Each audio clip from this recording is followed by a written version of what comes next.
Paramashivam.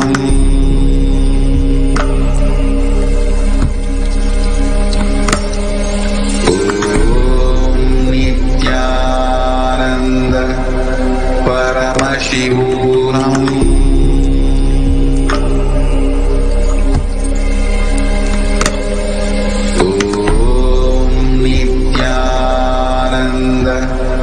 Paramashivam. Om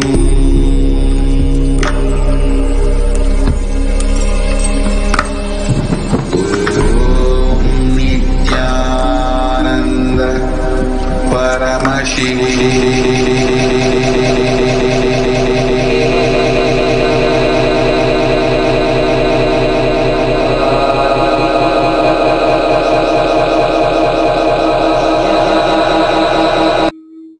Ekam nityam vimalamachalam sarvati sakshibhutam bhavatitam trigunarahitam sadgurum tam namami.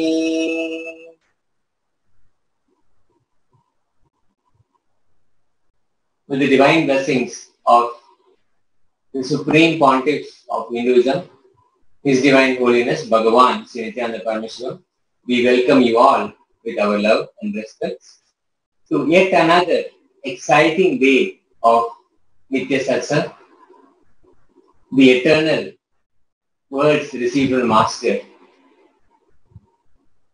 Today, we are going to look at some exclusive ideas, cognitions that Swamiji shared recently. The 5th season of Paramashivam, Swamiji has given a beautiful blessing where the whole season is going to be about Sarvajnyottara Agama. The Sarvajnana Uttara Agama was directly given by Paramashiva to Lord Subramanya, his very own son. This creates such a beautiful space between who is delivering the truths and who is receiving it.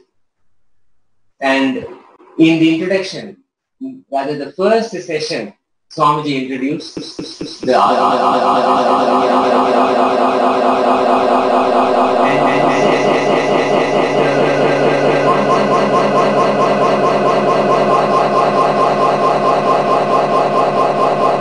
is the individual self.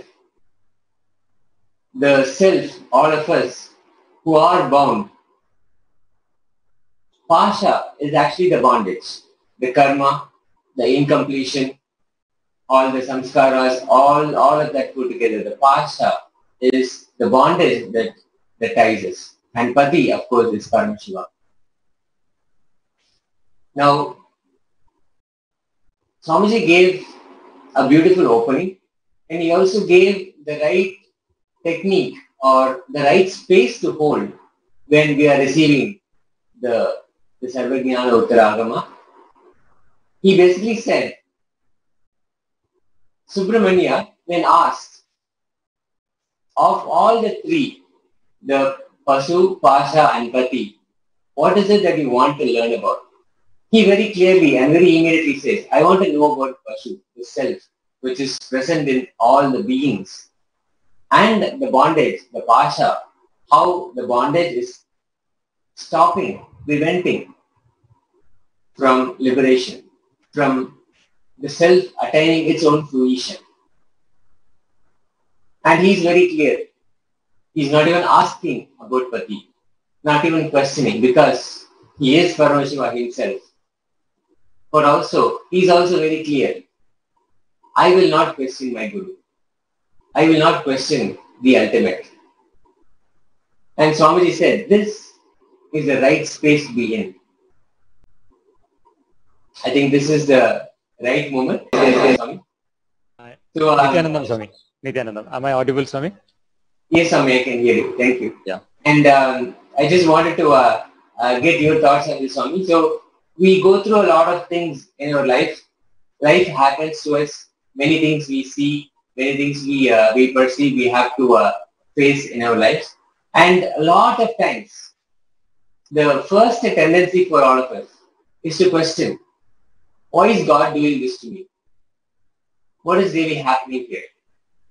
In fact, you're very right. My understanding, first of all, yesterday, after Swamiji expounded on the sutra, the greatness of Guru is the beginning itself. He gives a breakthrough. No, we don't have to wait for getting deeper into next sutra. The very first sutra itself, Guru has put in the whole sutra from the exactly the context of Mahadeva. I think all of us yesterday got the extraordinary click in our life what Swamiji has explained yesterday. And this is like if the first sutra is done, I think for me, I don't think I need to go further. It's like yesterday the first sutra, he completed everything in all kinds of doubts, all kinds of problems of humanity, all kinds of, it's like one sutra itself is sufficient for removing all the stigmas from the mind. So that is the greatness of having a guru. Actually, 1,000 times you may read one sloka, but you will never get what exactly is the context of Paramashiva. But when Swamiji puts the context of Paramashiva, it is so thoroughly clear. The message is so thoroughly clear that once for all, even a person who has love for Shastras feels that let me stop here. No need to go further. It's like, because I'm so filled with this first sloka itself. The first sloka, such a brilliant exposition of Mahadeva. The Pasu is the individual soul, the Jiva, and the Pasa is the bondage. Now, the very beginning itself, the humanity's major problem, he has brought out that not taking responsibility and blaming others. The whole, the understanding construct is this, that whenever something happens in our life, we blame divine, we question divine. I have seen really, any time the people, something happen in their life, they say, God is not kind to me. And they say all these, sufferings are being imposed by God.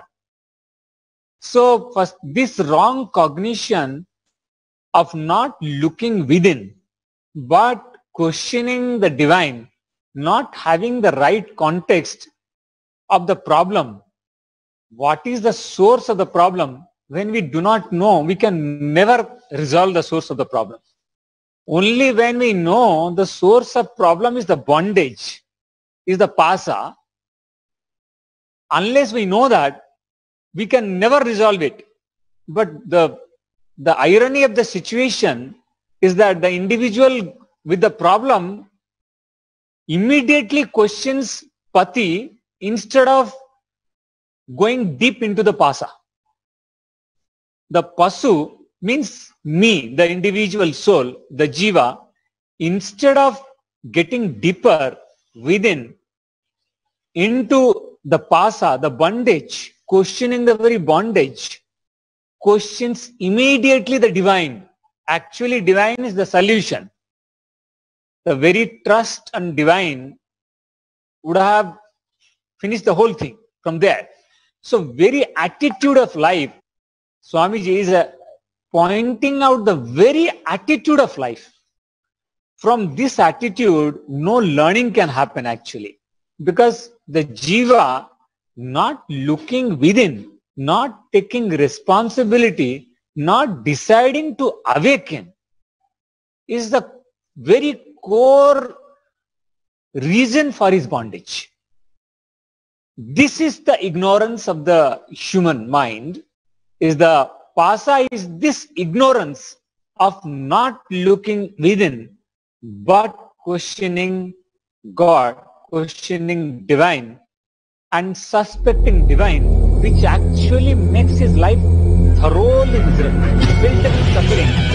All he needs is just turning the question from pati to pasa. This is the only requirement. Just he needs to look within. Why this bondage?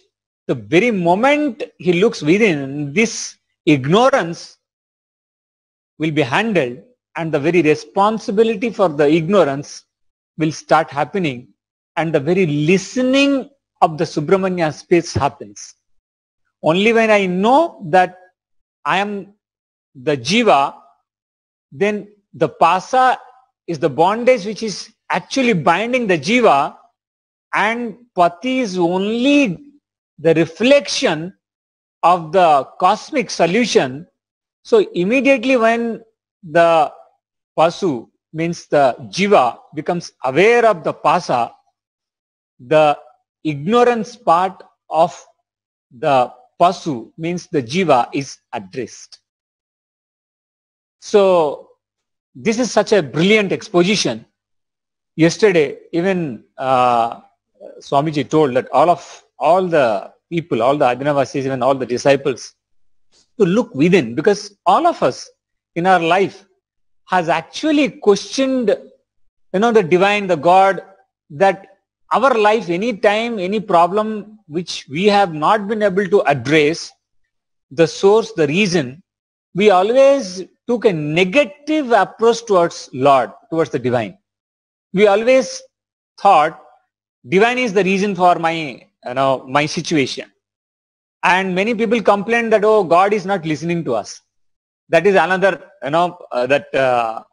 that non-listening part of them, where they say that God, they keep on complaining about God. I don't know why there is so much a problem. Even the whole attitude of human being is this only. So this change of the attitude has really introduced, I think it has completely turned the human being to inside, to look within is the solution, has been pronounced yesterday. Look within. Look deep within. Turn towards the pasa, is the actual, dimension, is the actual thing which human beings should be. That is the way we can address the avidya. That is the way we can address the ignorance. Yes, Swami, I think this is what my take. How do you feel, in terms of whenever the suffering and whenever the questioning part arises, how actually people get really they get into the ignorance side of them and start even blaming God.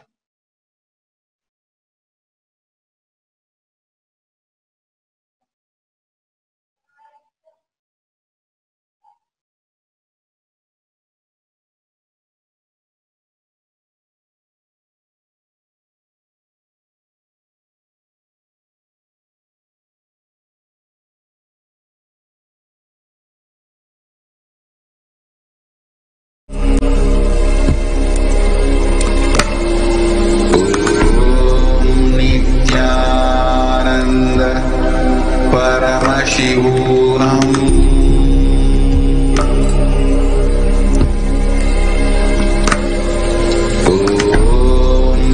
Nithyananda Paramashivam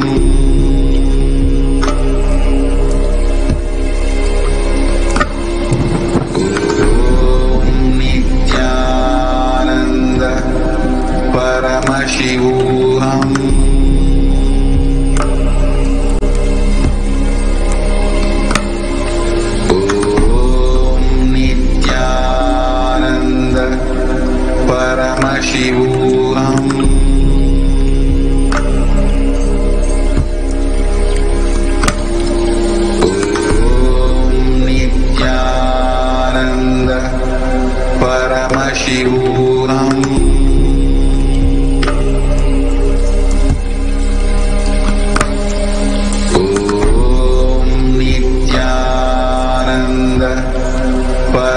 Paramashivam.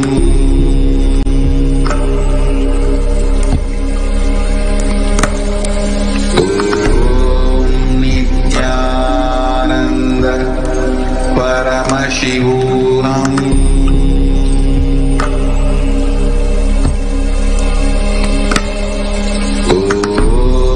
Nithyananda Paramashivam.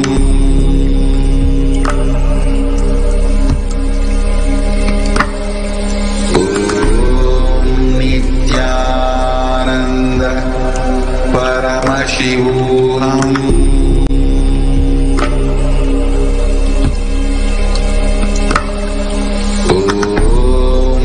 Nithyananda Paramashivam.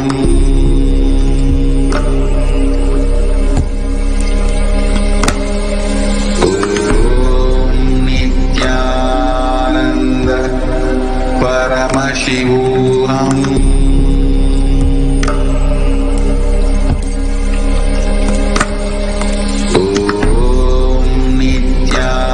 Nithyananda Paramashivam.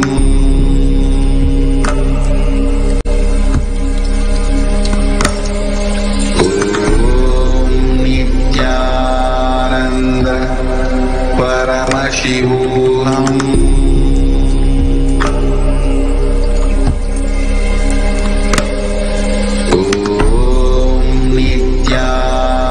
Nithyananda Paramashivam.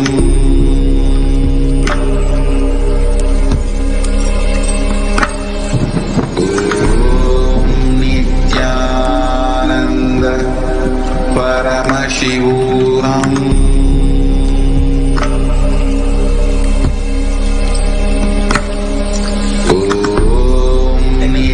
Nithyananda Paramashivam. Thank you. Sorry for that. We can hear you. Nithyananda Paramashivam.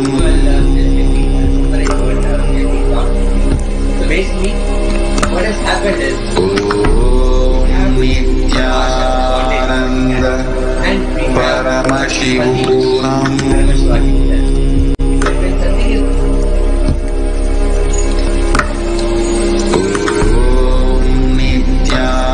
Nithyananda Paramashivam.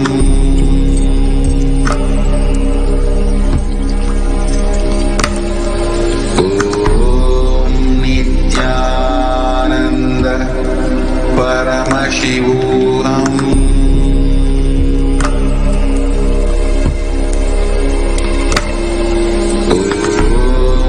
Nithyananda Paramashivam.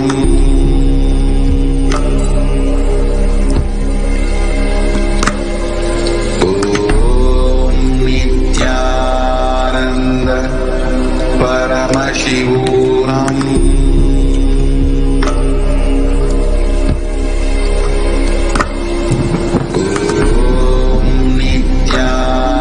Nithyananda Paramashivam.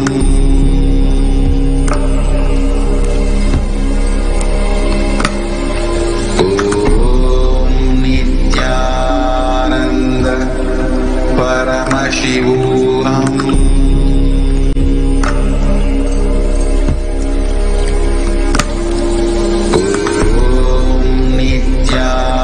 Nithyananda Paramashivam.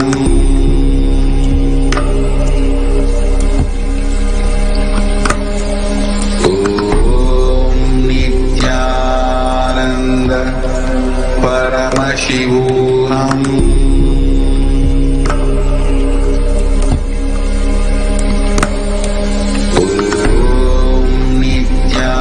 Nithyananda Paramashivam.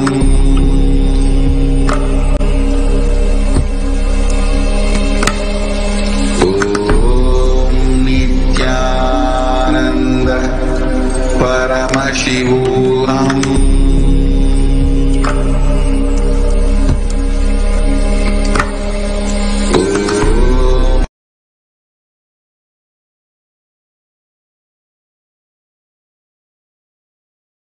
is actually the individual soul is cut with the bondage. Is the core, that bondage is the bondage of ignorance. Until and unless the individual soul understands where to know his bondage, not even aware of the bondage, can never lead him towards liberation. So the very understanding what should be questioned when Mahadeva, Lord Mahadeva asks, what is exactly he wants to know first? His very answer reflects the space of Subramanya, where he exactly pinpoints what is the bondage, which is the pasa. So this very understanding of understanding that I am the bondage and the jiva, when the bondage itself is, he understands the bondage is the cause of his, that ignorance or that bondage is the cause of his suffering, then only he can look towards divine in the best possible manner, with the best possible relationship possible. If that doesn't happen, then best possible relationship with divine can never happen. So yesterday, the tone of the entire audience chain shifted to this revelation.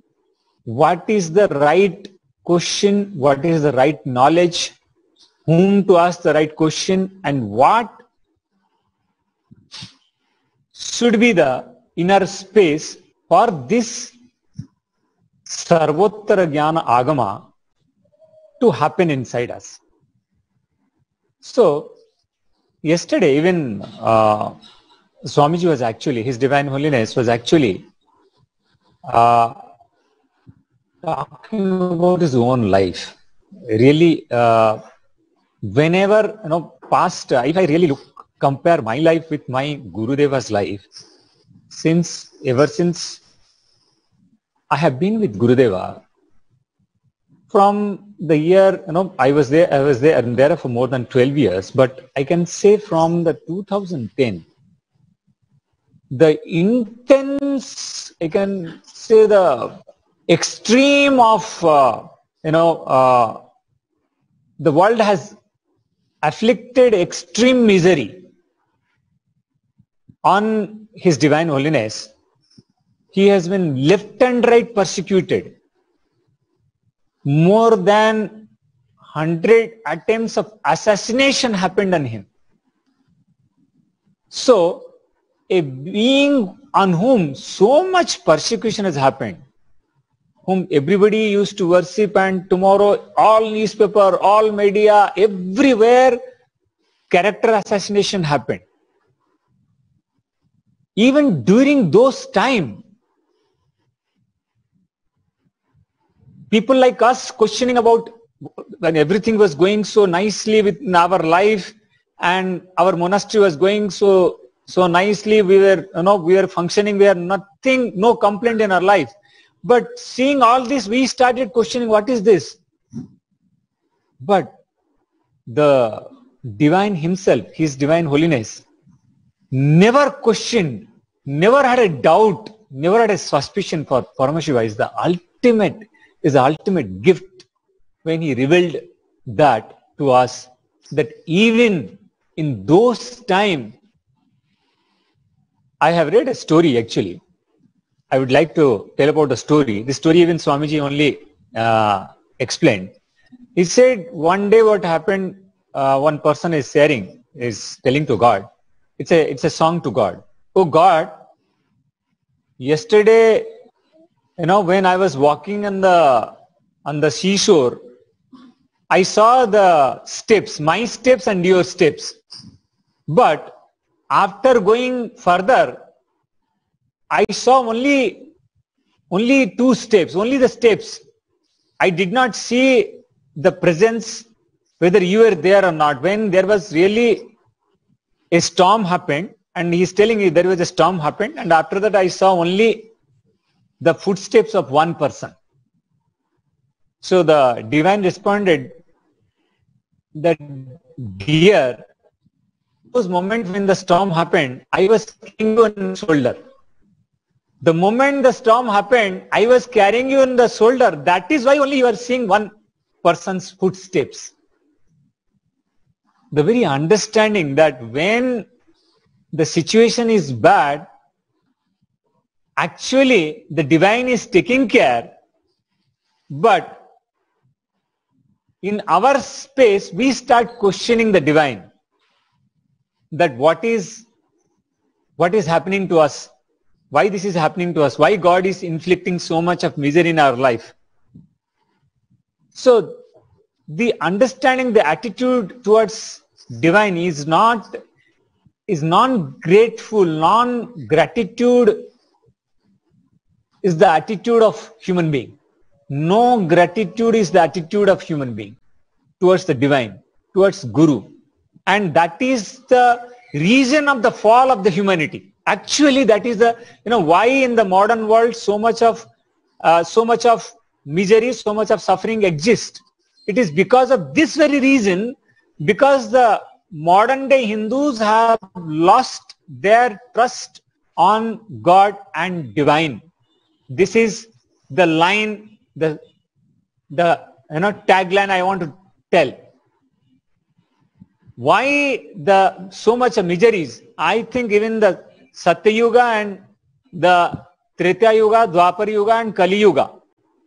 The Kali Yuga is basically when even Sukadeva, Lord Sukadeva in Bhagavatam is revealing, actually the incarnations, the divine beings will not be heard by the people. People will lack of respect for the Guru, for the divine, and not having the trust and questioning very divine, not being grateful is the reason how this Kali will be, is the Kali Yuga is the whole reason of the human fall and whole reason of the lower consciousness and whole reason of the human suffering. So this very explanation is there even in the Bhagavatam, that the attitude of human being in Kali Yuga is actually, just persecuting the divine being, the incarnation, is the attitude of the people in the Kali Yuga. But the responsibility the present day humanity is not taking and getting deeper and deeper into the internal conflicts, the peace in the form of not having the peace inside himself, the sufferings in every front, whether it is physical suffering, mental suffering, spiritual suffering, suffering of the economic poverty or the poverty of the in the plane of the consciousness, both are correlated. So this very phenomena has happened because of not having the right approach and not questioning, not understanding. The Pasu needs to understand the Pasa and must not question the Pati, and understanding the Pasa will help him to come out of the Pasa, will help the Pasu to unite with Pati. This is my take, Swami. How would you like to, concise in your words? Yes, Swami, that was beautifully put. The only way that we can move away from Pasha, break the bondage, is when we align with Pati and when we complete with Pati. So beautifully good. Thank you for that. So I wanted to do this. I wanted to listen into Swamiji's words. When he came, what is the fuel that ultimately determines where are we putting our energies? Where are we aligning everything that we have, all the energies that we can gather, where we are focusing. Are we focusing on the inside, on trying to identify, working on ourselves, bringing completion to our inner space? Or are we working on questioning, why me? Or are we going to say, bring completion and to say, wow, me? So this is a beautiful tidbit from a satsang that I wanted to watch. Let's watch this.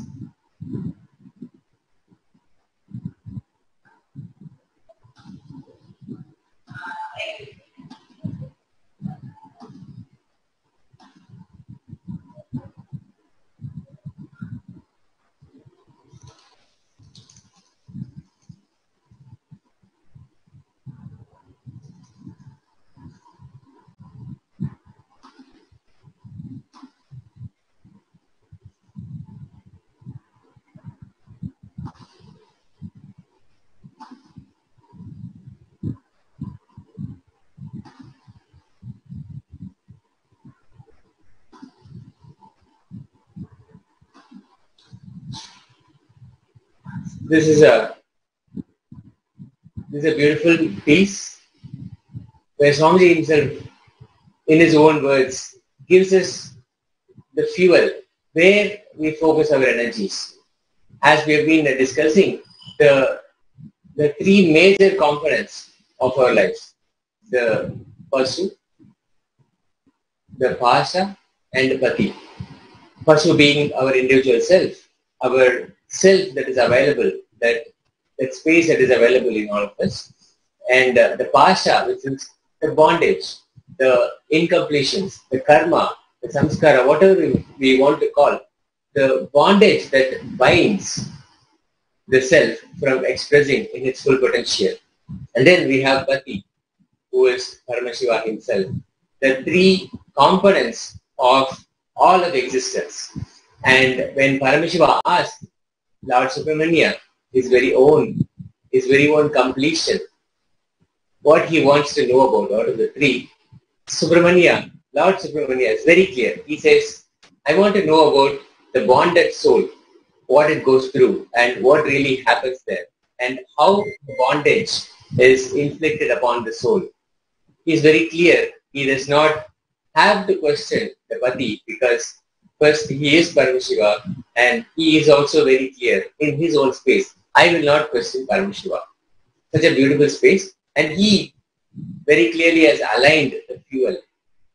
Given that opportunity, when life presents that opportunity and says, this, the Pasha, and this, the questioning of the Pati, between those two options, which you will choose, what is our fuel? Where our energies are being channeled?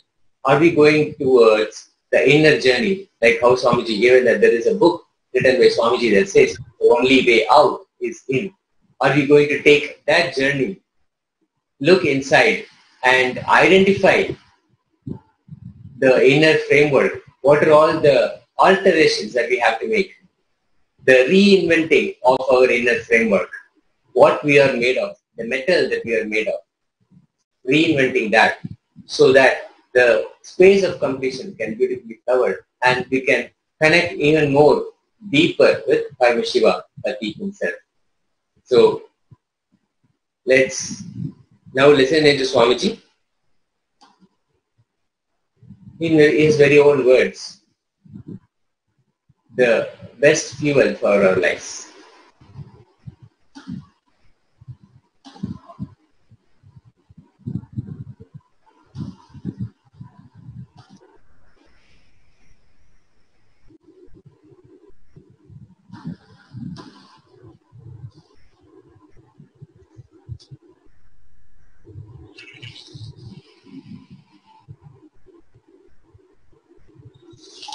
शक्तिमध्यमाम् अस्मदाचार्यपर्यन्ताम् वन्दे गुरुपरम्पराम्।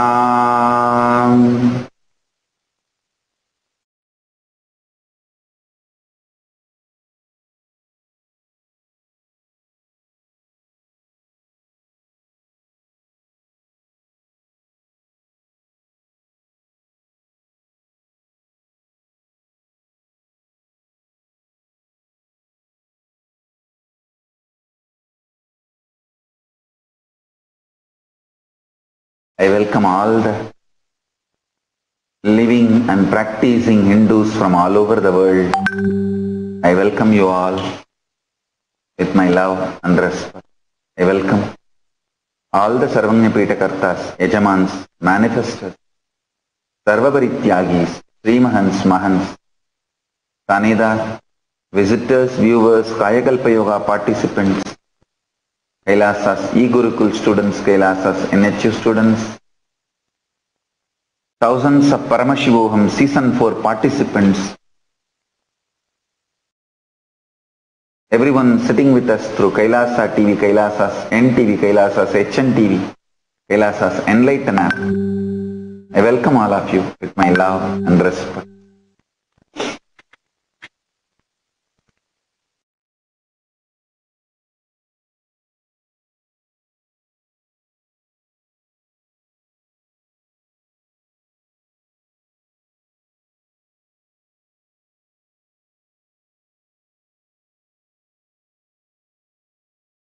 Paramashiva's message directly from Kailasa.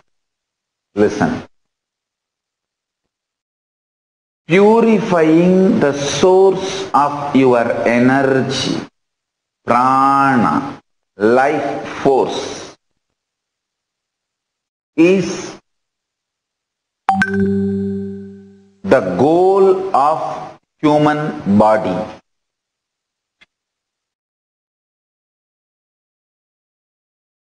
You use some form of fuel to empower you, to make you active, alive, fresh, excited. Some people get ignited, excited with sex, lust, passion. Some people get ignited, excited, active with anger, revenge, holding grudge. Some people get excited, inspired, active through devotion, feeling connection, powerful truths, empowering, enlightening, cognitions, activities like yoga, kriya, puja, purifying, raising the quality of your fuel, raises your state, space, powers of Paramashiva.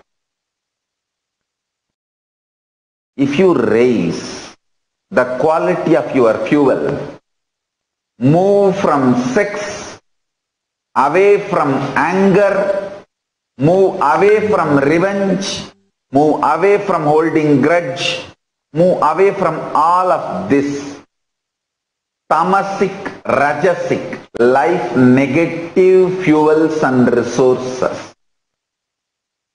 Move towards intense, empowering, life positive fuel. The most life positive, highest fuel is Yaga, sacrifice. Yaga is source of prana in Kailasa. I tell you, every time when I attend to my kids and answer their questions, help them to get enlightened, manifest powers, I feel so much prana, energy.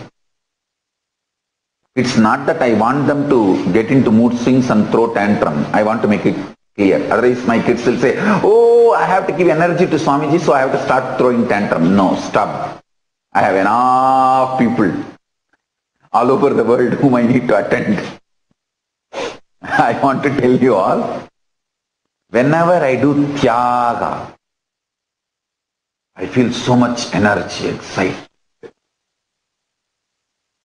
Yesterday one of my daughters were asking me, Swamiji, you said invoke Paramashiva, just like a request, he will manifest. But I read in the stories, Paramashiva gives hard tests and it is very difficult to prove and succeed in those tests. Listen, he tests only during the conclusion moment, just before giving enlightenment. Actually, I will tell you the exact manual, procedure, insider secret. He makes you gold. After you become the gold, he tests your carrot to declare it to the world. That's all. Not that for him to know or judge you. He tests the carrot of your gold in public for the world to know, not for himself. So, listen carefully. I'll repeat. He makes you gold. Once you become gold, he does acid wash, acid test for the world to know your carrot, your purity. Not that he doubts you, not that he wants to test your standard, your carrot, no. He wants the world to know what kind of a metal you have become now. You are now. For that he tests. If you read Nayanmar's life, they will describe very clearly.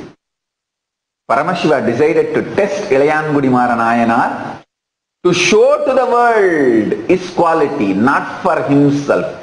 He doesn't know or what.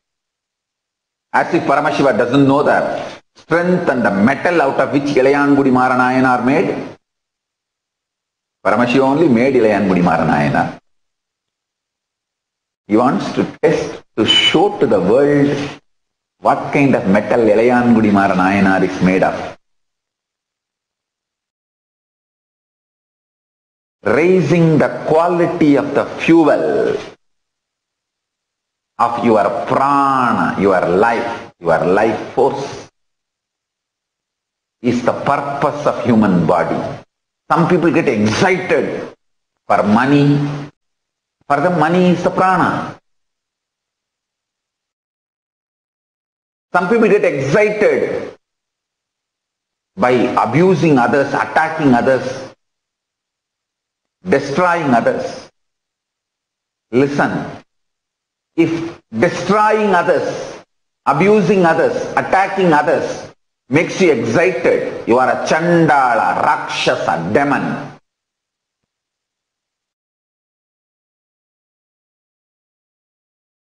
If pleasures of life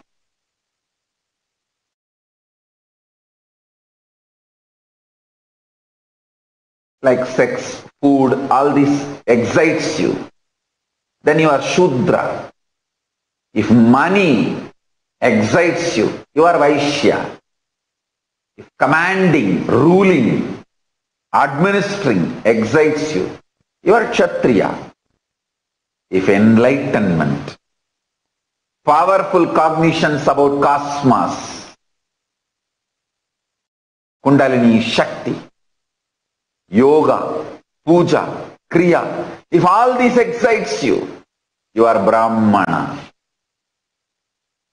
Your fuel decides your varna. Today, formally I am inaugurating both the global Akanda Nirvikalpa Samadhi Jnana Yajna to give superconscious breakthrough to the whole universe and to heal the world from COVID-19's direct and indirect effects. 12 zones from around the world consisting of people from all over 100 countries will continuously radiate the space of Paramashiva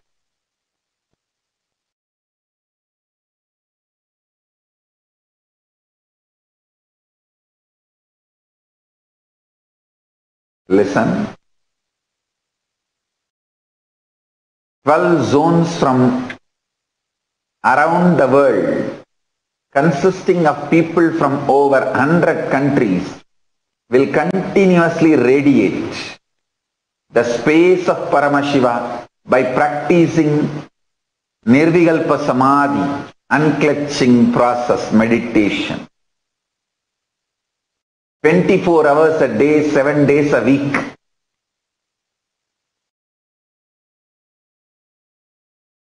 Starting now,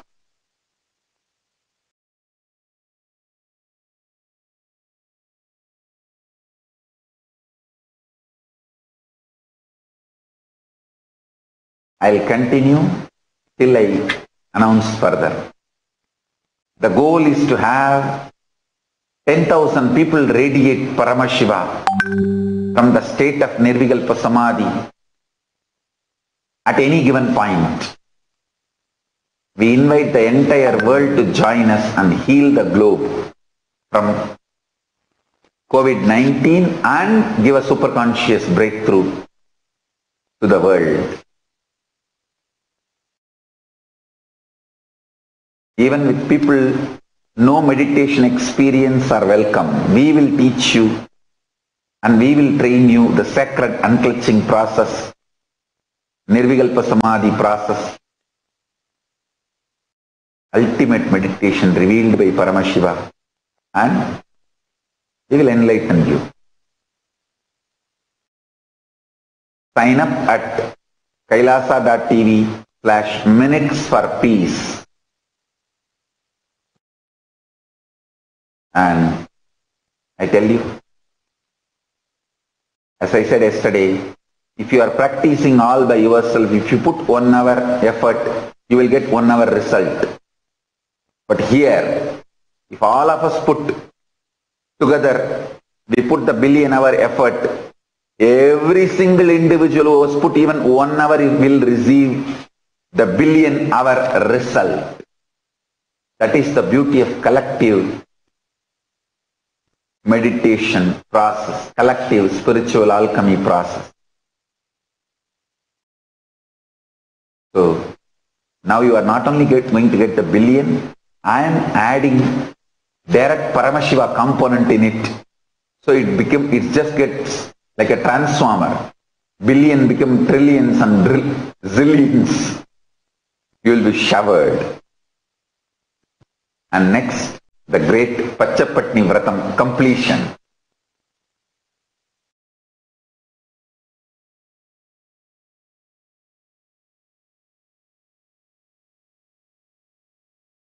From today, next 7 days, till 19th May, we will do the Pachapatni Vratam. Because we started the Pachapatni Vratam late, those days, we are going to do it now and bring completion. So with this, I bless you all. I request all of you to join the teams now. That is why I am concluding the satsang little early. Organize yourself to be part of it, either conducting or coordinating or meditating. So, chanting 42 minutes of 108 Upanishads, 21 minutes of Bhagavad Gita, 1 hour of Mahavadya chanting, all these are very good preparation activity for you to sit in Nirvikalpa Samadhi for 1 hour.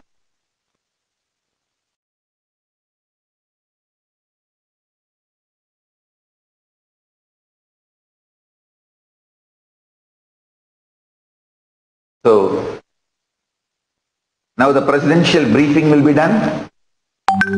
All of you join with the team and organize yourself. Let's start. So with this, I formally inaugurate Akanda Nirvikalpa Samadhi Jnana Yajna and Pachapatni Vratam completion to Parashakti, Samayapurattu Mahamari.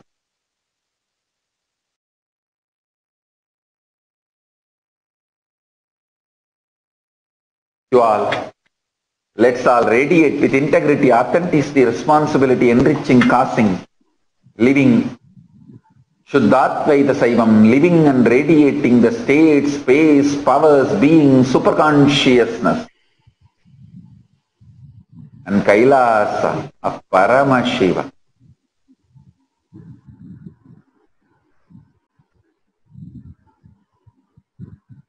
The eternal bliss. Paramashivoham. Om Nithyananda Paramashivoham. The eternal bliss. Nithyananda. Thank you. Be blissful.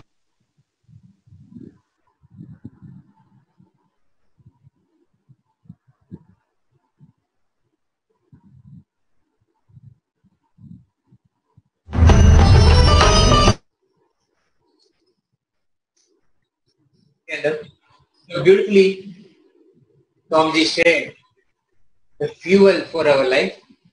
What we choose as the fuel for our life determines our quality of life. And also this is the day that he inaugurated the Akhanda Nirvikalpa Samadhi Dhyana Yajna. And now this has been snowballing into such a large movement. So many crores of minutes for peace being registered. And one thing that in this whole satsang that we are talking about this morning is how the testing happens. All of us on the journey, how Swamiji has already, Paramashiva has already made us into gold. The gold has already happened. But the testing of the gold happens not so that Paramashiva can know what we are made of, because he's the one who made us. He knows what we are made of. But he has to show the world the metal that we are made of. Only for that purpose, he gives the testing situations, the scenarios, the moments that are brought in front of us. The test that we see in front of us is only to show, not to himself, but to the whole world, the real metal that we are made of, the real metal that he has made us into. Such a powerful cognition. The right understanding, when we have that, then we will never question why me. It will always be a wow, me. Deep cognition shift, cognitive shift can happen whenever we are faced with a testing situation. So please share your thoughts. Yes. So it is really, wonderful thing what you said. It's whatever the test or whatever the difficulty has been put forth in our life, there is a great reason for the same thing. That's why even in many of the discourses, I have heard Swamiji repeatedly told this. Shiva means auspiciousness. So life itself is auspicious. If life itself is auspicious, then all the happenings which happens in the life, which includes the difficulties, the challenges, and so-called the struggle which the human being sees in his own life. So what exactly is this is all about? Is the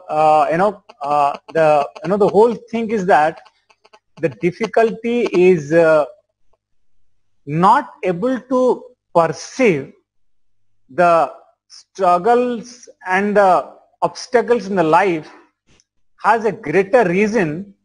It is just for us to realize what metal we are made of, as rightly you have said, not for any other reasons. So that is the sole reason for our self-discovery, for us to realize our very source. Is the whole struggle or whatever the challenges in the life comes is for that reason. When we look life in that frame, then we do not question divine, we do not question God. Rather, we say life is auspicious, that is what is Shiva. Life is absolute auspiciousness. So yes, Swami, that is what I also agree. In fact, the Akhanda Nirvikalpa Samadhi Jnana Yajna, which is actually it's almost the 11th day, and really it is going absolutely strong. Thousands of people from across the world are actually participating. Now, this understanding of minutes for peace actually is one of the understanding which will really take us how to drop our own miseries and contribute to to eliminating the collective miseries of the people in planet Earth. So first of all, what is this minutes for peace?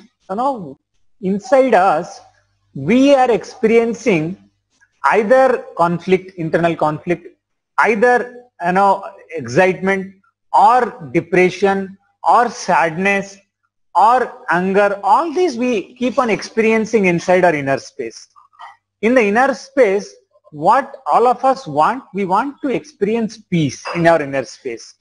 So the inner space peace and the outer space peace are not two different things. When we are not peaceful inside, we struggle.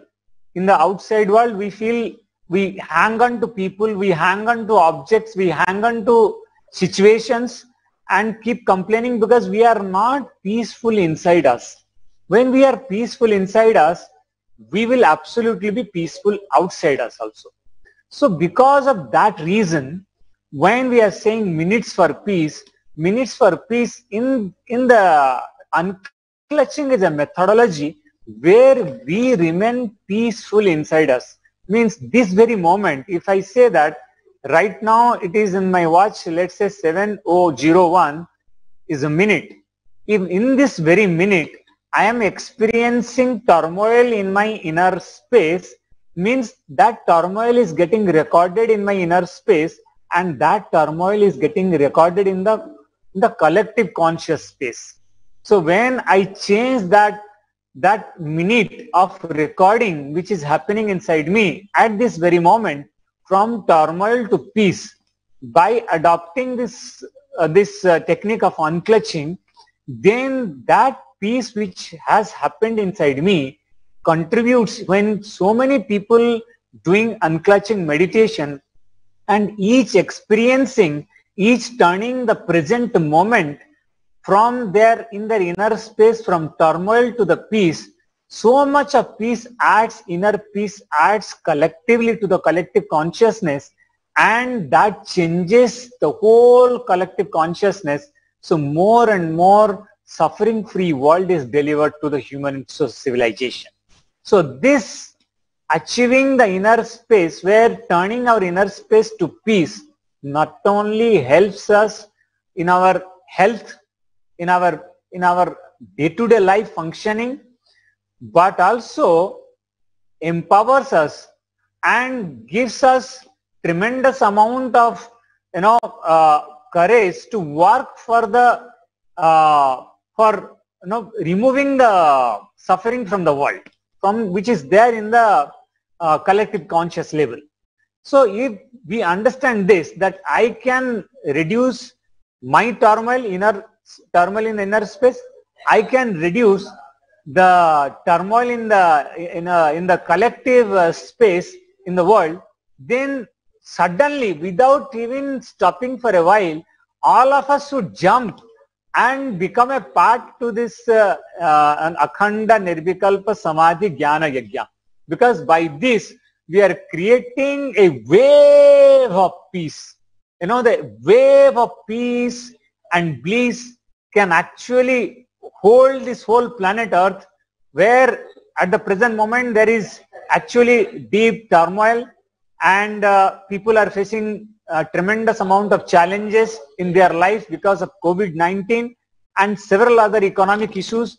When the whole human society and civilization is going through this kind of suffering, it is our responsibility to come forward and join this Akhanda Nirvikalpa Samadhi Jnana Yajna to add the minutes of peace to add to the collective consciousness to make the world more blissful, make the world misery-free and peaceful. So that is what is a requirement of the present moment. Yes, Swami, over to you. If you would like to elaborate further on this.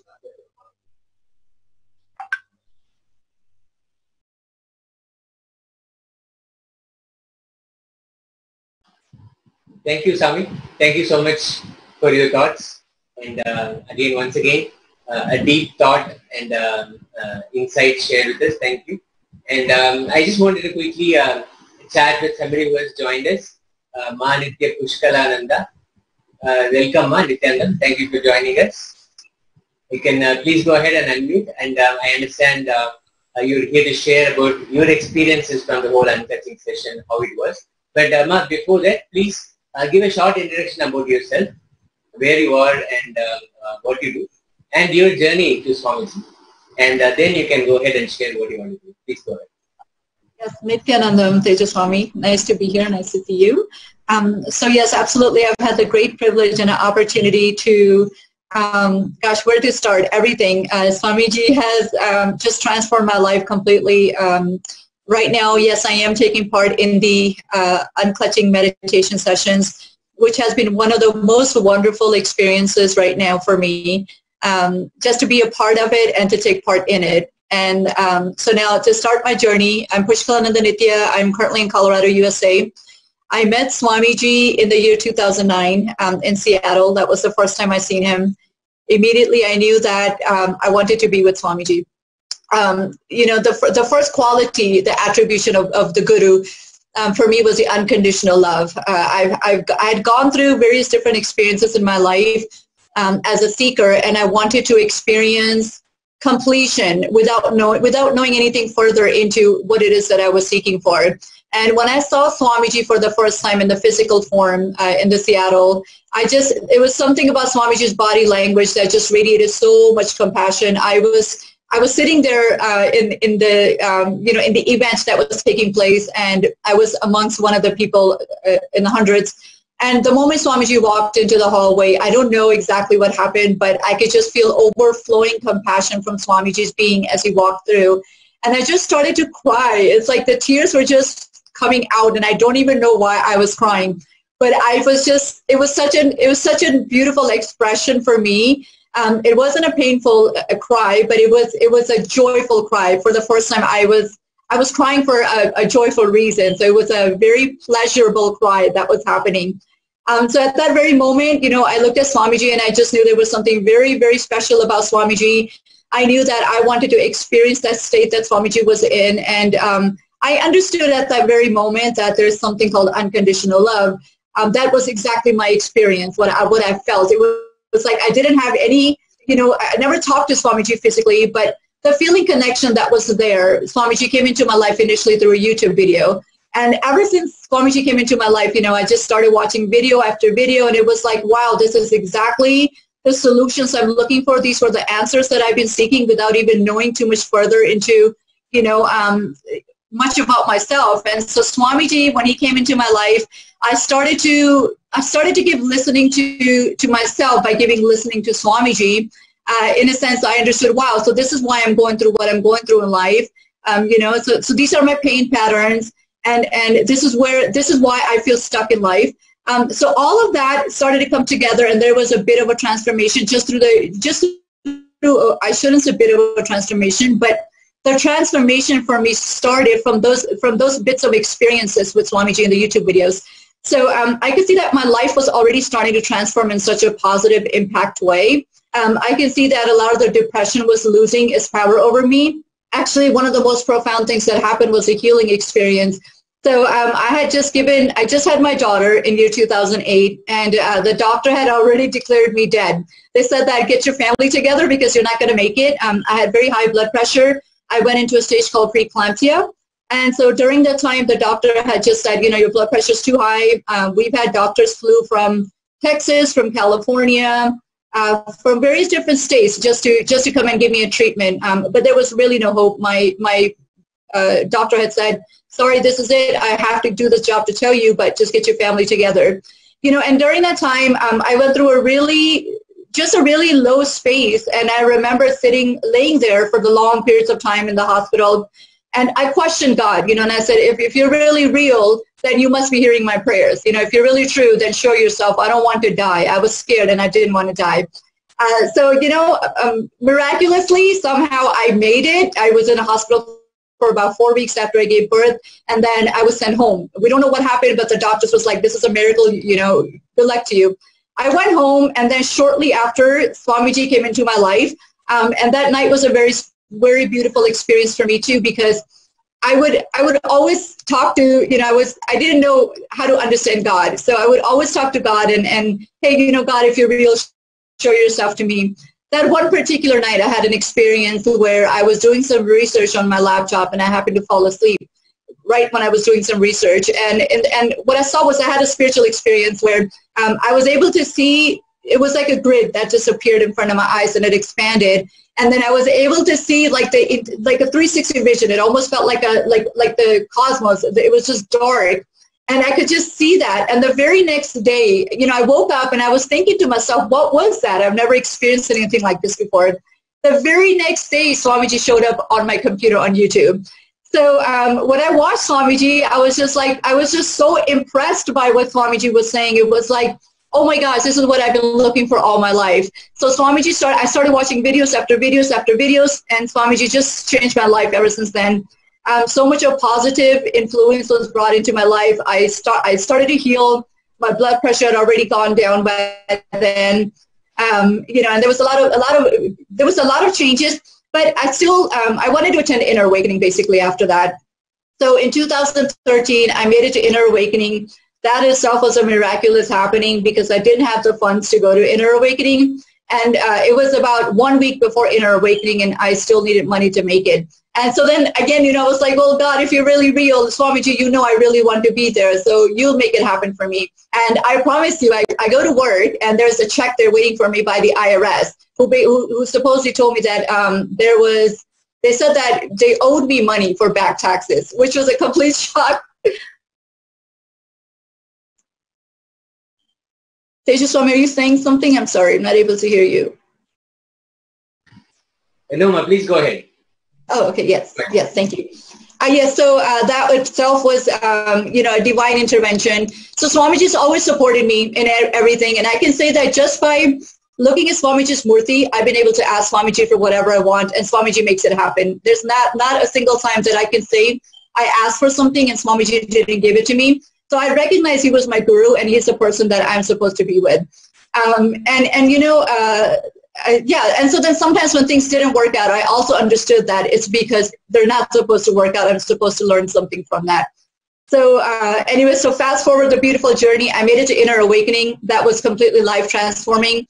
I didn't even realize until Swamiji introduced me to me, who I was. I was really just living in the past. You know, it was like so many patterns, even though there was a positive impact since watching Swamiji's videos. But to actually be initiated by him, to get initiated by him was a transformation to a whole different level. It was a next level transformation. So much inner healing happened inside of me, and so much of my past got completed. So Swamiji used to always say that, you know, it's not that we create our future, but we have to completing the past is creating our future.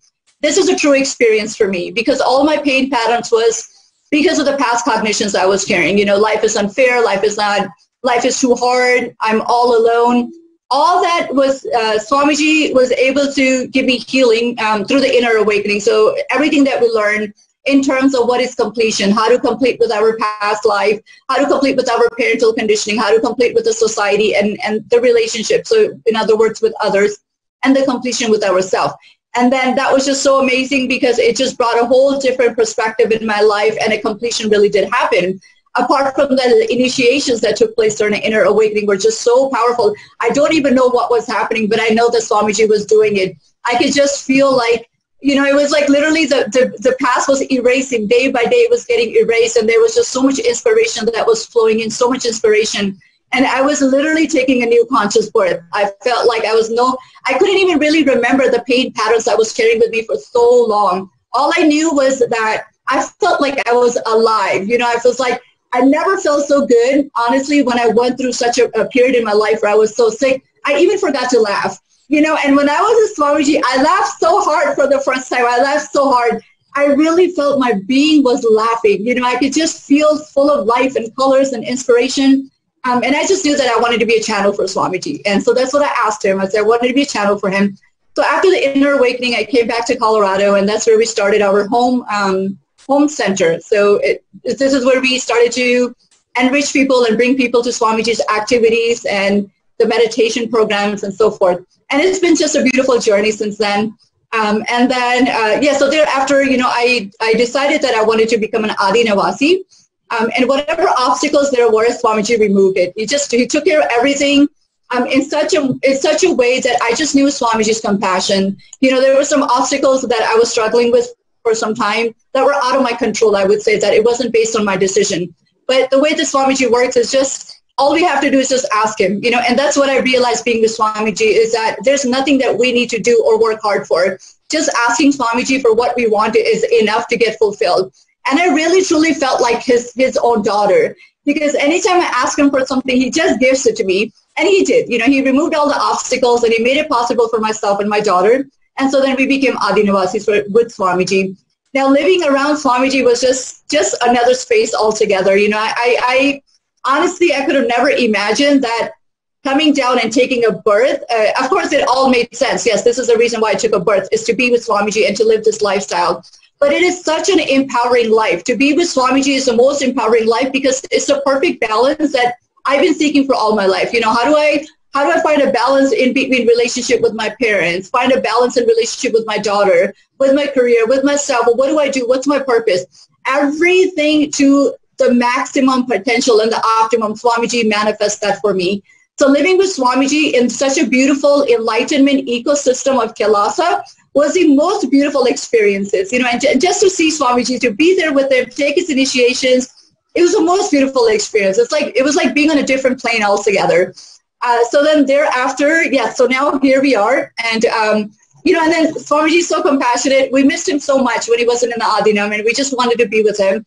And then when Swamiji came and said, we're going to do the Paramashivam program, it was such a delight, honestly. It was just like, oh my gosh, 12-hour program with Swamiji.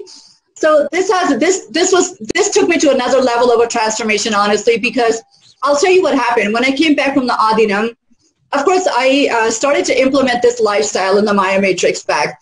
And I did very good. I was very successful. I had a lot of breakthrough in my wealth dimension, effortless. I got into the position. It was like made for me. I came back and Swamiji just handed over. I felt like he was just always taking care. You know, I got the best job. I didn't want to go back into the corporate role I was in, and I didn't have to.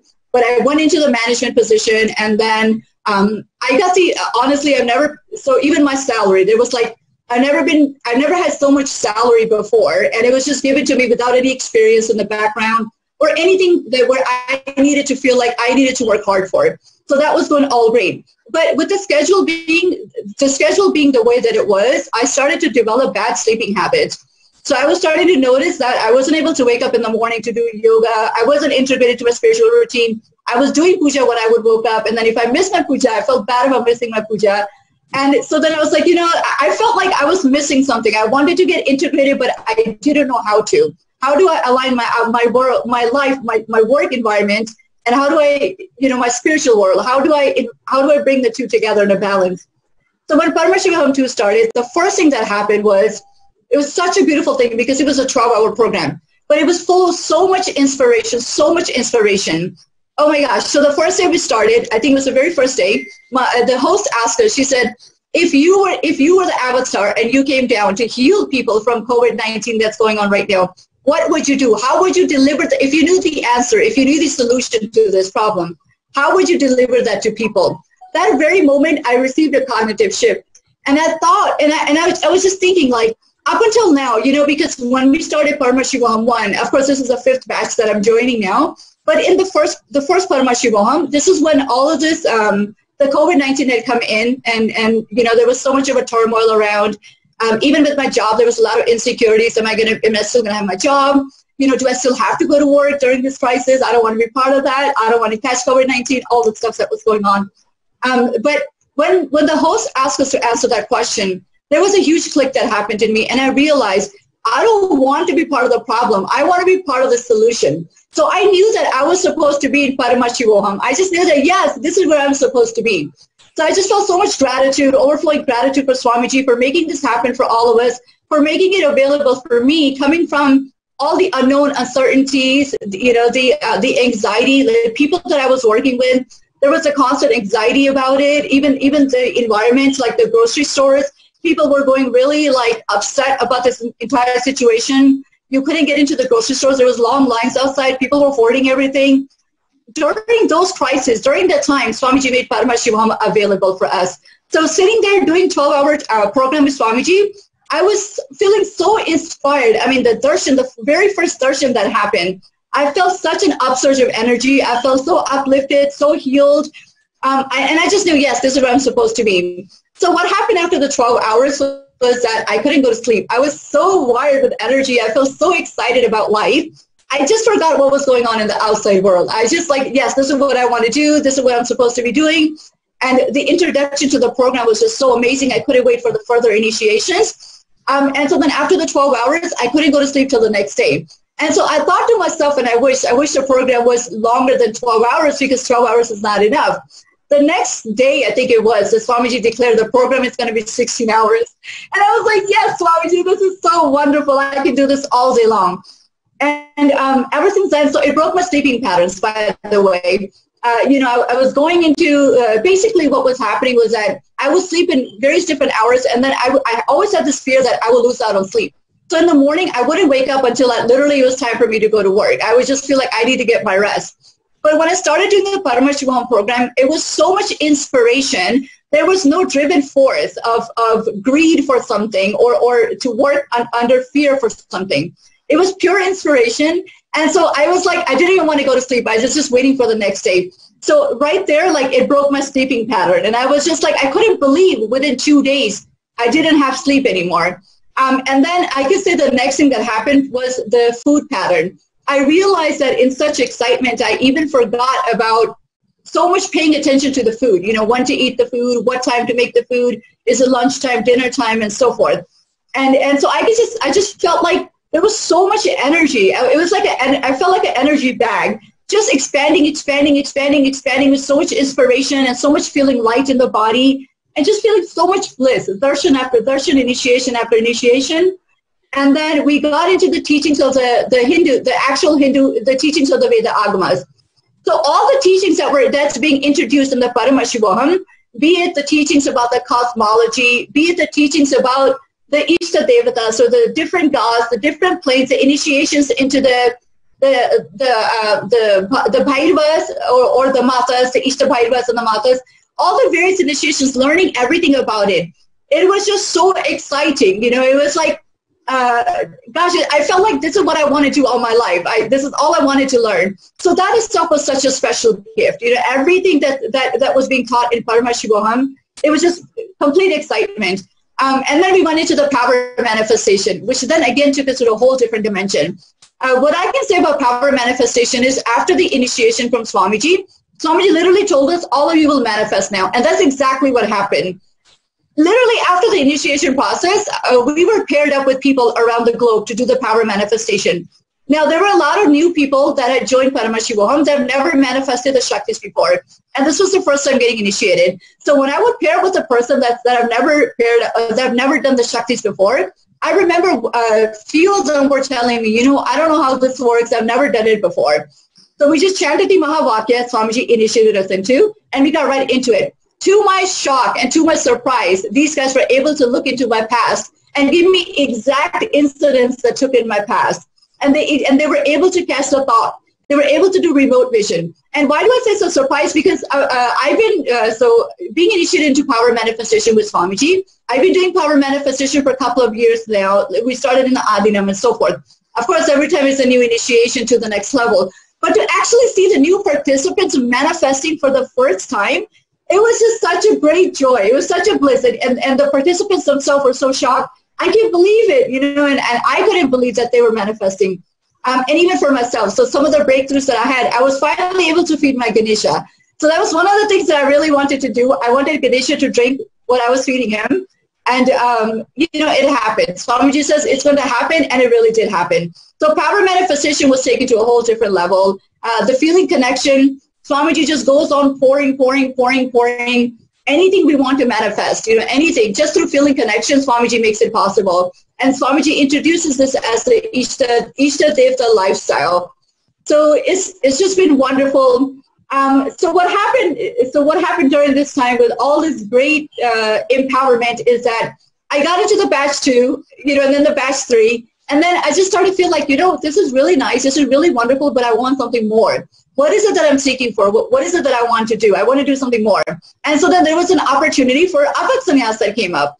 And I just knew that this is a lifestyle for me.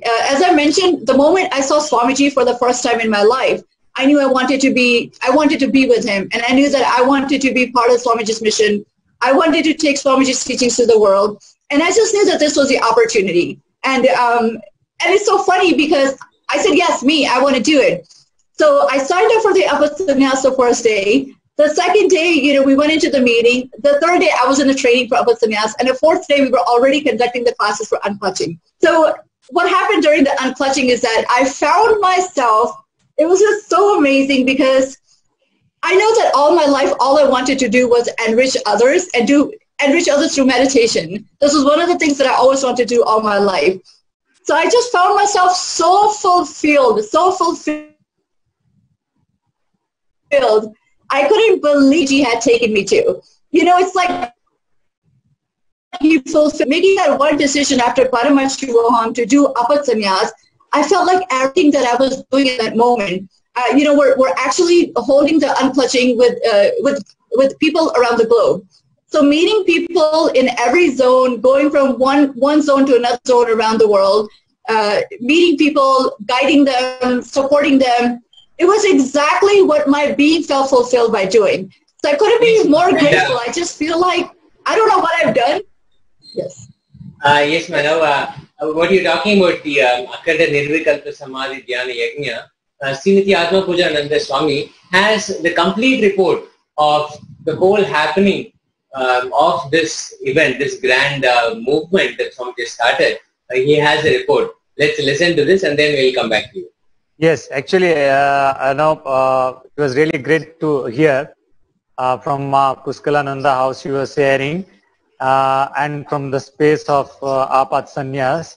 So actually, Apat Sannyas are contributing in a very major way, in organizing and conducting the whole this global Akhanda Nirvikalpa Samadhi Jnana Yajna, which actually yesterday we completed the 11th day, and for 11th day itself, we had actually 1,255 people, sessions from 50 countries where people have participated, and we had 75,320 minutes per piece. Here the entire report for the 11 days says that the total 19,134 people and sessions from 12 zones around the world from 50 countries. So over 50 countries, 11 up to now, it's like yesterday is 11,48,000 total minutes per piece. Actually, we have really clocked in now, until now there have been 149 videos, 67 hours and 18 minutes is what every zone has really started the chanting of Mahavatya for 1 hour, and then Upanishads, the mantras of the Upanishad and the shlokas of the Bhagavad Gita for 1 hour, and then they they go on for 12 straight hours of unflexing. So this is how the whole thing is going all around the world, and really it is a great work which has been going on there until now. 11,48,000 minutes of peace, when it gets contributed to the collective consciousness, these many minutes of peace actually transforms the layers of any turmoil which exists in the collective consciousness by adding peace, which is actually very solid. And now there is an understanding which His Divine Holiness has given. Darkness does not have more strength than the light, actually. We feel the darkness is for thousands of years. So how come light will be able to remove the darkness? But simply if you light a lamp, the thousands of years of darkness will actually go away and it will disappear and light will happen. It is the same way, no matter how much negativity persists in planet Earth, how much the sufferings exist in planet Earth, the moment the peace, which is the very fabric of the planet Earth, which is the very fabric of, very essence of the universe, when peace starts emanating, all misery starts getting removed from the score of the planet Earth. This is what happens actually. This peace is the light which Swamiji is bringing to the cosmos by calling everybody to join into this global Akhanda Nirvikalpa Samadhi Jnana Yajna, where the darkness which is persisting in the form of misery, suffering, struggle of the humanity will be eradicated once for all. So we really invite everybody to come and be a part to this global Akhanda Nirvikalpa Jnana Samadhi Jnana Yajna and become a light to himself and light to the whole world. This is what even Buddha had said in one at the time of exiting, be a light unto yourself. So this Akhanda Nirvikalpa Samadhi Jnana Yajna is actually being a light unto yourself during this time of corona and all the miseries of which is the planet Earth is going through, and a light to others. So with this, yes, Swami, to take you forward that and Ma Puskalata can continue sharing. Yeah. Thank you, Swami. Thank you for that report. That's phenomenal how so many people have brought together, have come together to make this happen. A sensational event. And all of you can join, whoever is looking, watching. You can also participate by simply logging on to kailasa.tv/minutes4peace, and the 4 is the number 4. You can log on there and register for yourself, and you can join any time slot that suits your time zone and be a part of this. You don't have to have any prior experience. There is no meditation experience that is needed. You can join in from wherever you are and simply participate. The one major difference between you doing the meditation all by yourself is maybe you will get some benefit.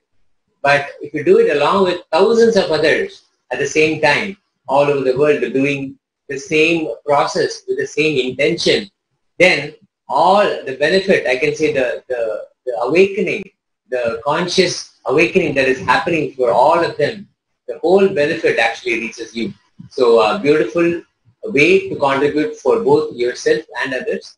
Please join in kailasa.tv/minutes4peace. Now we'll just go back to Nithyananda, who has been sharing with us her extraordinary journey.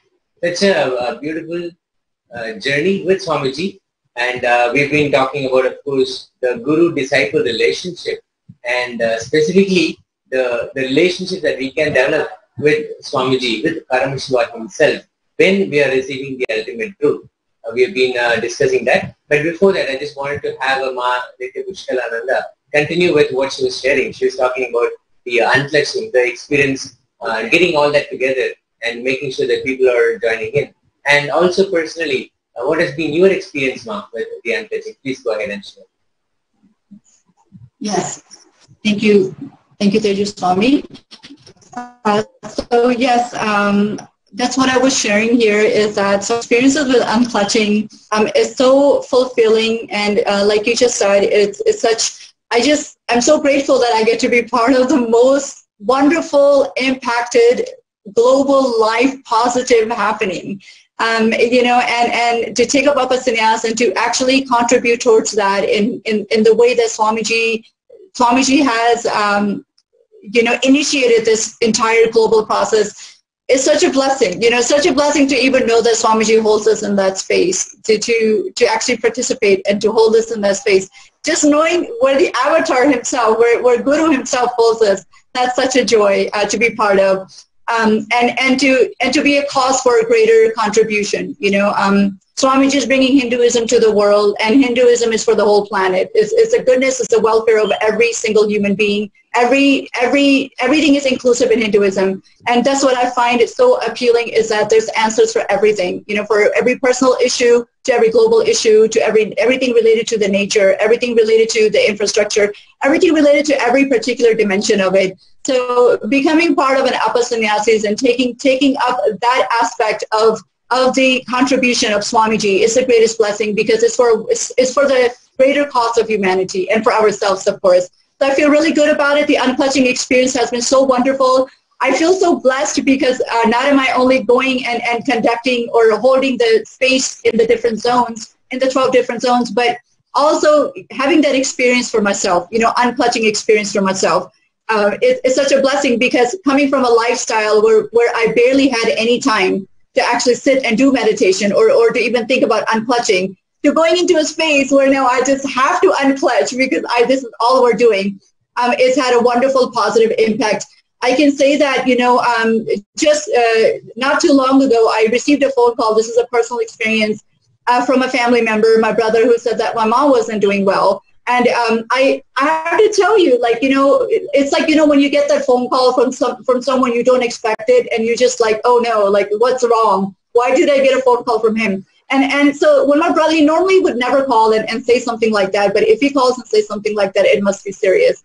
So when he said that to me, the first thing is that I just looked at Swamiji's Atma Murti, and I felt there was no powerlessness inside me. It was unclutched. Actually, I didn't even feel worried about it. I just connected with Swamiji and said, Swamiji, please take care of my mom. And having that relationship with Swamiji, I heard Swamiji tell me, don't worry, I'm taking care of her. She'll be okay within 2 days. And so I went to visit her yesterday, and then today morning I asked her how she's doing, and she had a fever. Actually, she wasn't well. She said she was coming down with a very high fever. She had a lot of symptoms. And today she said to me, oh, I'm doing fine. It was so casual. She said, oh, I'm doing fine. And, and this is the power of unclutching, is that Swamiji says when we unclutch, the reality itself changes outside of us. It's not something that we are trying to do inside of us only, but that space inside of us manifests outside of us. So it has the power to manifest the reality outside as well. And I know that this is all, I just feel so grateful to be part of this, because this is the ultimate reality that I can ask for myself, or to even experience in completion. So knowing that not am I only enjoying being in this space and doing the unclutching process as Swamiji's contribution and vision, being part of the vision, but also benefiting in my own personal life, is the greatest gift. I feel like, I'm coming from a place trying to struggle, and in a struggle meaning, in a sense, trying to find a balance between myself and the relationships outside of me, to doing what I love to do, and everything manifesting in its completion outside of me. So it's been absolutely a wonderful experience, and I'm just very much grateful to Swamiji and the Sangha for it. Thank you so much. And just one more thing, you mentioned about the Apat Sannyas. I just wanted you to just give an introduction.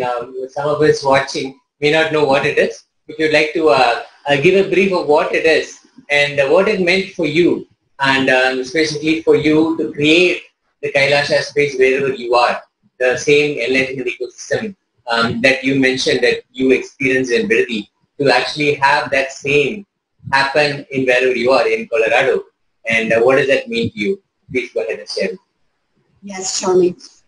So what Apasanyas mean to me is, see, everything that Swamiji has done for me, all the goodness that Swamiji has done personally in my life, all the, I can say, from the clarity about life, the clarity about myself, the introduction that Swamiji has given me to me. The first thing that Swamiji introduces us, when I did Inner Awakening, Swamiji introduces us to us as divine beings. So from that aspect of what Swamiji has done and given to me, to everything, in a sense that, see, right now, that very science that Swamiji, the very science that Swamiji has gifted me with personally and is gifting the world with, is in danger now, right? So Hinduism itself is in the face of being extinct, meaning that beautiful, the most powerful science that is available to planet Earth is solution-based, is all-inclusive, and is solution-based. It is not just some intellectual understanding, but it is an experiential reality. Everything that I have come in terms with Swamiji has been my experience.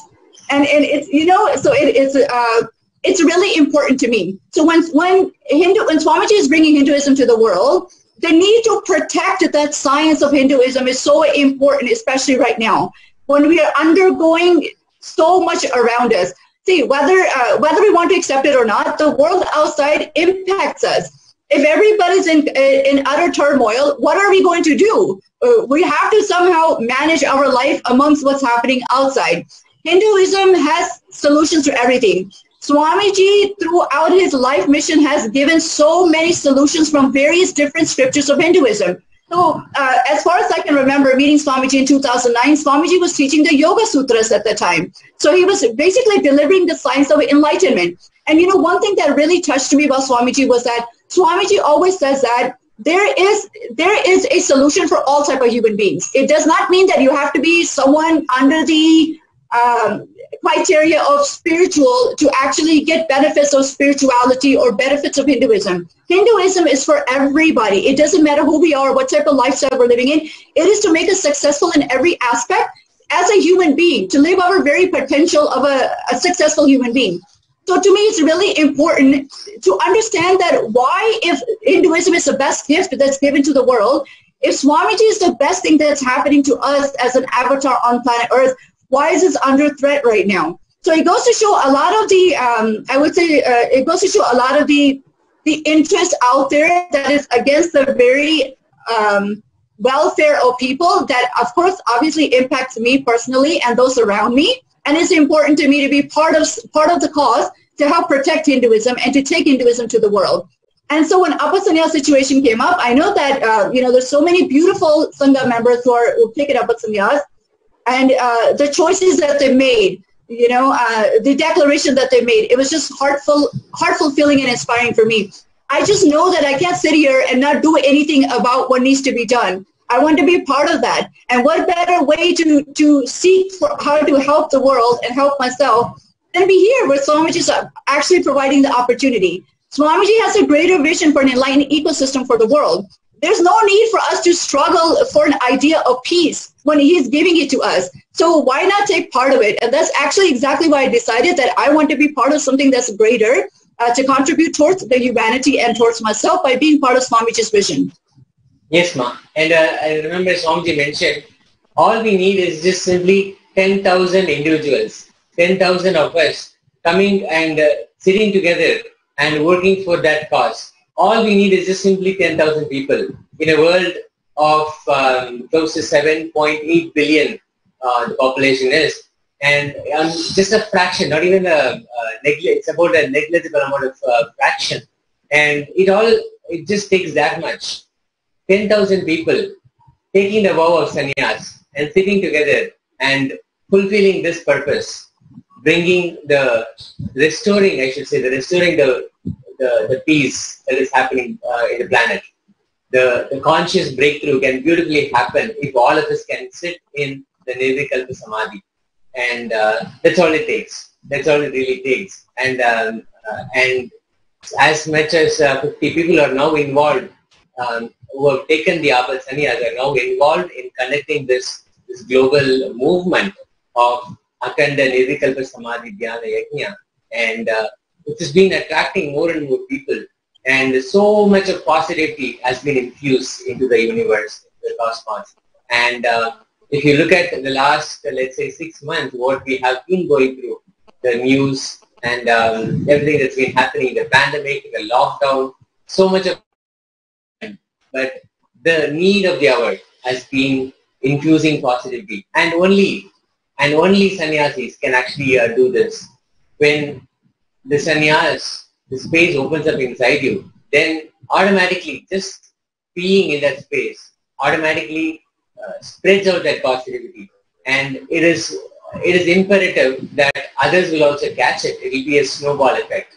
And at the right time, Swamiji has also introduced this Akhanda Nirvikalpa Samadhi Dhyana Yajna, where others can also participate, and they can also play their part, their role in the conscious breakthrough, and not only play the part but also receive the benefit of what is happening. So beautifully shared, Ma. Thank you so much. And for anybody who's watching, and if you would like to join and participate in this grand event, you can log on to kailasa.tv/minutes for peace. The 4 there is the number 4, minutes for peace. And we've been talking about, and I just wanted to get Atma Swami also, and Ma Pushkal also, you can also share, the relationship, the guru-disciple relationship. Pretty much we've been talking about how in this 5th season of the most positive event, Paramashivam, Swamiji has introduced the Sarvajnanottara Agama, and the right space for us to be in to receive the ultimate truths, the divine secrets of the Agama.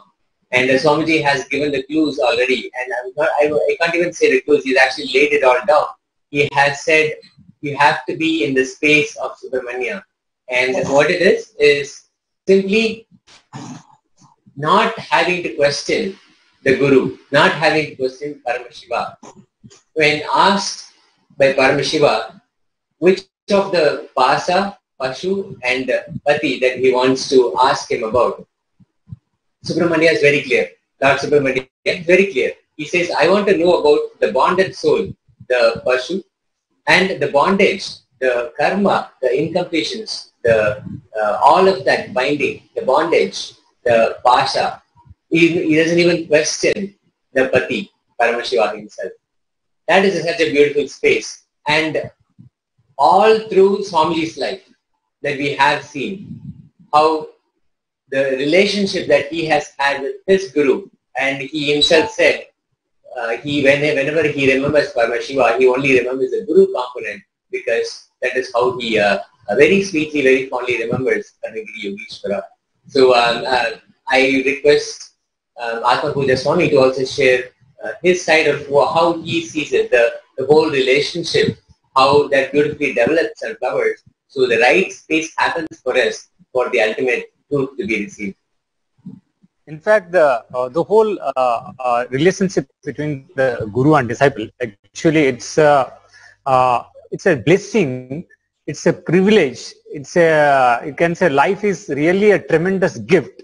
Only when a guru appears in our life, we realize it. In my life, I have actually experienced that. You know, if there is a, like, when you have a father, for small problem, you run to your father and father solution. And you feel that he is standing with you for your progress, to hold you, you know. See, when a child starts walking, he needs the father's support to early to stand, actually. Otherwise, the child is, you know, it wants to stand, but it needs some support.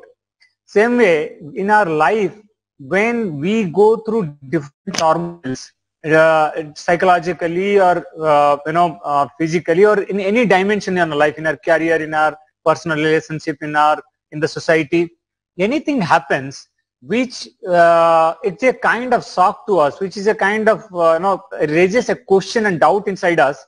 We don't have clarity for that moment. So what we will do, we will not, people goes to the people like whom they know are the so-called intelligent people or knowledgeable people, or whom they revere in their life. See, sir, if there is a problem in your life, you may go to your uncle. If you have a, if your uncle is more understanding and you perceive him, somebody who gives you good solutions, you will go. Or you go to a friend whom you perceive as a good solution giver. But tell me one person who is not inflicted with the miseries, who is not inflicted with the problems, and they themselves are in a deep turmoil in their own life. So how their solutions can be a permanent solution for us? So our solution for getting a permanent solution, it is of utmost important to know that Guru is the person who has resolved all the problems of not only of his life, but he understands the whole completely, not partially. When a human being has an understanding of, not the complete understanding of himself, which is Jiva, of the bondage, which is Pasa, and of the divine, or we can say Jiv, Jagat and Ishwar. So when, the Jagat is basically the Pasa, you can say, if I just understand it by the connotation, Jiv is basically the individual consciousness, Jagat is this Sansara, which is the bondage, and divine is the Lord, is the Ishvara. When the individual does not understand the whole relationship between the Jeev, the Jagat and divine, so how can he or she can give us a solution? I'm just asking this now very openly. To whom we are asking solutions of our problem? Can we ask ourselves to whom we are asking? If we are asking to our Father, because this question has happened inside me, Swami, actually. To all the audience, I would like to openly tell, when I had a problem in the life, where I was serving in a corporate house, and I was going through this question of not having proper complete interest for the job in the career, and having the spiritual interest of questions, what is this life is all about, why human beings has to be separated from their belongings, and the pain of separation, like you getting separated from your family members, turning as a pain for you, or some family members dying, turning as a pain for you. All these questions which had inflicted, numerous pain in me, suffering in me. But there is no answer. Whom I will ask? My Father doesn't have answers, because he himself is inflicted with pain and sufferings. He himself goes through the mental and psychological sufferings. So I am very clear that I want to ask every one of you, for your life problem, whom are you asking? Are those people whom are you asking, have they resolved their problems of their life? That is how so many people go to the psychologist. A psychologist is not a person. I have seen actually many psychologists. There has been a report which says that psychologists have gone in treating a mental patient, they become mental. So the whole understanding is that even if you have a psychological problem, if you are turning to psychologist, it is only the psychologist will take advantage of your situation and will try to make money out of you, and will fulfill his own personal agenda and objectives. He will not resolve your problem completely.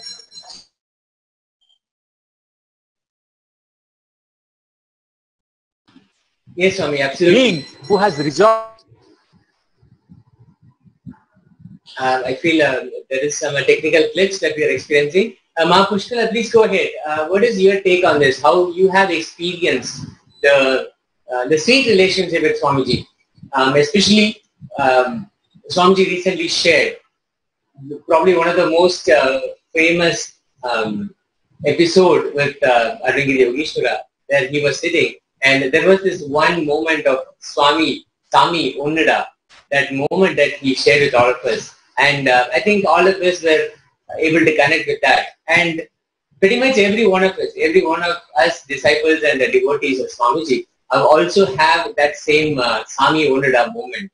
Go ahead and share what that means to you and how that helps you to actually be in a receptive space for what Swamiji is saying. Go ahead and share. Yes, Nithyananda. So yes. Yes, Tejamaya Swami. So I can say that absolutely to be receptive to what Swamiji is teaching, it is entirely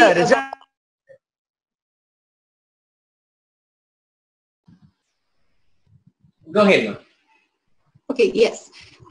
So all I want to say about that is that absolutely, what I can say is that when Swamiji first came into my life, I was seeking for answers. I was seeking for answer. Why this? Why that? Kind of what Atma Puja Swami was saying is that, I always question death. So if there's this God, then why do we die? Why does he separate us? And then why do we have to go through the pain of losing someone? And why this and why that? And why am I not where I want to be? All these various different questions that I'm sure everybody has at some point of their life or the other in whatever way. And so when Swamiji came into my life, he answered everything, every single question about life and death, outside of life and death, everything about where we're coming from, who we are, the introduction to us, to a point where it brought so much completion, so much trust. I understood that, yes, Swamiji knows me better than I know myself. And only thing that's needed is to follow what Swamiji is teaching, what Swamiji is saying. So follow the Guru Bhak. It is the best path for anybody, any seeker, any disciple. And I can say that most of my breakthroughs that I've had happen in my life, be it in my wealth dimension, be it in the dimension of overcoming a fear, insecurity, even speaking in public, whatever it may be, it has only happened because following Swamiji's instructions. So many times Swamiji will say something, even if it's like, oh, Swamiji, but I don't want to do this. I can do this, but I don't want to do that. But knowing that just what Swamiji is saying, what the Guru is saying, if we follow that, then simply what Swamiji wants to give us, he can give it to us so effortlessly. So I feel that the Guru-disciple relationship or the trust in Guru is the best way to receive what Swamiji wants to give us. So it's been very wonderful. And yes, we did start Paramashivam batch 5. And, it's been such a great blessing because when we started out, we were studying the Upanishads. And in the Ishava Upanishads, we were learning about not only questioning who am I, but by whom am I? And that was one of the things that always that was always there in my life, in my seeking. I used to always wonder, who is it that's looking inside my eyes? So when I would look in front of a mirror, I used to always wonder, who is it that's looking inside my eyes through the mirror? Who is this looking? I didn't know what I was doing and what I was feeling, but, understanding that all this is in the teachings, in Paramashiva's teaching itself, to bring us to the space of Paramashiva itself, it's just so fulfilling. It's just so nice. It's so fulfilling. Honestly, like I just know that Swamiji knows me better than I know myself. And so what Swamiji is teaching, what he's saying, certain instructions, certain guidance, certain things, all he's doing is for us. It's not for him. And so when we understand that, we know the Guru's love. This is because Swamiji's love. I just know. Many times I'm thinking something, and I'm sure that I've heard so many of my Sangha family members, team lead members, and people around, I've heard people say that, and this is my own experiences. Many times we're undergoing something or we're experiencing something, Swamiji will address exactly what we're going through. It's like we just needed that healing. So the Guru knows us. He knows. Yes, so, just having the trust in Swamiji, I just know that whatever Swamiji is teaching, just go with that and we'll get what we're supposed to get. So I'm just ready and open to receive whatever Swamiji has to give us. Thank you, Ma. Thank you for sharing that. Now, I just wanted to have one of Swamiji's videos, basically where he explains the chemistry of the Guru-disciple relationship. And all of this are part of preparing ourselves to be in the space of Surumanya, so we can receive the Sarvajnana Uttara Agama that Swamiji has been giving to us, the secrets, the grandest, or the Agama that is just one apart from the rest of the Agamas, the divine secrets from that Swamiji is sharing with us. And to be a part of it, to be in the right space to receive the sacred truths. Let's listen to this.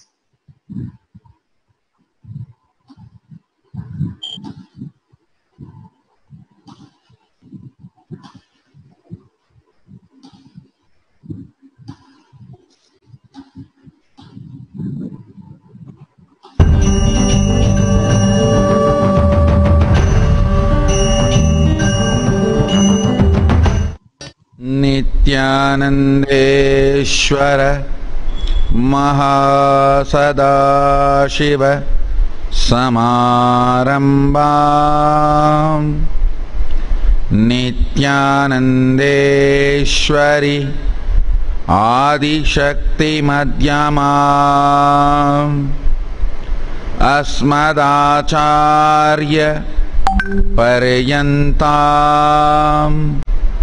Vande Guru Parampara.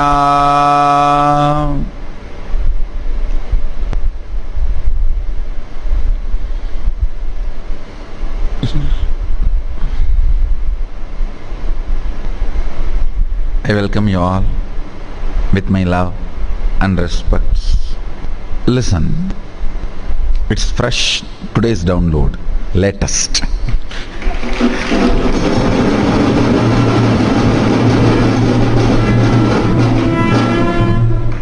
Sadashiva revealed an important understanding about chemistry of guru-disciple relationship.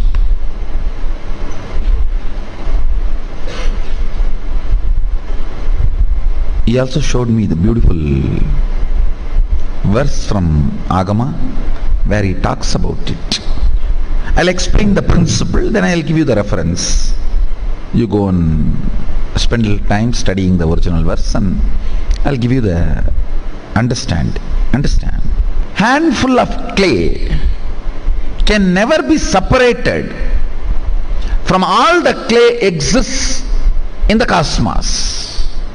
Bones you are having can never be separated from the bone material of the cosmos.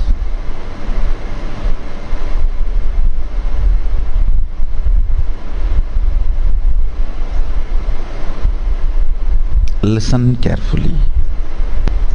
Handful of clay cannot be separated from the clay matter of the cosmos. The bones you have cannot be separated from the bone material of the cosmos. The body you have cannot be separated from the body material of the cosmos, Prakriti. The body matter of the cosmos is called Prakriti, nature. The will you have with which you torture yourself 24 hours with self-doubt, self-hatred, self-denial, whether this is right, that is right, did I get justice, am I getting my share, or am I being cheated, the other person does not do that but gets this, I do this but I don't get, with all the drama. Actually it will be good to be beaten up by the right opponent, but it is so bad beating yourself down and destroying.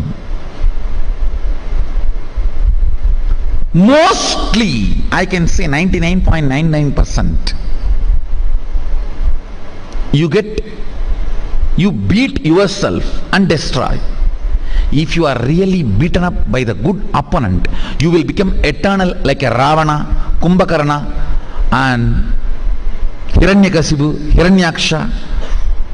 You will become eternal in the history. They have been beaten up by the right opponents.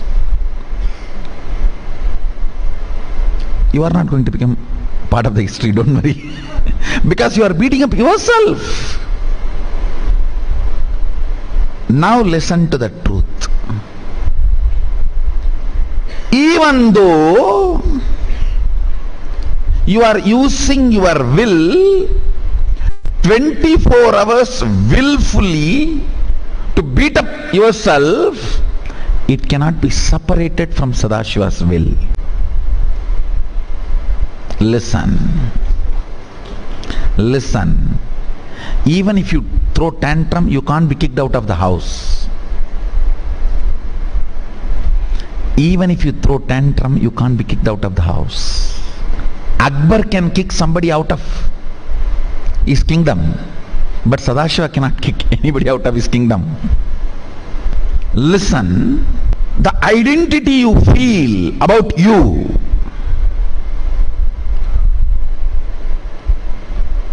breathe in, breathe out, that as Mahasannidhanam's individual will. Understand?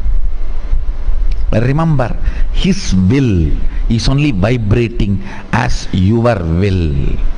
It is not meditation technique. It is powerful cognition.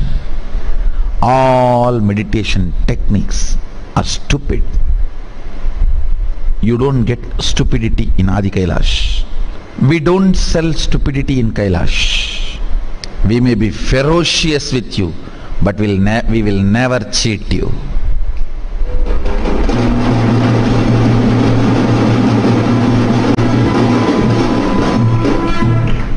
I have kicked out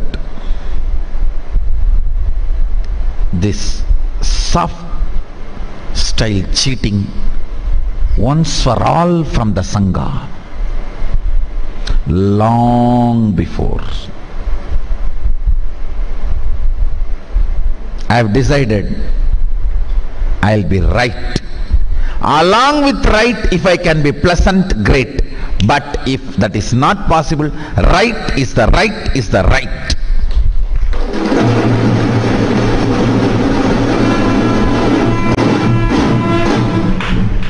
If people are feeling pressured by my right, I'll give them time to digest. But no question of soft pedaling, cheating. I am not goody-goody, feel-good feeling, good guru. No. No. No. It's all about right. It's all about right. People who decided to do right made their life pleasant. People who went after pleasant never got right. What is pleasant? Your logic getting convinced it's right. Who is your logic? Fundamentally your enemy. How he is going to convince? When he is going to be convinced? Once you are thoroughly, irreparably destroyed. Understand? Doing right.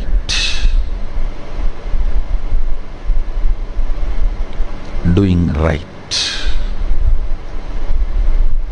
It is all about right. People may blame I am ferocious, but no one can blame I am cheating.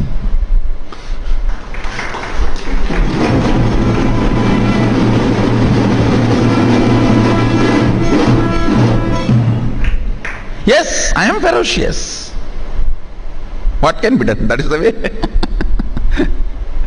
That's the way it is. Actually, being soft and cheating you is very easy. You are so stupid. You fall for simple smile and simple ooh, ooh, ooh.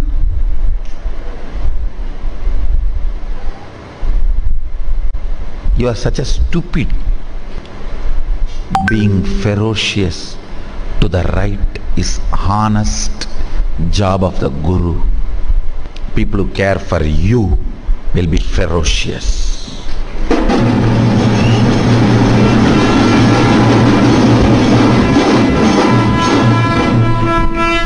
I am not Mama Guru.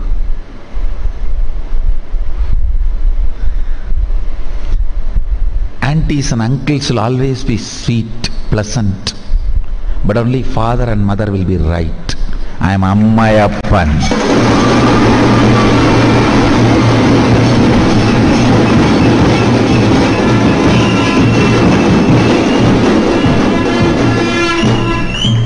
Not auntie-uncle.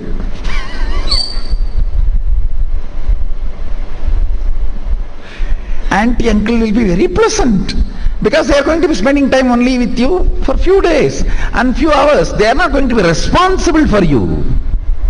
They can be just pleasant and give you whatever you want.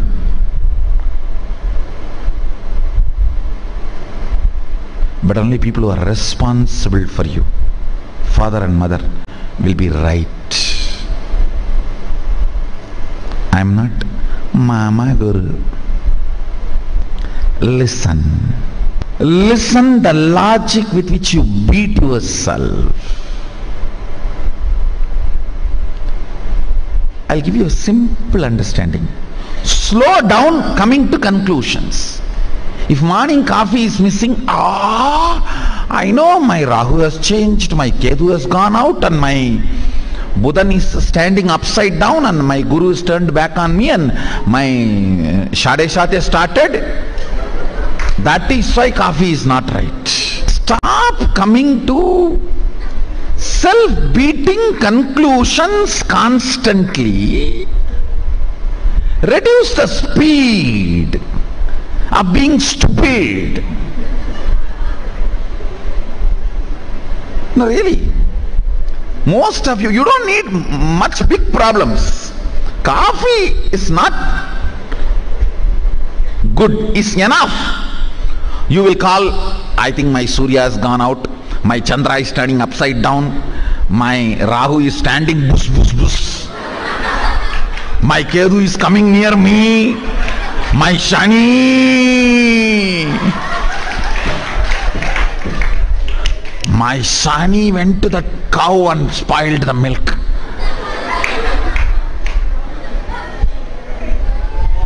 My Shukra entered my wife's mind and stopped the sugar level.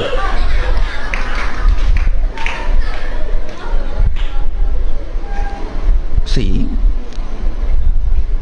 mark this one line. Stop coming to stupid conclusions. Reduce the speed of coming to stupid conclusions. Listen. All self-beating conclusions of logic is Vega, and powerful cognitions are Viveka. That's all. All self-destructive cognitions. I am not able to get up in the morning for yoga. I think my Rahu is standing in front of me. Just tell your friend to take a can and beat you. No, tell him, till I get into Shivastamba, go on be beating me. Then all your Rahu, Ketu, everything will be cleared.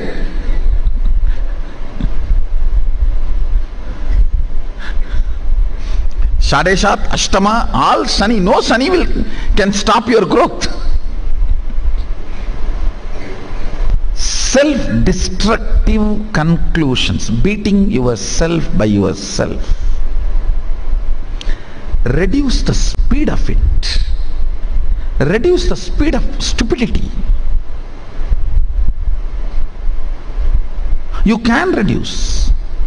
It is not mandatory to be stupid on the planet Earth. Even though due to your stupidity you assumed the human body and came to planet Earth, it is not mandatory you have to continue to be stupid to be in the planet Earth. The self-beating pattern, antidote for that is my will with which I am creating hell for me cannot be separated from Sadashiva's will. So let me breathe his will into my will.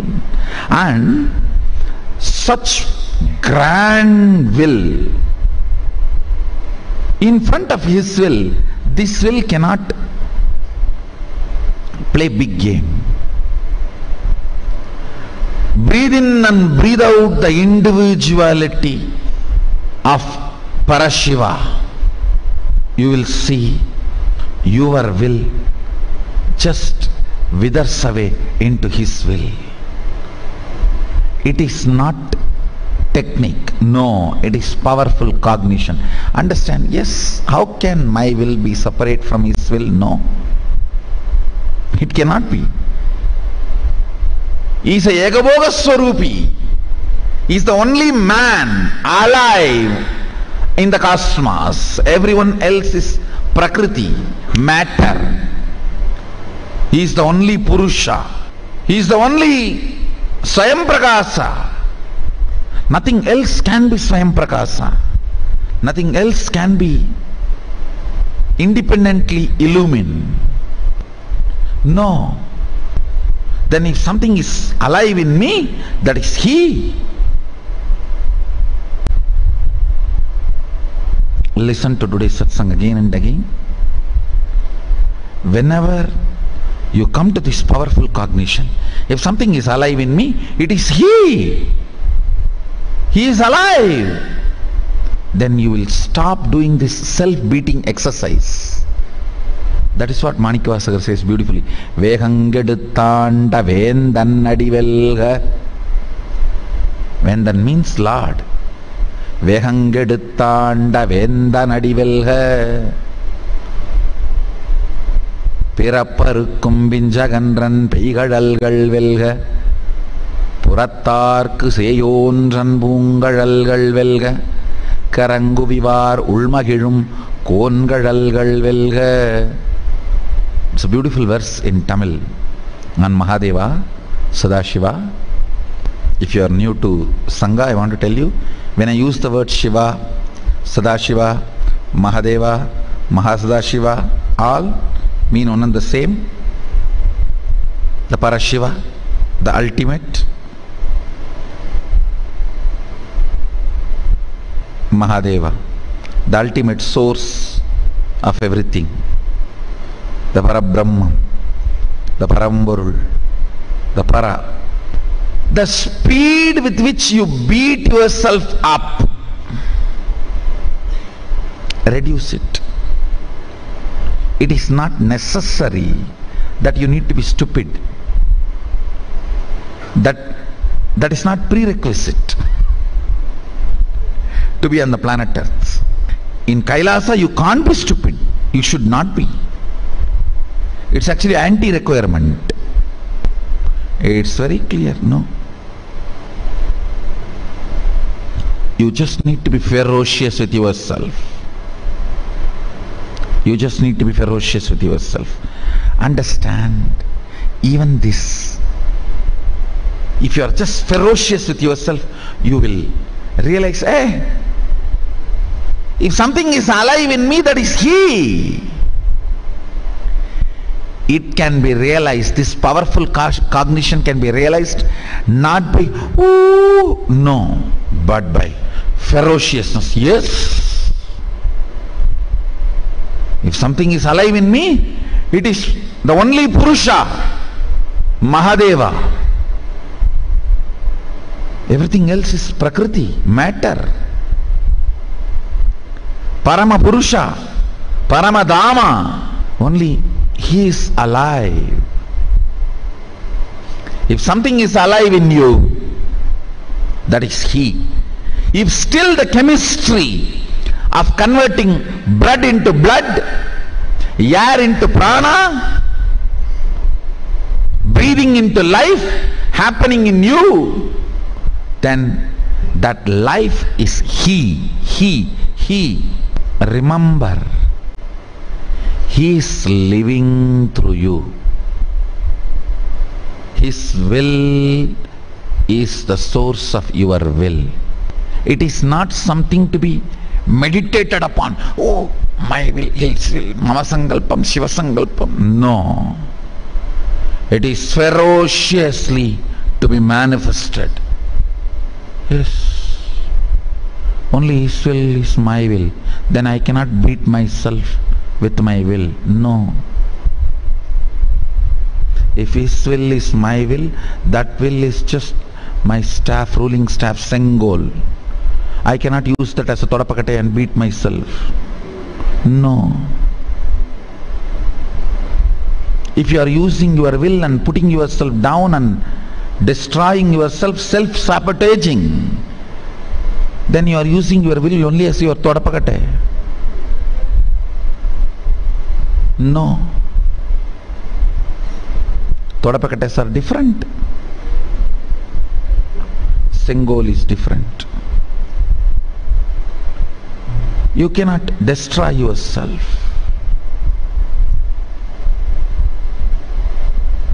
Essence of today's satsang, SDHD is a shit. His will is your will is a hit.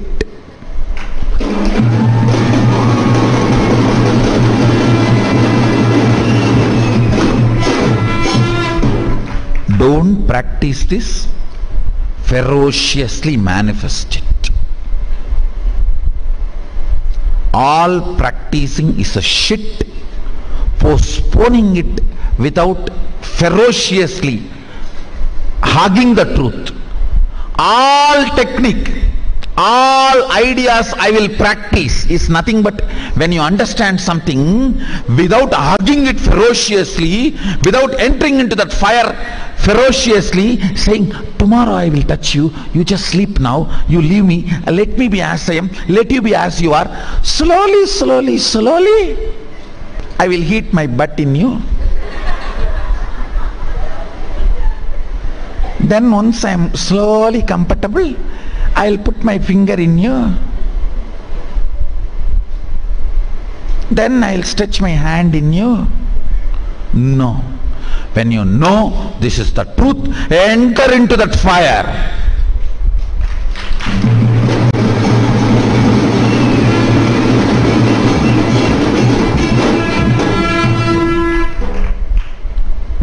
No. His will is your will. Ferociously manifest it.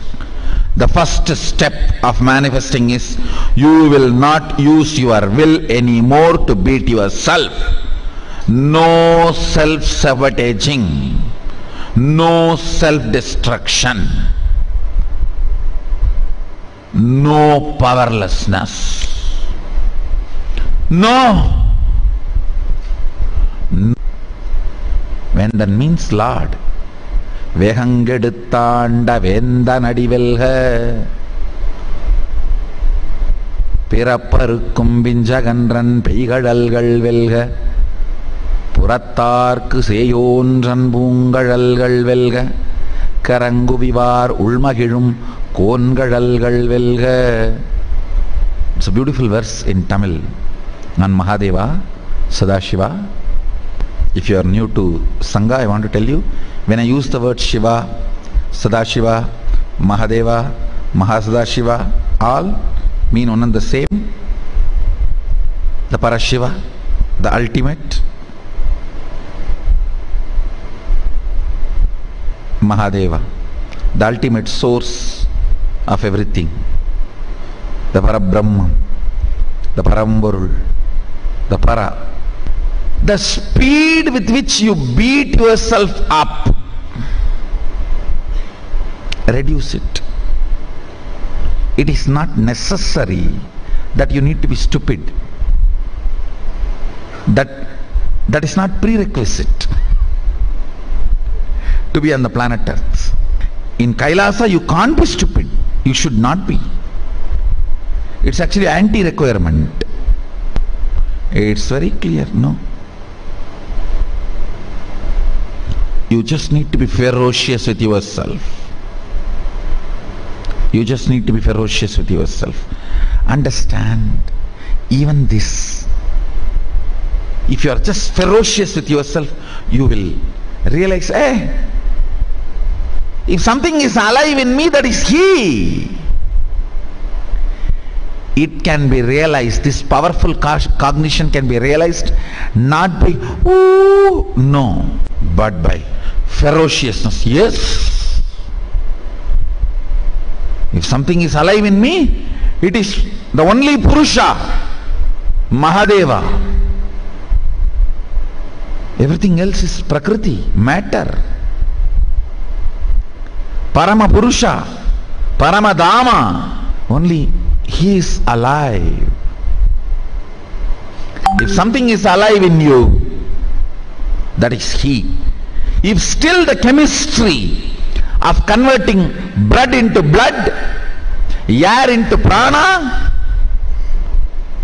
breathing into life happening in you, then that life is He. Remember, He is living through you. His will is the source of your will.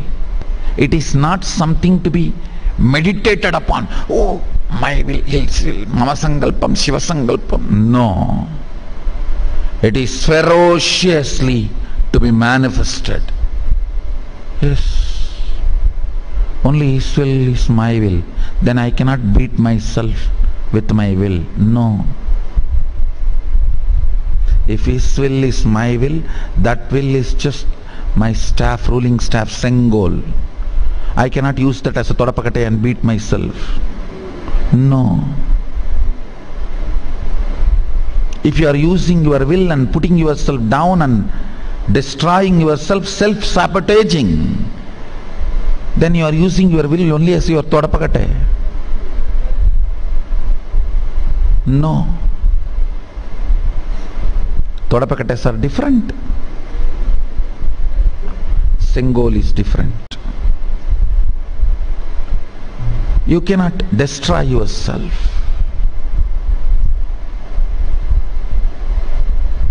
Essence of today's satsang, SDHD is a shit. His will is your will is a hit.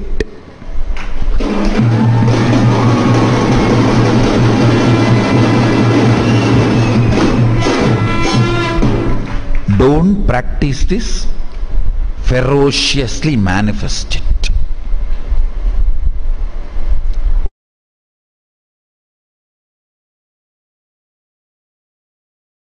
Ferociously hugging the truth. All technique, all ideas I will practice is nothing but when you understand something without hugging it ferociously, without entering into that fire ferociously, saying, tomorrow I will touch you, you just sleep now, you leave me, let me be as I am, let you be as you are. Slowly, slowly, slowly, I will heat my butt in you. Then once I am slowly comfortable, I will put my finger in you. Then I will stretch my hand in you. No. When you know this is the truth, enter into that fire.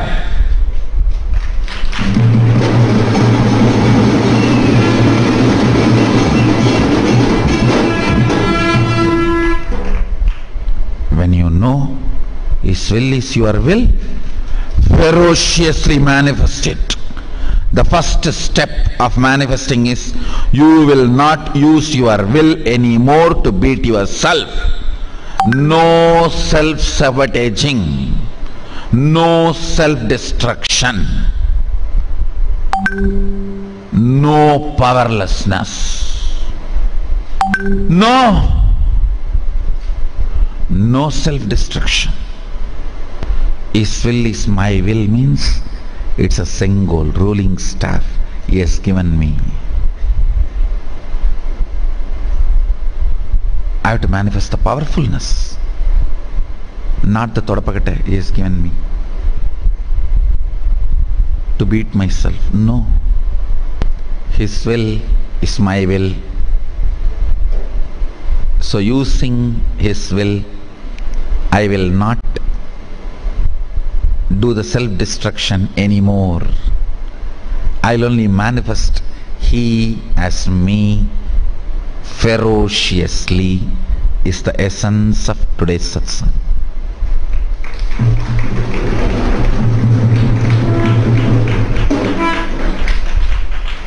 Watch today's satsang, even though it is short, few more times. This powerful cognition ferociously as a realization in you. That's a chemistry of Guru-disciple relationship. No self-sabotage, no self-destruction, no todapakate. Todapakate is the old broomstick used to wash the toilets in the village where the basins are not made in decent material like a porcelain. I think enough vivid description is given. And if you are from Indian village, by now you can even have the smell. I have given you such detailed description. You can even smell it by now. I think that's all for now. I bless you all. Let's all radiate with integrity, authenticity, responsibility, enriching, causing, living Shuddhatvaita Saivam, Mahasannidhanam, the eternal bliss, Nithyananda. Thank you. Be blissful.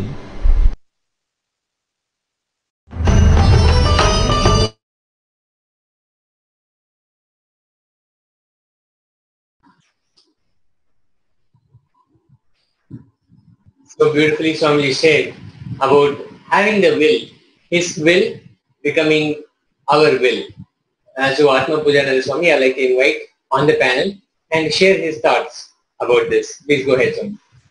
Yes, actually, so this is really exciting because when from the previous discourses we really take the extract and here people see a different dimension of guru-disciple relationship, what His Divine Holiness is talking about, is the Mama Sankalpa Shiva Sankalpa Mastu is and whatever is the will of Shiva, that becomes my will, and that is how the I completely remove the barrier which is inside me, which actually creates the distance between Mahadeva and me. Is I was always thinking that I am having a separate will and cosmic will is separate, but here very clearly His Divine Holiness has brought out that how in all the circumstances only His will prevails. Shiva Sankalpa Mastu, late Mahadeva's will becomes my will, and that is how the the union will happen. Even in Rudra Astadhyayi also we have actually the Sankalpa Sukta, Shiva Sankalpa Sukta, where I can even chant a couple of suktas. If you can project Swami, a couple of sukta I can even chant. See, actually this Rudra Astadhyaya are actually 18 chapters which are dedicated to Lord Shiva, and the Rudra Abhisheka happens where we actually chant this entire Astadhyayi, all the Rudra Astadhyayi we chant, and the Rudra Abhishekam happens. In those there is a Shiva Sankalpa Suktam. This particular verse is actually from the Shiva Sankalpa Suktam, the first verse. Jajagato dura mudaiti daivam tadu suptasya tathaivate durangama jyoti sam jyoti rekam tanme manaha Shiva Sankalpamastu. So actually there are various styles of chanting. This is like we have Krishna Ayurveda chanting, and we have North India also, there are different forms of chanting. So this particular verse says that, just to get down to what exactly the first shloka of Shiva Sankalpa Sukta tells, that the mind which is in the waking state through the means of the senses roams through this world, and which is in the dream state roams through the many worlds, and in the state of deep sleep returns to its origin. That far wanderer, that light of knowledge, my mind, may you have good intentions. So actually it's in all the Trikala, actually whether you are in the deep sleep, or whether you are in the dream, or whether you are in the waking state, in all these states we are actually just we are praying the divine Paramashiva becomes the light in my mind, and may you have the good intention. That's what that light of knowledge is Paramashiva, that becomes our mind. Yena karmanya paso manishino yajna krimanti vidathesu dhiraha Yada purvam yakshamanta prajanam tanme manaha Shiva Sankalpamastu. Now the second stanza, which is explained as the means by which a man who wants to do good, whose senses are stilled, and who is wise and diligent, becomes proficient in yajnas and other karmas established by the Shastras, and also that which is the principle and most revealed. You can go down for me, that Sankalpa can go down. You can go down, the sutra has gone. Can you go down a little further? Yes, the second verse explanation. The means by which a man wants to do good, whose senses are stilled, and who is wise and diligent, becomes proficient in yajnas and other karmas established by the Shastras, and also that which is the principle and most revered of the means of knowledge. My mind, may you have good intentions. So again and again, the whole understanding is being evolved. The last part of, you see the Siva Sankalpamastu. Whoever wants to do good, whose senses are still, means it is asking completely all the 5 senses has to be still, and who is wise and diligent, means perfectly wise and diligent and becomes proficient, who's completely mastered the yajnas and the karmas, and who's perfectly established in the shastras, and also that which is the principle, which is the core, which is the source and most revered of the means of knowledge. My mind, may you have good intention. So calling Shiva to become his will is my will is the whole, like in every action, every intention, let Shiva's will be present in me is what actually in a concise this mantra speaks. If you go down to the next verse, which is verse number 3, well, we'll see what exactly the verse number 3 speaks about. See, this Shiva Sankalpa Sukta is basically from, it's from the Rudra Ashtadhyay, and Rudra Ashtadhyay is a mantra which is widely prevailed, which is mean for worshipping Lord Shiva. We can go down further to verse number 3. Sorry, we are having some technical difficulty, not able to get to the verse 3. Looks like there's some difficulty.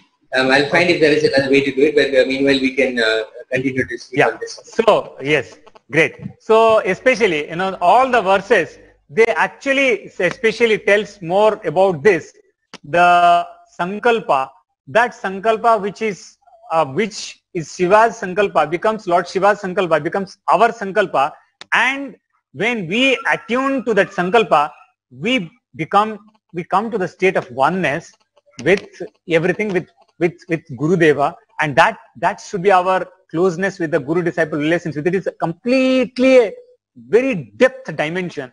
See, logic dimension, when we use, we always try to judge, what Swamiji is telling or what Guru is telling, or is like, okay, Swamiji is telling something which is logically appealing to us. We use our logic, and sometimes we don't use our logic.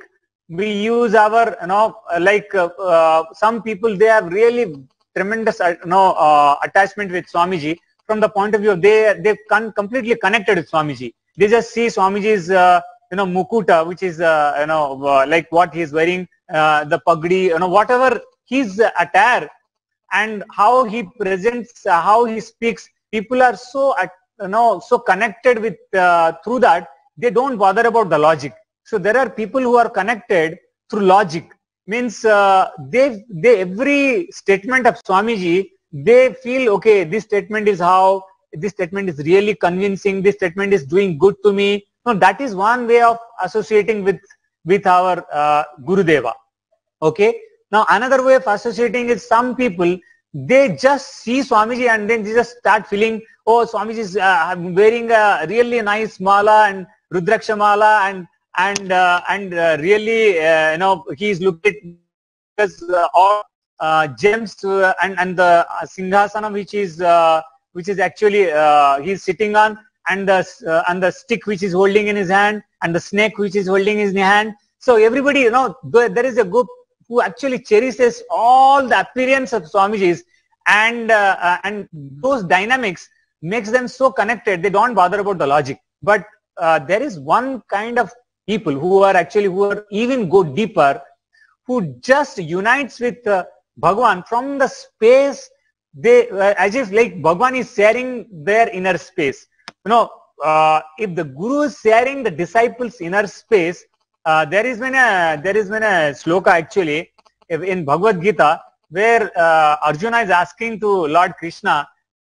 Krishna is asking Arjuna, hey, see in the tree there is a different color. What you call is a bird. So it's saying there is a green bird in the tree. Arjuna says, oh yes, I am seeing a green bird. Then Krishna is saying, hey, how come you are seeing that is not a green bird? No, the moment he says, suddenly he says, oh yes, you are true. But then the moment he says, then how you are cognizing what I am saying? He says, Krishna, I am so united with you. The moment you say there's a green bird, it appears to me as green. Like that kind of space sharing is happening. the inner space which one another is sharing is like the Guru's inner space, Krishna's inner space. Arjuna started sharing. So, that is what happened. Even the sense organs starts perceiving what Swamiji says without having any conflict, without having any duality. The non-dualness happens, the union happens, the cognition of Guru becomes the cognition of the disciples. That is the depth level. Getting associated with Guru is absolutely, you can say, everybody's desire. It should be, this is the place which I cherish all the time, to have a connectivity at the depth level where his cognitions becomes our cognitions, and we achieve that state of union. Yes, Swami, I think you can really expound further. Is what my take is, what I'm feeling like this. It's really a absolutely extraordinary dimension what Swami has revealed to us. Yes, Swami, and this is in line with what I've always experienced with Swamiji, that the best that he has experienced, that he will always share with all of his disciples. For example, the best of the Guru-disciple relationship that he had with Paramashiva himself in the form of Arunagiri Yogeshwara. And that 9.5 months that he experienced, how he wants to share that. He is bringing out all the secrets, the secret space, the little things, even the minute details that he's just sharing one by one, so that we can also get into that space and have the same experience. In the same way, how whatever the best that he has experienced within himself, the temple ambience, for example, how he continuously talks about the space, the Tiruvannamalai town that he grew up, how every little thing, the whole framework, the whole network that he was engaged in, everybody is simply contributed to forming his experience. And exactly and precisely that's what he is developing in all over the world, the space of Kailasa that he is bringing up, the temple-based enlightenment ecosystem. So not to leave out Live anything. Mobile just sent me this solar wireless battery pack. I'm excited. Let's see what's inside. I really like the build. It's got hand grips on the side. It's shockproof and water resistant. The power bank has 20,000 milliamps, which can fully charge your phone up to 8 times. The most loving relationship that he has shared with the Paramashiva himself, and how before the truth was being shared. I want to actually talk about that one experience that he shared when simply he was sitting with Arunagiri Yogeshwara, and he says he is trying to get his attention. He is trying to explain a concept, but at the time Swamiji shares that he kind of drifted off. He is kind of having some other thoughts. Maybe he was thinking, this is a truth that I have heard many times. Yes, everything is the same. It's all consciousness. Something like that. He was drifting off. And then Arunagiri Yogeshwara, Paramashiva, he actually grabs his attention. He says, Swami, that's how Swamiji was referred to at that time. And he shakes him up and grabs his attention. And he says with deep eyes, which Swamiji can never miss, Swamiji can never go out of. And he says, with this gesture of how to move his hand, I'm able to move my hand. There is a consciousness within me, with its will, I'm able to move my hand. Are you able to do the same? And then Swamiji also says, yes, of course, I'm also able to move. And by the way, all of this is happening without any words being exchanged. And then through that, he's able to explain the whole experience in one word, Onnada, that you and I are the same, you and the will of the consciousness that moves the whole thing is all the same. This, to me, is the perfect example of how the relationship, how Swamiji related with him, how Paramashiva related with Swamiji, that opened up that very beautiful space of Guru and disciple, how the truth can be very easily delivered. There was just 2 words. two words were given, Onnuda, and within those two Nevada words, homeowners, the if you have a whole power meter truth like this of the inside your entire house, you cosmos can has been qualify delivered. to erase your And of envy course, energy we also bill hear at these no two cost to words, you. and It doesn't cost. the same meaning may not be internalized immediately when we hear this, but that happened with Swamiji because of that relationship.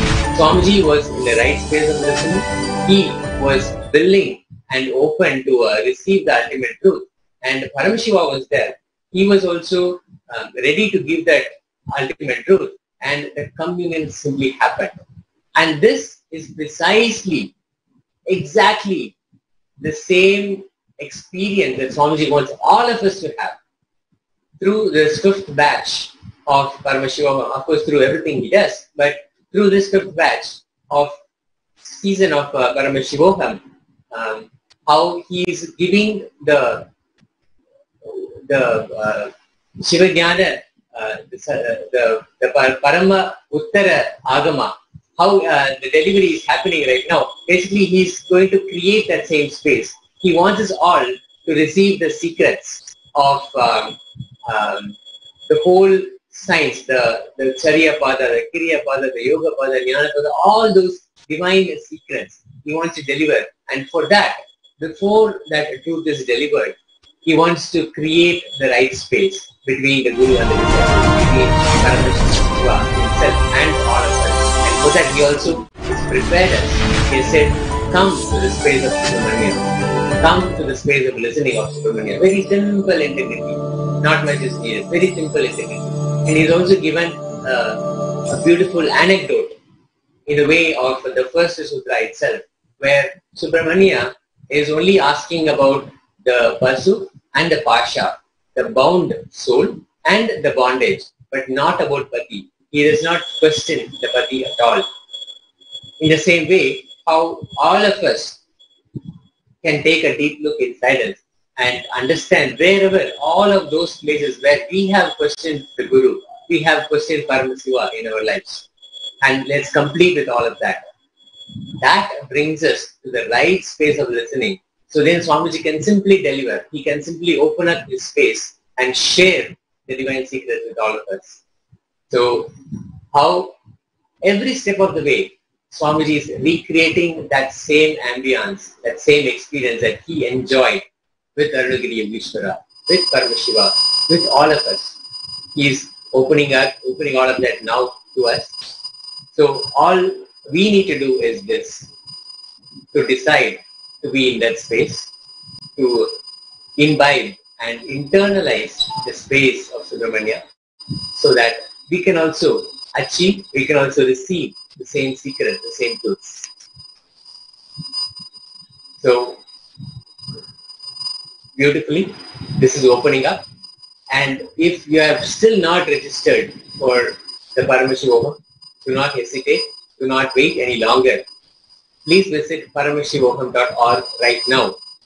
And if you are watching this on any of the social media platforms, on Nithyananda TV, Nithyananda YouTube channel, or the Life List Foundation channel, or any of the Facebook channels, also any outlets available, if you can share this live video with all your friends and all the groups that you are part of, then so many more will also be able to receive the same truths. And Swamiji has created, is building it up so that the ambience is created so he can share the truth with all of us. So this truth, the secrets, have to be shared with as many people as possible in this world, so they can also experience the same communion, the same receiving of the ultimate truth. So we urge you to share this live video to as many people as possible on all the social media platforms. In Saiva tradition, We'll just take a few moments for you to do that. You can use the tag #Nithyananda or #Kailasa and the Nithyananda Satsang, so that we can actually collate all of those responses, and so we can follow up with them also. And also, if you're watching us on Facebook Live or on YouTube Live, you can share your thoughts, how your experience has been with Swamiji, how that Onnuda moment happened for you. you can also share. You can post it on your Facebook walls. You can post it as a comment here on the Facebook Live or on YouTube. You can share it so that people can fully realize the potential of the Guru-disciple relationship. If you see the whole Holocaust that happened, the backbone, they identified as the one to break so that the truths, the essence of Hinduism will be lost forever. But now, Swamiji has made it very clear, his intention, that he will bring back, he will restore and revive this Guru-disciple relationship. And how beautifully he is doing it. He simply has to share what he experienced with Paramashiva as his Guru. And all of us, now we know what it is, how the experience is. And now we cannot stop sharing with others. And in the same way, let's share so that more and more people experience this, more and more people get to know what it is. And this Guru-disciple relationship, the most meaningful and the most sweetest and the most endearing relationship, is not lost to humanity. So let's share this video, this live telecast. Soon we'll be having more and more of the secrets being shared. And for that, how to prepare ourselves, that forms a whole platform for the experience to be shared, the divine secrets to be shared.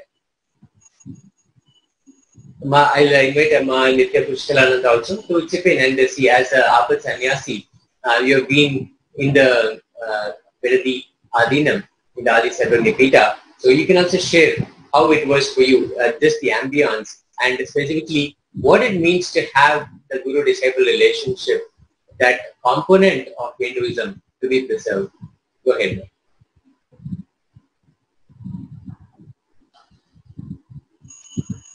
You can please unmute yourself now.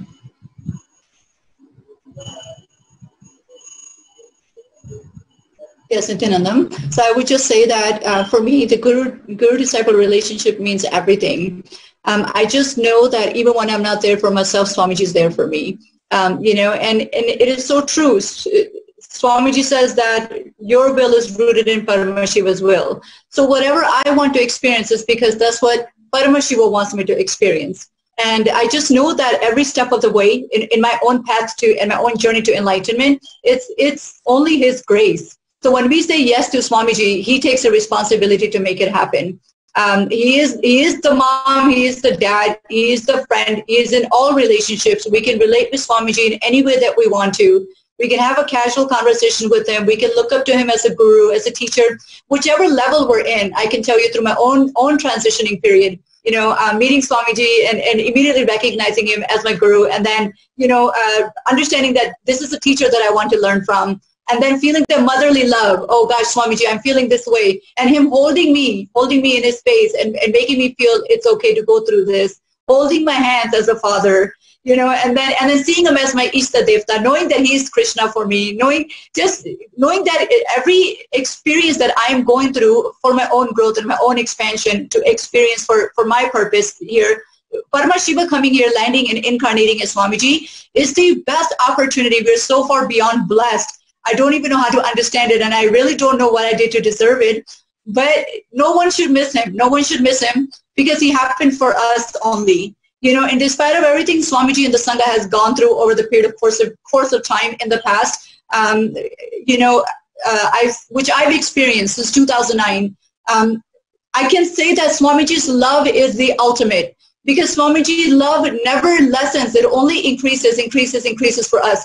You know, when we go through an obstacle as a Sangha, or we go through any obstacle to be with Swamiji, he comes up with a greater plan. He comes up with a bigger vision. He comes up with more expansion for us to grow. There's no way, even when I've given up and I've thought, I felt down and I felt low, Swamiji has given a next level of breakthrough. You know, there's absolutely no question of moving backward. When you're with Paramashiva, Swamiji so compassionately waits. That is the beauty of the Guru-disciple relationship. When we say yes to him, he's taken the responsibility for us to grow in any way we want to connect with him, whatever it is. If it's coming, you know, like when I met Swamiji, I was having too many problems. I didn't know how to deal with these problems in my life. The first thing Swamiji did as my guru was he taught me how to handle these problems. He taught me the science of completion. You know, from that aspect, I grew further. You know, okay, so what more is there life? How can I experience the potential in me and express the creativity to expand to what I want to experience? Swamiji took me to that level of fulfillment. He then gave me the leadership. He gave me that experience of a leader. What it's like to take up a leadership experience by sharing and enriching people. And so then he took it to the next level for me. You know, and then coming to live with Swamiji in the Adinam, experiencing that empowerment, knowing that you are him. His will is our will means that we are him, giving me that courage to experience myself as his daughter or as his Adinavasi. He is my mom, he is my dad. Giving me that empower really made me feel that I have the rights to Swamiji, in a sense that I am how Swamiji is declaring, even if I don't understand, I am Paramashiva. He is declaring for me, I am Paramashiva, and I have the rights to that. Experiencing that to this journey, you know, into taking up Apat Sannyas, it's just, I can't logically understand it, and it's okay, because it's an experience. It's unconditional love of Swamiji that just gives me and takes me to the next level of breakthrough continuously, you know, be it power manifestation, be it doing the work of inspiring myself and others, and then to be a bigger cause of the enlightenment ecosystem of Kailasa, taking up Apat Sannyas in the need of the hour, where this is so important to take forward in the next upcoming generations for us. So the totality of everything, it is the best experience. To be with Swamiji, to experience him in our life is the best we can do. And he takes the responsibility for us to expand and grow and to make sure that we reach for what purpose we're here, ultimately, which is enlightenment and whatever it is that Swamiji wants to give us. So I'm very grateful for that, and I just want to invite all of you to be part of Paramashivam Batch 5. And of course, if you're already with Swamiji, already with Sangha, you feel inclined and you feel in tune to wanting to contribute in a way where you can help, you know, please take Apat Sannyas, because Apat Sannyas is not taking something away from our life. It's actually adding so much more to it. Because if we have if we take the responsibility to make ourselves and to make our society a better, thriving world, then everybody will benefit from it, right? And that is when we will enjoy it. Otherwise, there's no such thing as, what I'm understanding is there's no such thing as enjoying our life partially. There will be so much contradiction in it. So everything that Swamiji is bringing us is such a beautiful blessing, especially now that Hinduism is undergoing so much of, just so much of Hindu Holocaust, and it's been going through this.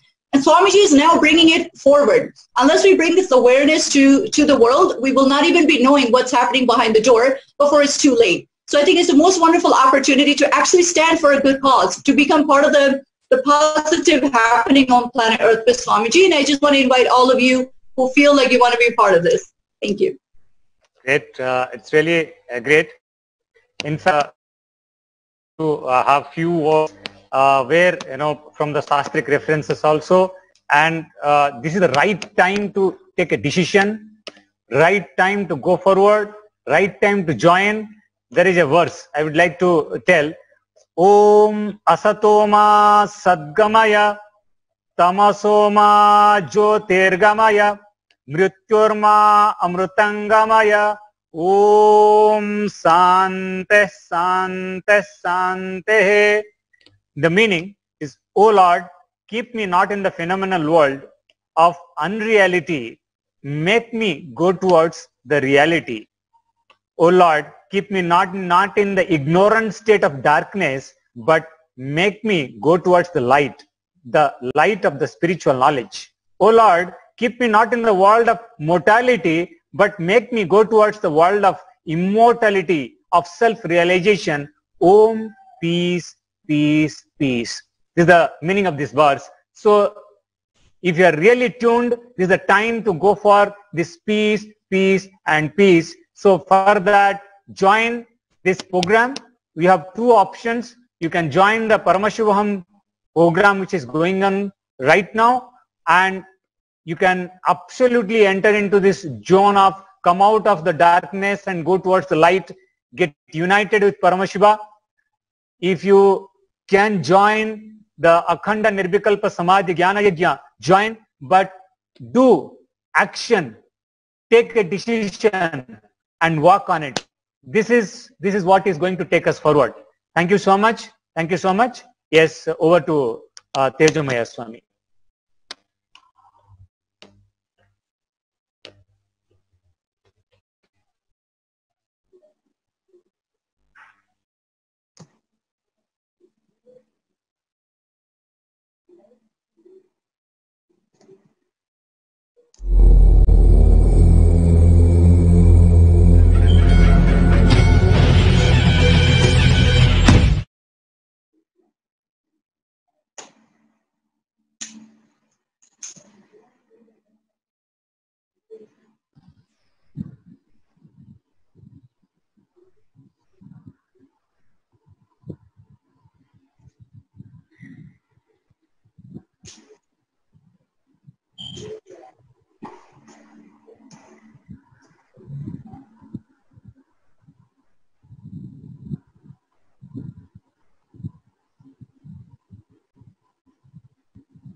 Nithyananda Paramashivam.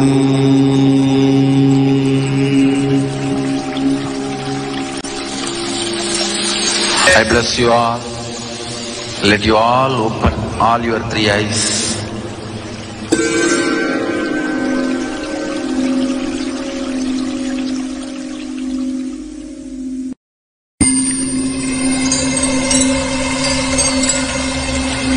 I welcome you all with my love and respect.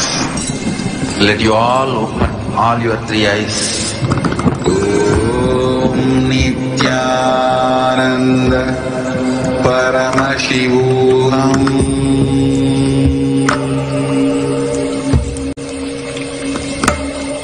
Om Nithyananda Paramashivam.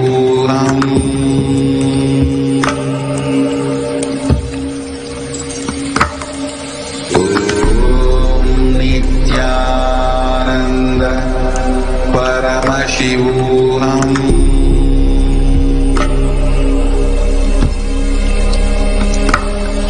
Om Nithyananda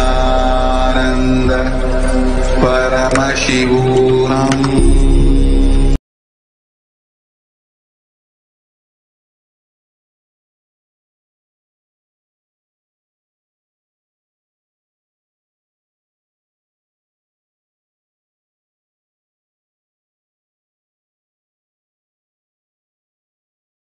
Life is?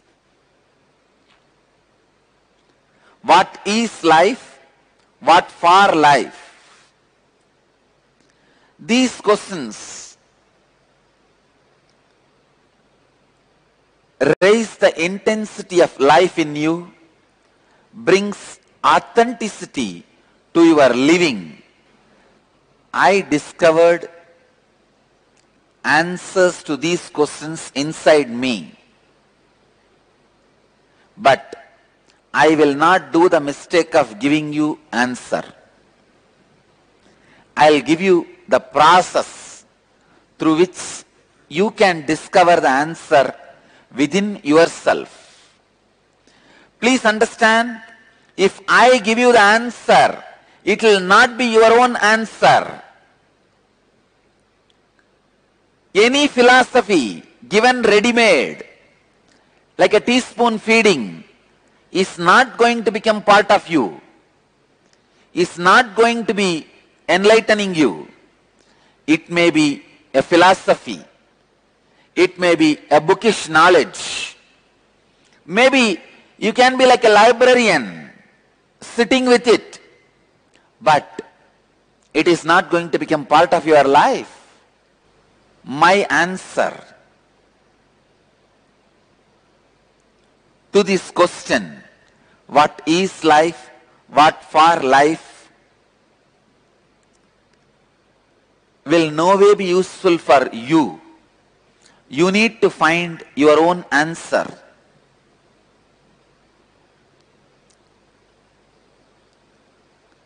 I can only give you the process. The process I am offering to all of you to find answers for the basic questions of life is unclutching.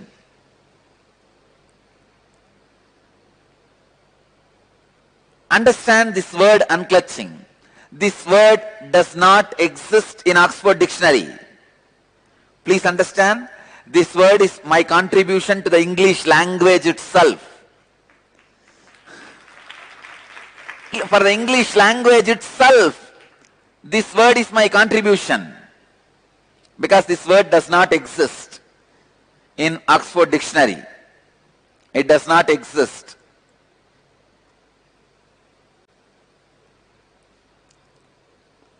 One day early morning, like intuition, suddenly this word has flowered in me as a Mahavagya. Mahavagya means the ultimate truth, the ultimate statement. Each Mahavagya is the punch dialogue from one Upanishad. It is a punch from one Upanishad. Each tradition have their own Mahavagya. There are so many Mahavagyas. Aham Brahmasmi, Tattvamasi, Prajnanam Brahma,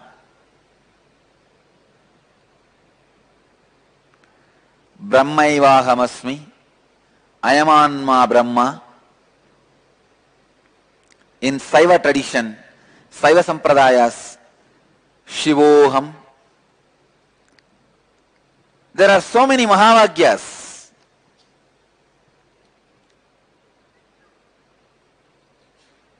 Please understand, this word, unclutching, is the ultimate spiritual truth. This process, unclutching, can directly upgrade your very consciousness. Today, through this webinar, I'll present unclutching as a technique, method to upgrade your consciousness, raising your inner space. When you upgrade your consciousness, raise your inner space, become more authentic, hundreds of good side effects happen. Like you become healthy, you become wealthy, you become a leader, you become more intelligent, you become more balanced. Thousands of things happen in you as the side effect of upgrading your consciousness. Today, I'll present unclutching as a powerful process to upgrade your consciousness. Understand these three words, then you will be able to catch the truth of unclutching. Clutching, disclutching, unclutching. Clutching, disclutching, unclutching. Clutching means, holding, getting attached.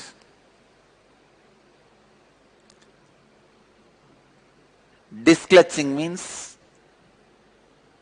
completely getting disconnected, breaking.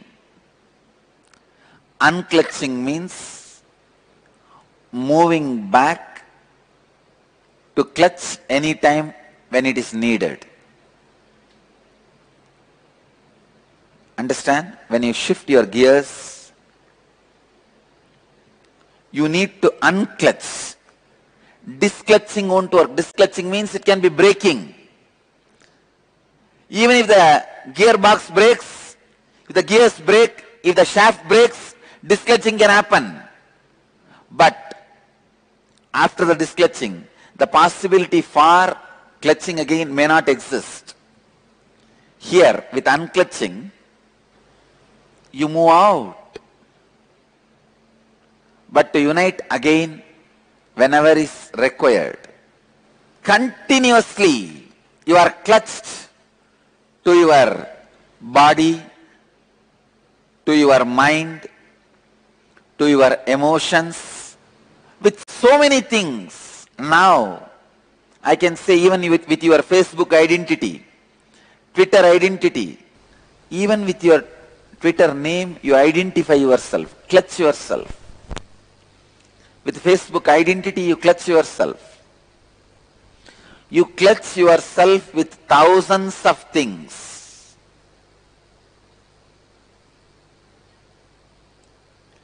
The ideas your mind creates, the idea of joy, idea of pain, idea of pleasure, with so many things you clutch.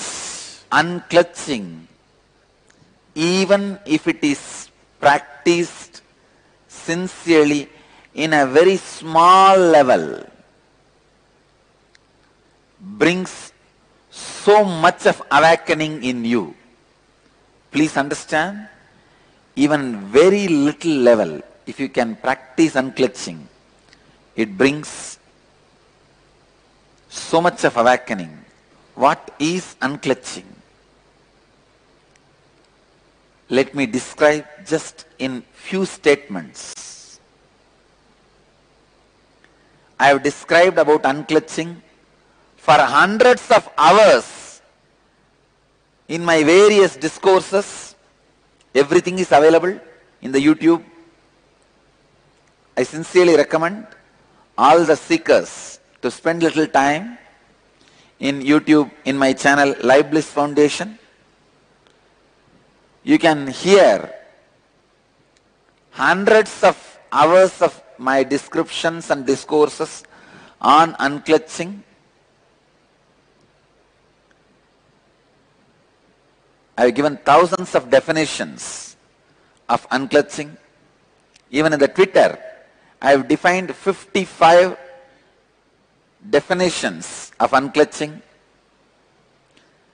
Now I will give you a very simple, straight process of unclutching. When a thought rises in you, without supporting it, encouraging it, entertaining it, or being entertained by it, relaxing from it. Please understand. When a thought rises in you, without entertaining it and without being entertained by it, without encouraging it, without being excited by it, just relaxing. If you start relaxing from the thoughts which are rising, you will experience freedom from the identity which you created. Please understand. Experiencing freedom from the identity you created means healing thousands of wounds you are carrying inside. Millions of possibility for pain, suffering you are carrying inside. Constantly you create shaft of thoughts.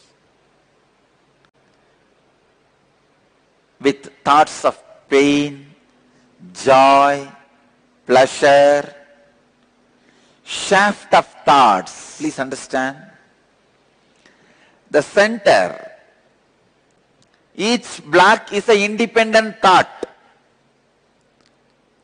First you have pain, then joy and pain mixed, then pain, then joy, pain and joy mixed, then pain, joy and pain mixed, joy.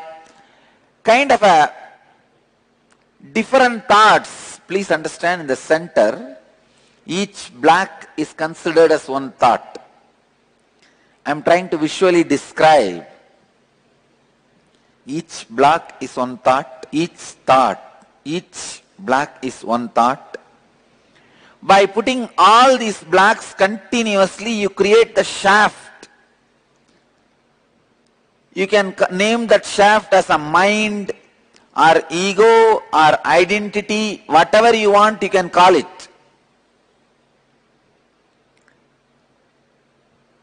Your inner shaft, your mind is made up of many independent thoughts. But unfortunately, you don't have awareness to look at your mind as it is. Buddha says very beautifully, original mind is nirvana.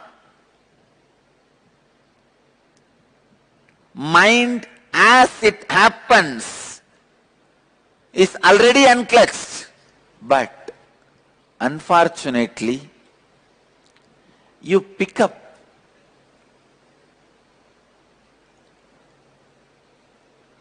from the independent thoughts and create your own short view about yourself. Very narrow idea about your life. You don't look at your mind as it is happening. You don't look at your life as it is happening. You either try to believe your whole life was pain, or sometime you try to believe your whole life was joy.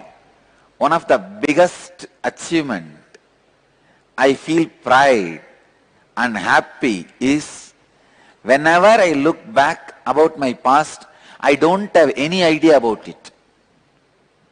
I neither feel it was always joyful, nor feel it was always painful, and no feeling at all. Please understand. If somebody comes to me and asks, Swamiji, give me one gift, the best thing you have in your life.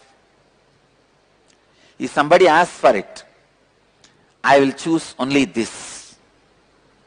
Gift of not feeling your past as a chain of joy or chain of pain.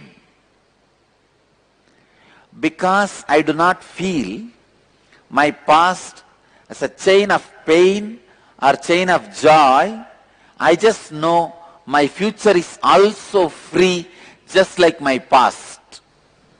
But unfortunately, every human being tries to develop an idea about their past as pain or pleasure.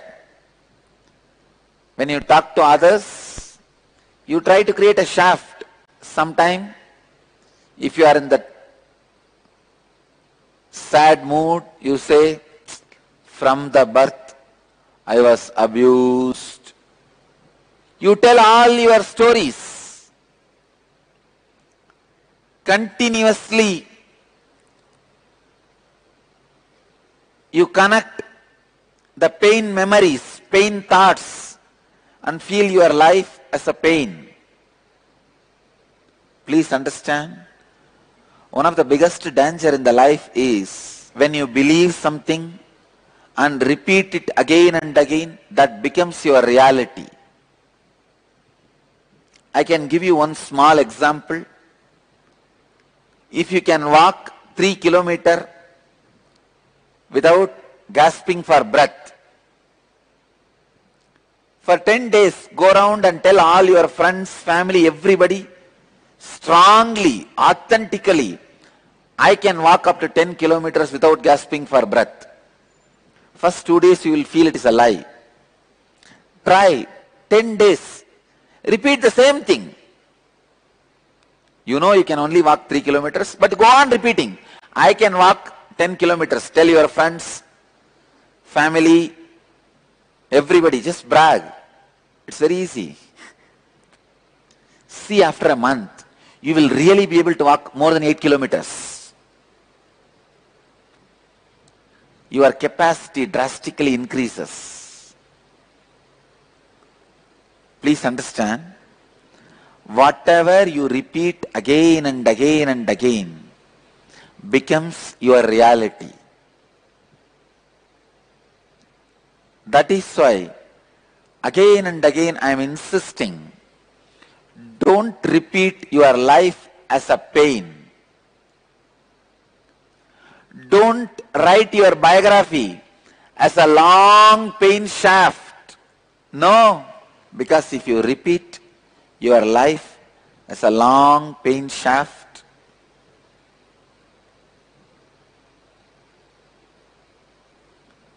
you will project the same pain shaft on the future also. When you look deep, you will see each pain you claim happened in your life is an individual incident. When you connect all of them and see,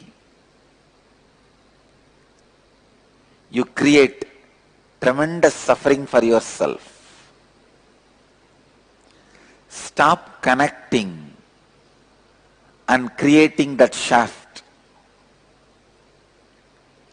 Stop continuously creating pain shaft or pleasure shaft in your life. Unclutching is a powerful, self-sufficient guide to your enlightenment, to upgrade your consciousness. Please understand, unclutching can be self-sufficient guide to your enlightenment, to upgrade your consciousness. Unclutching not only changes the way you perceive the reality, it transforms the reality itself. Please understand, not only it changes the way you perceive reality, it changes reality itself, because it is a very powerful process, touches the source where the perceiver and perceived both come out. There are many methods, techniques which works only on the seer, not the seen. Unclutching, it's a technique which works on the source from which seer and seen both comes out. Whenever I talk about unclutching, traffic jam happens in my throat, because so much need to be told, so much needs to be added. Unclutching is the ultimate meditation technique. It can directly upgrade your consciousness. Please understand, purpose of the human life is to upgrade your consciousness. Temples, rituals, religions, sacred books, everything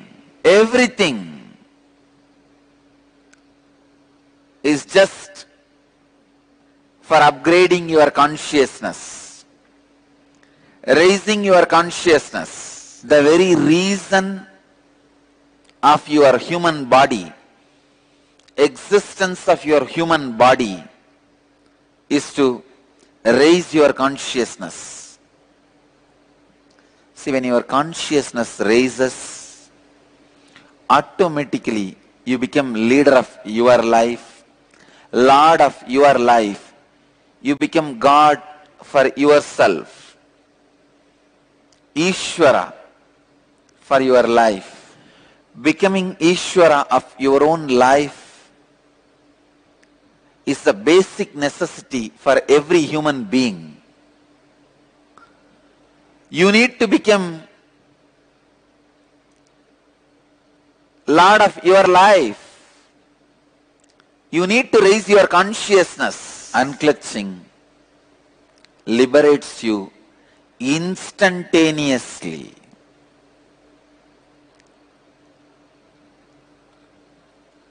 Immediately. This one process is enough. It is self-sufficient for whether you are a beginner or professional seeker or about to get enlightened. Unclutching is a complete technique for you. If you have problems related to your health, unclutch. If you have problems related to your wealth, unclutch. If you have problems related to your mind and the mental health, unclutch.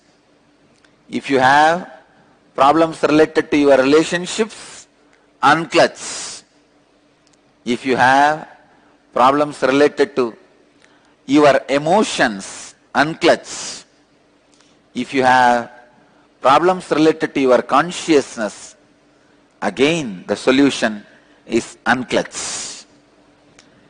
I'll give you the 9 levels of unclutching. Unclutching from the outer world, like problems and difficulties related to name and fame. Devotees, disciples, please note down in your book of heart. 9 unclutching. Please note down in your book of heart. 9 different levels of unclutching. First, unclutching from your outer world means when you have problems related to name, fame, money. If you unclutch, please understand, I am not saying you need to lose that money, name and fame. No. You will lose the problems and suffocations and stress, sufferings created in you because of money, name and fame. When the problems, suffocation, stress is removed, suddenly you have a pure inner space where you can create whatever you want in the outer world. Understand? Biggest asset any human being can have is free inner space, extra inner space. Whenever I give energy darshan to people, I just give them few hundred more acres of inner space, that's all. Extra inner space, just like Google gives storage space. Extra inner space is the ultimate wealth. Wealth is not the billions of dollars you have, or the relationships you have, or the bungalows, properties you have. The real wealth is extra inner space you have. The space you have inside, free space, in which you can do your creativity, you can do your creation. That extra free inner space is the real wealth.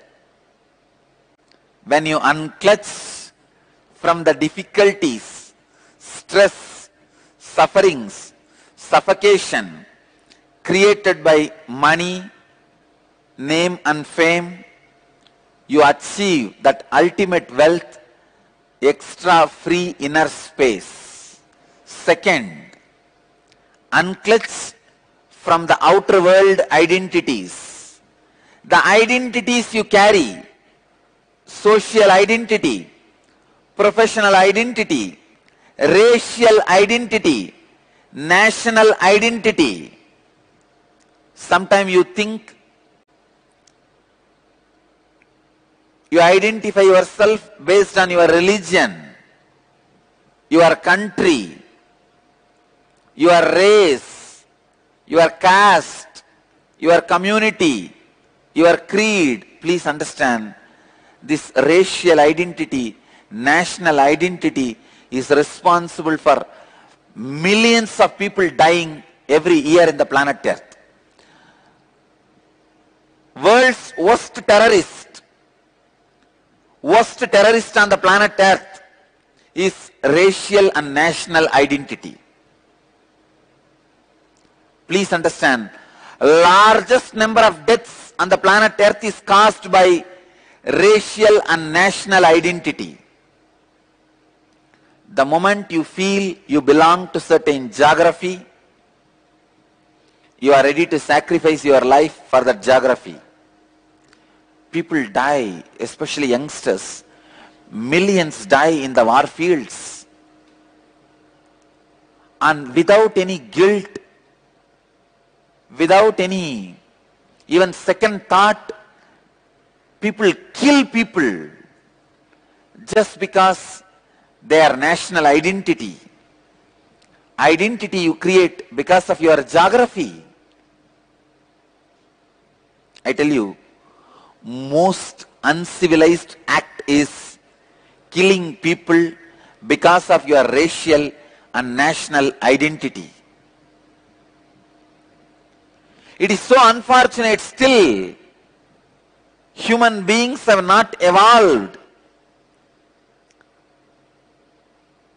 from that low conscious of killing people, destroying people because of racial and national identity. Same way, the racial identity is responsible for all religious and communal terrorism.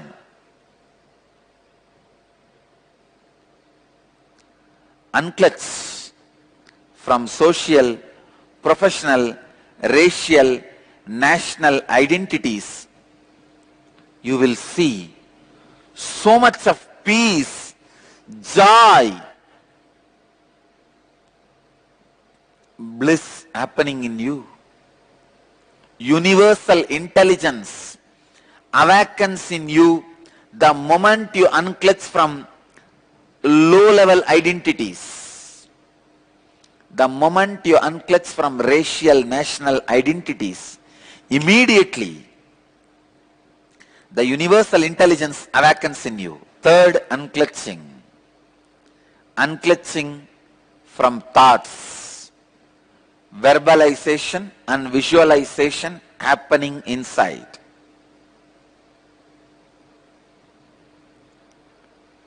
Please understand. Unclutching from thoughts means the verbalization and visualization happening inside. When you look in, the verbalization happening, the visualization happening in you are all thoughts. Unclutch from both. Continuously try to unclutch from both. You will see extraordinary powers expressing in you when you start unclutching from your verbalization and visualization. You will become yogi. Understand? Living as a yogi is life. Unclutch from verbalization and visualization. Whenever you remember the verbalization happening in you constantly, the words moving, or the visualization happening in you, the ideas happening in you, unclutch from that. Even the boredom, feeling bored, restless, is also one more thought, one more verbalization, one more visualization. Unclutch even from that. And fourth level of unclutching. Unclutch from your emotions, pain and pleasure. Let me tell you from my own experience. When I fell from the horse during the horse riding and fractured my hand, just all I need to do is unclutching from that pain. I could see very clearly body was healing at least 5 times more faster than normal speed of healing. I tell you, I really felt so joyful. I felt so happy for my body. Wow, what a body to live with. Body which does not give you pain, friend who does not give you doubt,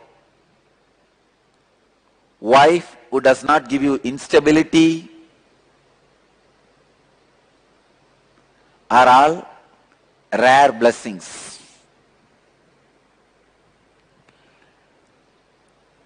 Body which does not give you pain is such a joy to live with that body.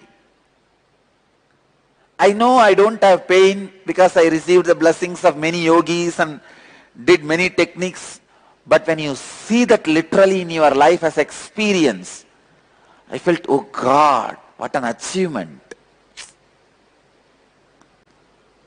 I felt such big relief.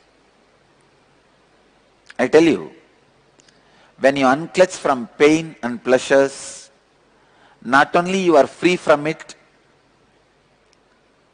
even your health improves drastically. Fifth unclutching, unclutching from the inner world identities like parental conditioning, ahankara and mamakara. Ahankara means the idea you project about yourself to others. Mamakara means the idea you believe about you as you inside you.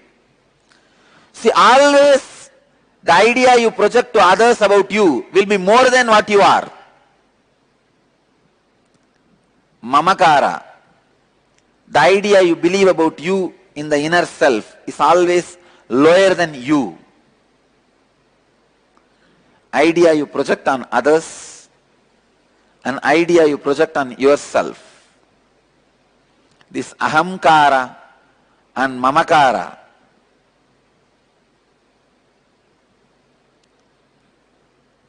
your whole life is nothing but the fight between the ahankara and mamakara. Means the identity you project in the outer world and the identity you believe as you in the inner world.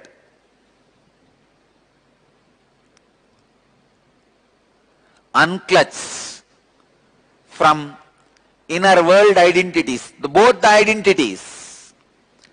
Unclutch from the identity you project to the outer world, unclutch from the identity you believe as you in the inner world. Sixth level of unclutching, unclutch from the biomemories, means the very patterns you are carrying.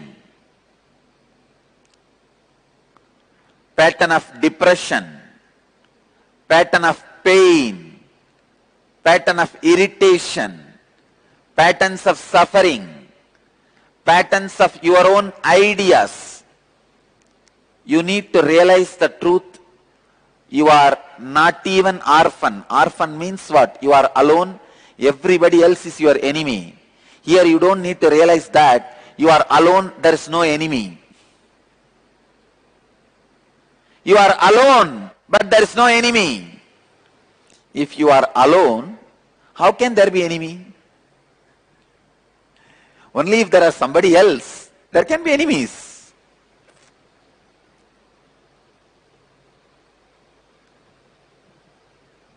If you unclutch from the patterns to the extent till you realize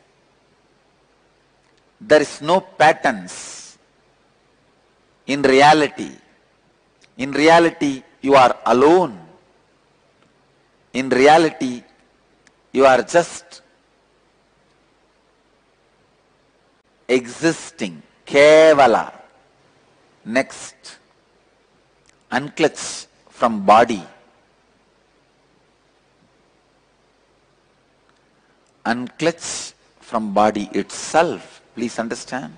When you unclutch from your body, thousands of disorders you create by yourself, like arthritis, blood pressure, all this completely disappears. The seventh level of unclutching is unclutching from body. And eighth level of unclutching, unclutching from the idea of time. Unclutch day, night, morning, evening, midnight. Go on unclutching. Unclutch from the idea of boredom, feeling restless. Unclutch from the idea of time.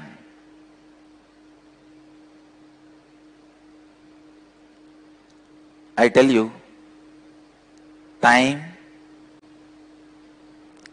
is the greatest myth you are carrying in your life. That is the worst conditioning you are carrying. Actually, there is no such thing as time.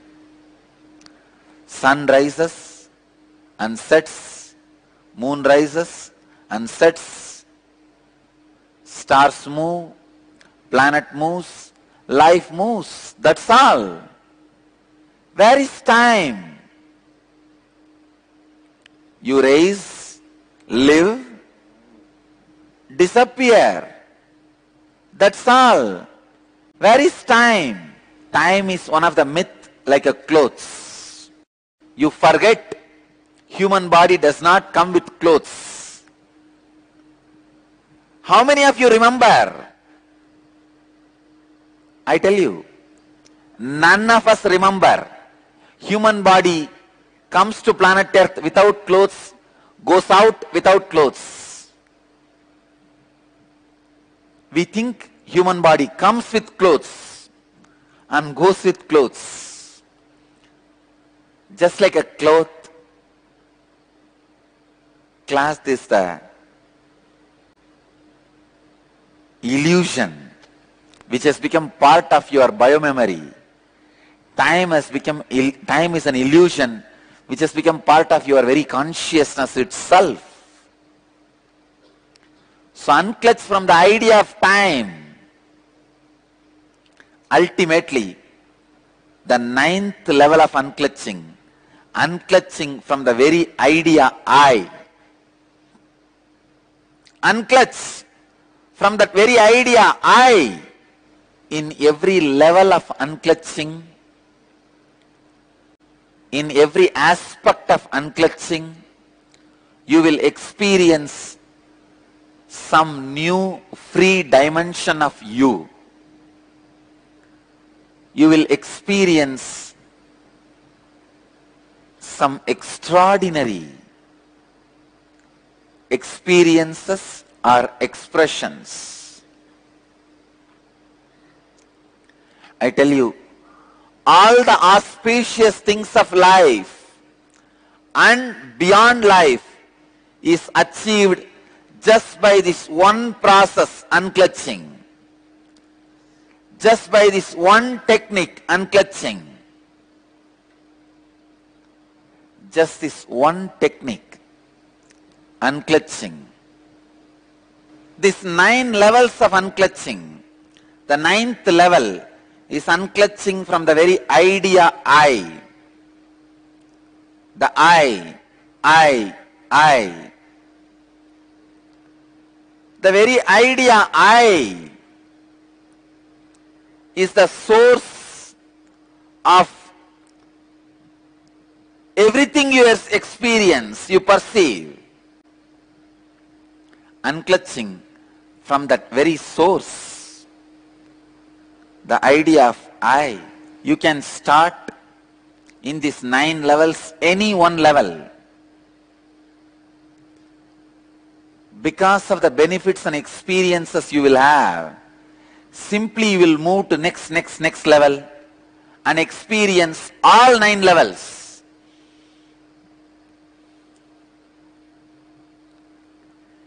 Just like 9 levels of unclutching, I wanted to introduce 3 kinds of unclutching. Unclutching from the luxury activities, like activities may not be required for your life, which you do as a luxury, playing video games, luxury activities. Second, unclutching from existential activities. Means for your existence, you start doing many activities like going to your office, your profession. When I say unclutch, I don't mean you will stop those activities. Your body will be performing those activities. The sufferings and the stress caused by those activities will not be there in your body. That's all. In your being. Third, unclutching from the survival activities. Even the basic survival activity like a food, eating, sleeping, unclutching, even from those things. When you unclutch from the survival activities, please understand, I am not saying you will stop eating, you will stop drinking. No. All I am telling you is, you will live in unclutched space. Your body may continue the activities necessary for survival. Unclutching is the greatest life solution. Unclutching liberates you from all types of addictions. Unclutching is the most simple and ultimate technique. How much ever you hear about unclutching, unless you experience it, you will not know about it. I sincerely urge, inspire, encourage all of you to experience unclutching at least 20 minutes a day in the beginning level.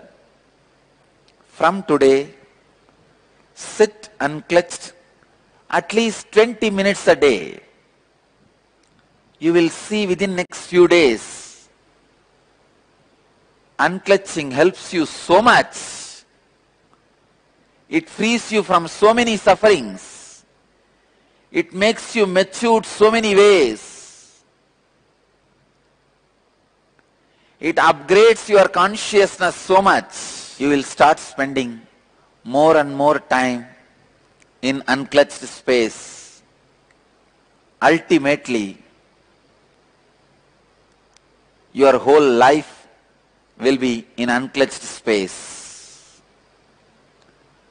Unclutching makes you a leader, because when you unclutch, trillions of cells in your brain are awakened. Your highest inner potential energy, dormant cosmic energy, awakens to its peak. Unclutching is inner awakening. Unclutching is samadhi. Unclutching is meditation. Unclutching is inner guru. Unclutching is God itself. Unclutching is a subject. Subject need to experience this subject. In ordinary life, objects are experiencing the subject. In unclutching, Subject need to experience the subject objectively. Subject need to experience the subject objectively. I'll lead you into the experience of unclutching now. After the experience, I'll answer few questions, your questions, the experiential doubts. Now, please understand the process. Now I am initiating all of you into unclutching as a technique, as a meditation technique. Sit in a relaxed way. You can sit in the chair or on the floor. Be comfortable, that's all. Anything is okay. Be comfortable. Sit in a relaxed way. Close your eyes and any thought rises in your inner space. Decide you are not going to support that thought. You are not going to destroy that thought. You are not going to encourage that thought. You are not going to create a new thought without creating, maintaining, destroying. Sit. Understand? When you don't do the job of Brahma, Vishnu, Rudra, you become Parabrahma. When you don't do the job of creation, maintenance and destruction, you become one with existence. Now, just sit. Sit in a relaxed way. Close your eyes. Unclutch from every thought. Don't miss a single thought in your inner space. Don't be unconscious. Unclutch from every thought.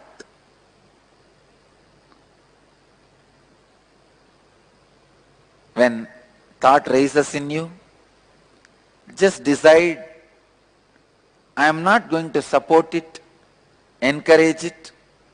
I'll just unclutch from it. I'll just distance myself from it.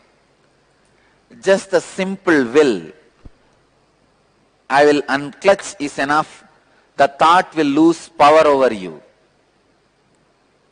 After a few seconds, again some other thought may come. Unclutch from that thought also. Slowly, slowly, slowly, after a few minutes, except the thought of unclutching, nothing else will be there. Unclutch from that thought also. Unclutch even from the technique of unclutching.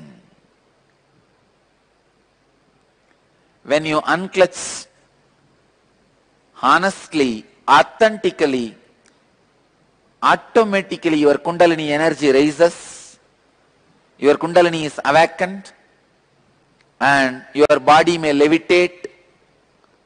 Whatever happens, let it happen. Unclutch from everything. Just be unclutched. I initiate all of you into unclutching. Let the unclutching happen in all of us. Don't miss even one thought in your inner space. Unclutch from every single thought and every single idea. Do not create or maintain or destroy a thought. Just be unclutched. I sincerely recommend all of you, if you are a beginner, at least spend 20 minutes per day in unclutching. If you already tasted unclutching, intensify the quality of unclutching and increase the time of unclutching in your life. Due to time constraint, I am not able to answer many of your questions today, but I have answered hundreds of questions, all possible questions related to unclutching,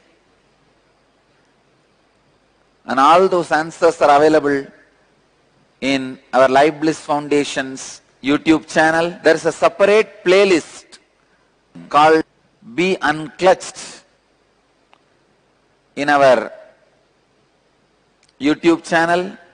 You can spend a little time with those answers. That will clear many of your doubts. Unclutching is the purest form of meditation. Unclutching is the purest samadhi. When you are unclutching, you save yourself from thousands of problems, self-created sufferings, and you save the country from the crime caste.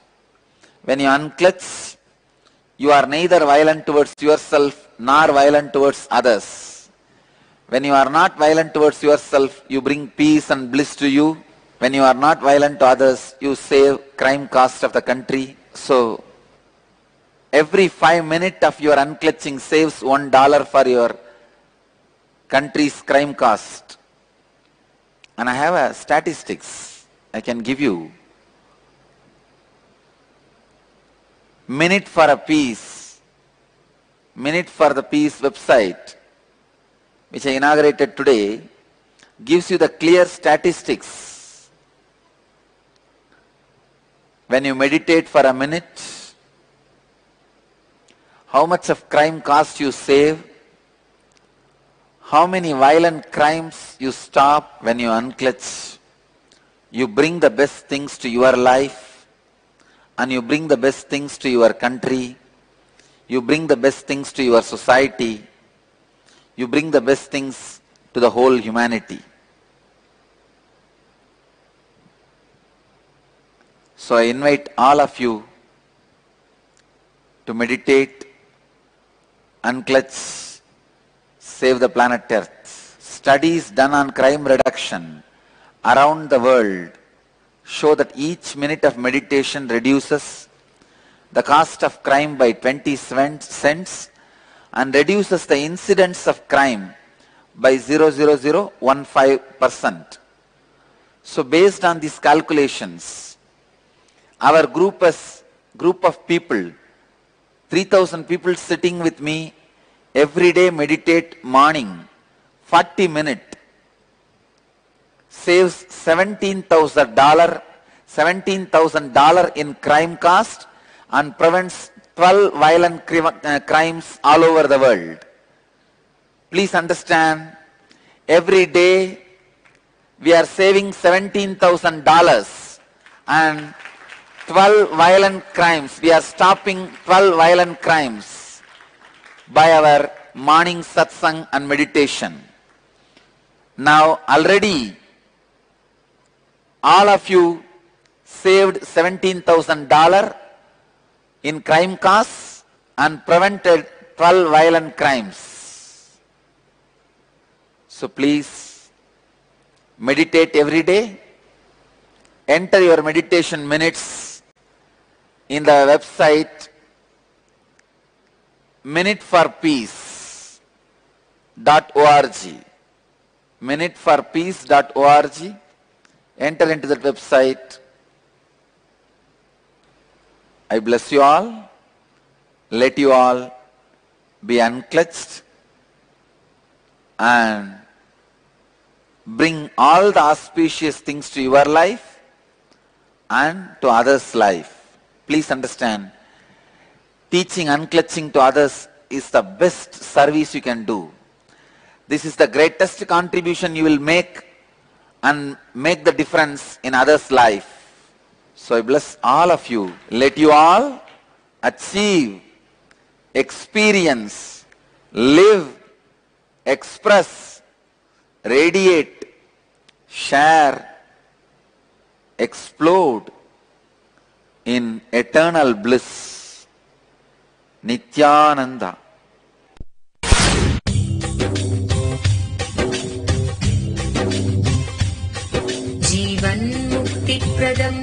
Paramahamsa Nithyananda, a rare living incarnation, is named among the world's 100 most spiritually influential personalities today. Paramahamsa Nithyananda has been placed alongside Dalai Lama, Nelson Mandela, Oprah Winfrey, Paula Coelho and others by Mind, Body, Spirit, the world's top esoteric magazine from Watkins, London's oldest and largest bookstore. A yogi by birth, he has been expressing his power of enlightenment since birth. He has authored more than 500 books in Tamil and English.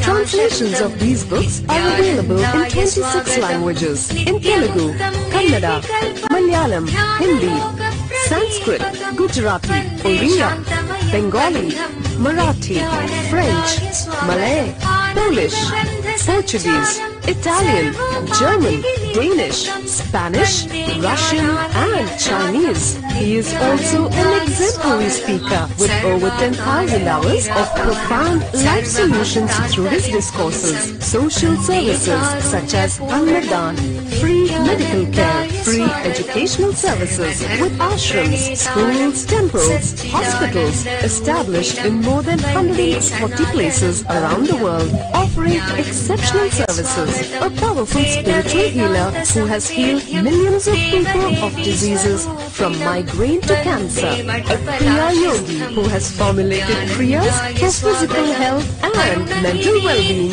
benefiting thousands. A living master who offers practical solutions for our everyday problems. He is the founder and spiritual head of Nithyananda Dhanapeetham, a spiritual powerhouse who has revived the sacred Vedic tradition by establishing Vedic temples in places like Los Angeles, San Jose, Seattle, Toronto, Ohio, Oklahoma, Phoenix, St. Louis, Malaysia, Brazil, Paris, Guadeloupe, Dallas, New York, New Jersey, Atlanta, Calgary, Vancouver, Singapore, and places in India like Bengaluru, Hyderabad, Tiruvannamalai. A spiritual guru for 10 million followers, an incarnation who transmits the highest spiritual energy through initiation, a contemporary yogi who has revived the Vedic science of yoga worldwide through thousands of yoga centers, an adept in Ashtamahasiddhis, mystical yogi powers, who has effortlessly awakened the Kundalini of thousands and raised them with spiritual powers, a dynamic young guru who is an inspiration for thousands of youngsters, India's most watched spiritual guru online, a beacon of spiritual light who has triumphed over the forces of religious terrorism and political persecution. Paramahamsa Nithyananda is an eternal Kalpataru, blessing the world with the boons of material abundance and spiritual enlightenment.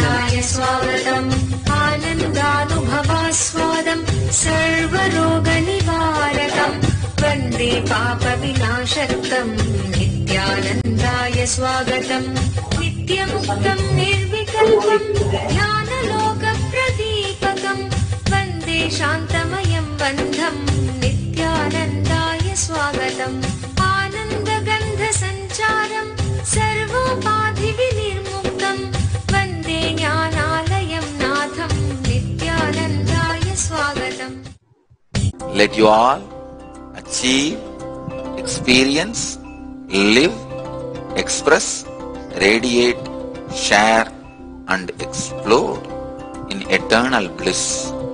Nithyananda. Nithyananda Dhanapeetham, Nithyananda Nagar off Mysore Road, Bidadi, Bangalore 562109. Contact 09742203311. www.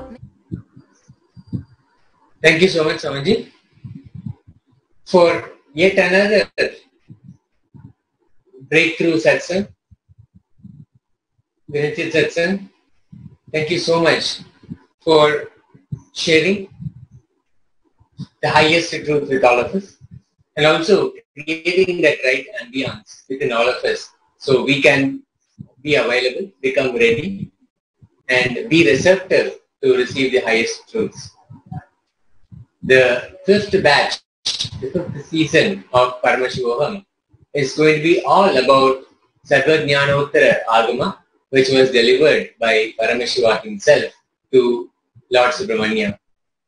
The secret of receiving, being in the space of Subramanya, is to be in that simple integrity space. When Paramashiva asks, out of the Pashu, Pasha and Pati, what you want to ask me about, what you want to know about, Subramanya simply says, tell me about the bound soul, the Pashu, the bondage, the karmas, incompletions, all of that, the Pasha. He does not even question about the Pati. No matter what happens, and Swamiji has been, his life has been the exemplification of this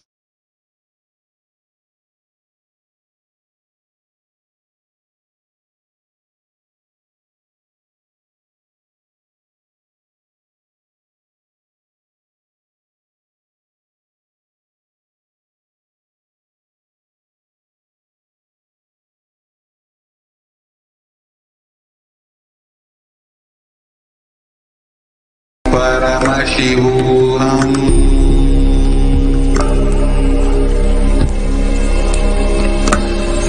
Om Nithyananda Paramashivam.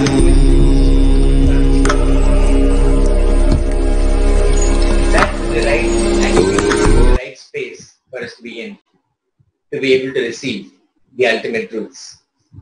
The Sarvajnanottara Agama is going to be delivered by Paramashiva. The way to prepare is this. Swamiji beautifully laid it out. He said, write down all the, at least 25 incidents where you questioned the Guru for what is happening. All the incidents, all the situations that you faced, and you felt like, why me? Why is this all happening to me? Write it all down. And then complete with each one of them. You can declare spontaneous completion, instant completion, and re-establish your space with Guru, Paramashiva himself.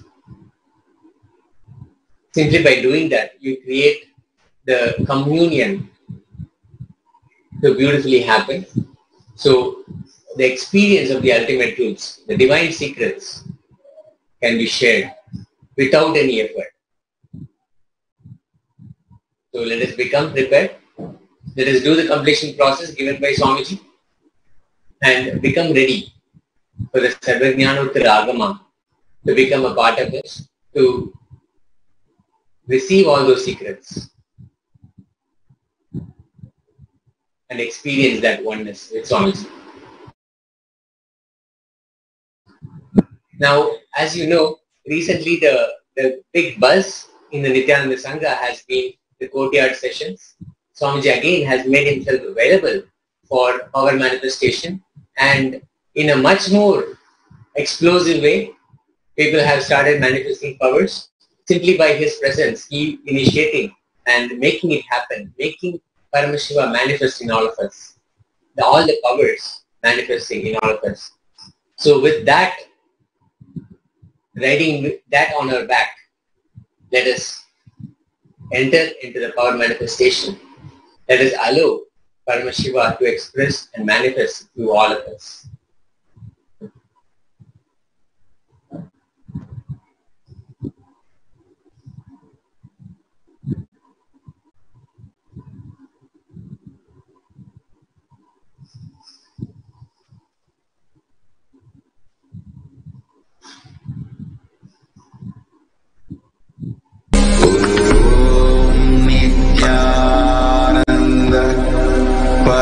Paramashivam.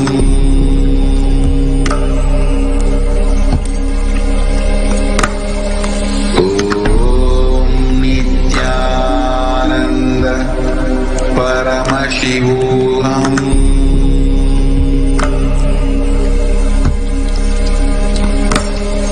Om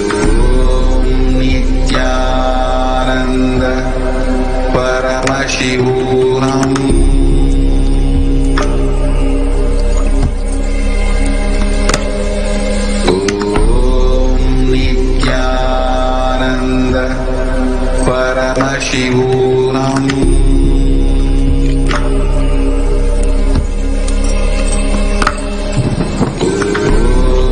Nithyananda Paramashivam.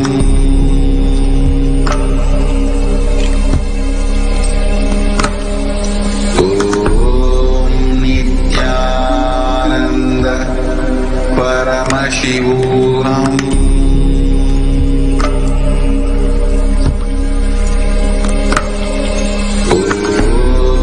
Nithyananda Paramashivam. Nithyananda Paramashivam.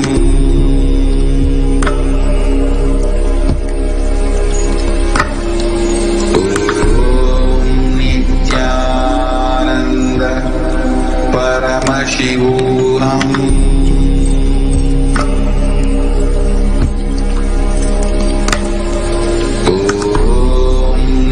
Nithyananda Paramashivam.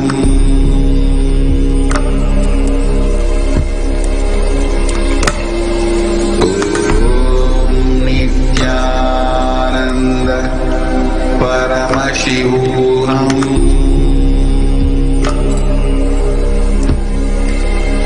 This meeting is being recorded. Nithyananda Paramashivam.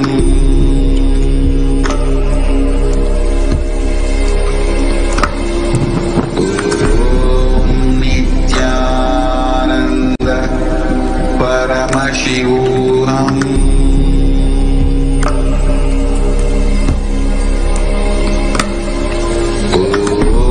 Start the power manifestation session. Let's sit straight. Remember Bhagwan in your third eye. And let's start the Satguru Vandana. Nithyanandam Paramasukadam Kevalam Jnanamurtim Vandvatikam Gagana Sadusham Tatmamasya Lakshyam Ekam Nityam Vimalamachalam Sarvade Sakshi Bhutam Bhavatitam Trigunarahitam Sadgurum Tam Namami. Nithyananda, such a beautiful space that Bhagwan has beautifully created for all of us to be the space of the beautiful agamas that Bhagwan has been giving us and giving us powerful cognition to manifest the powers of Sarvanyatva. With that space, let's start the power manifestation today. First, let's understand what is power manifestation. Power manifestation is nothing but a cognitive shift can infuse powerfulness into any action or state that we are in. It raises frequency of our body and mind to the ultimate powerfulness, Turiyatita.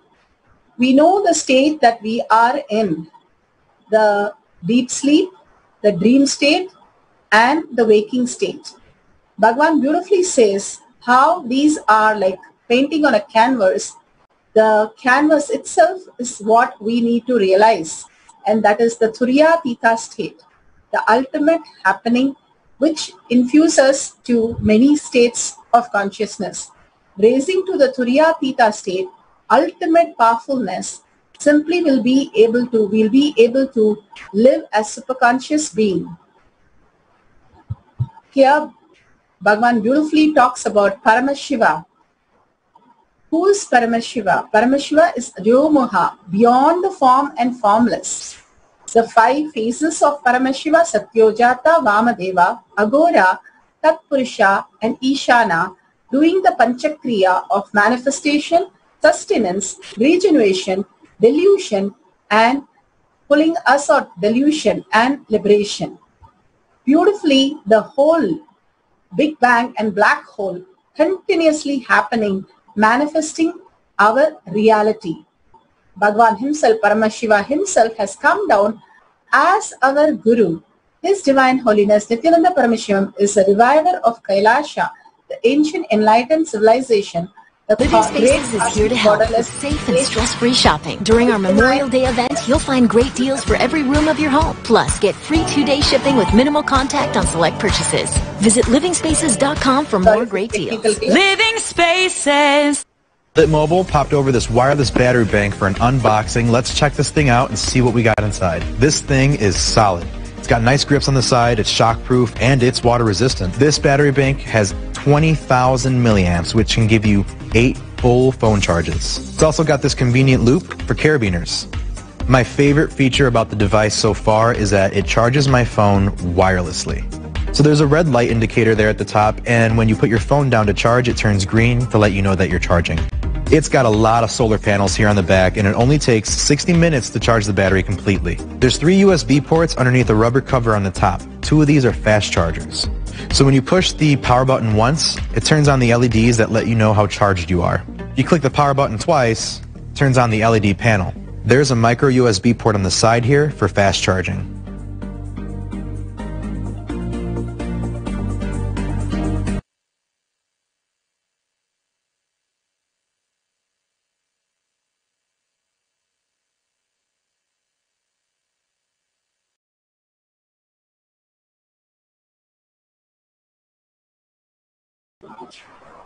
Nithyananda, sorry for the technical glitch. Here, Paramashiva has come down as our Guru. His Divine Holiness Nithyananda Paramashivam is a reviver of Kailasa, the ancient enlightened civilization, the great cosmic borderless nation. His Divine Holiness Nithyananda Paramashivam is an avatar of Hinduism and a supreme Pontiff of Hinduism. He has made the science of power manifestation, yoga, temple-based university user-friendly for the modern world.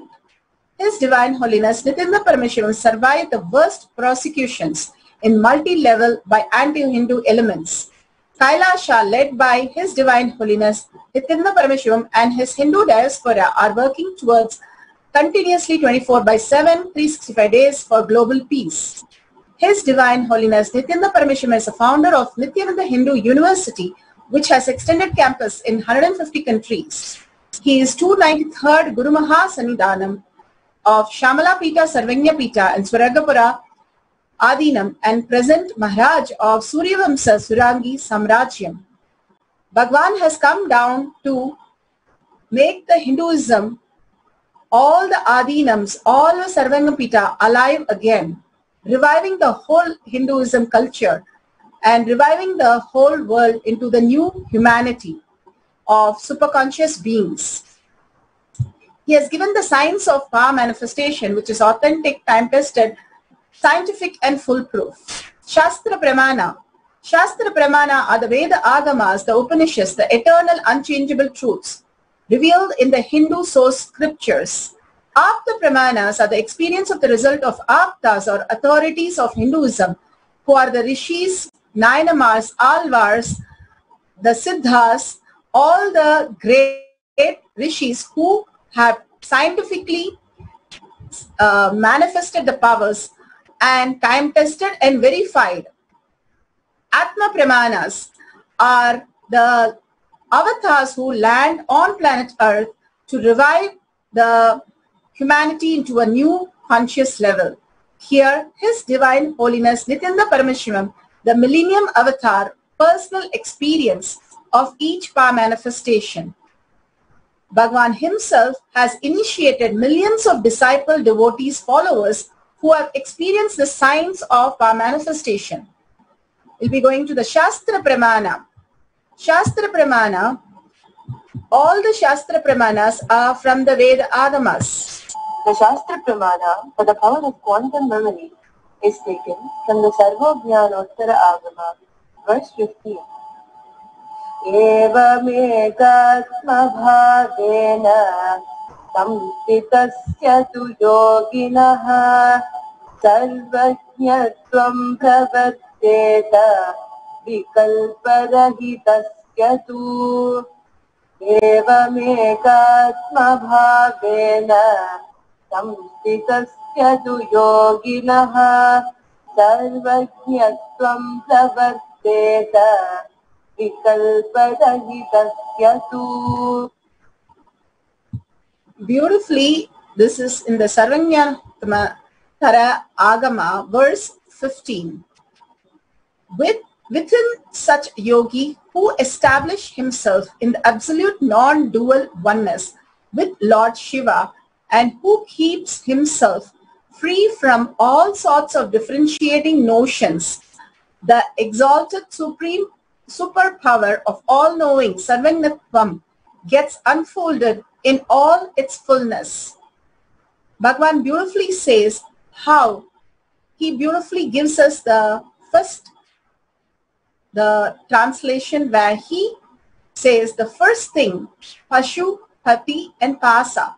The Pati is very clearly defined that Muruga does not, Subramanya does not ask question about. He first declares that Pati is Paramashiva.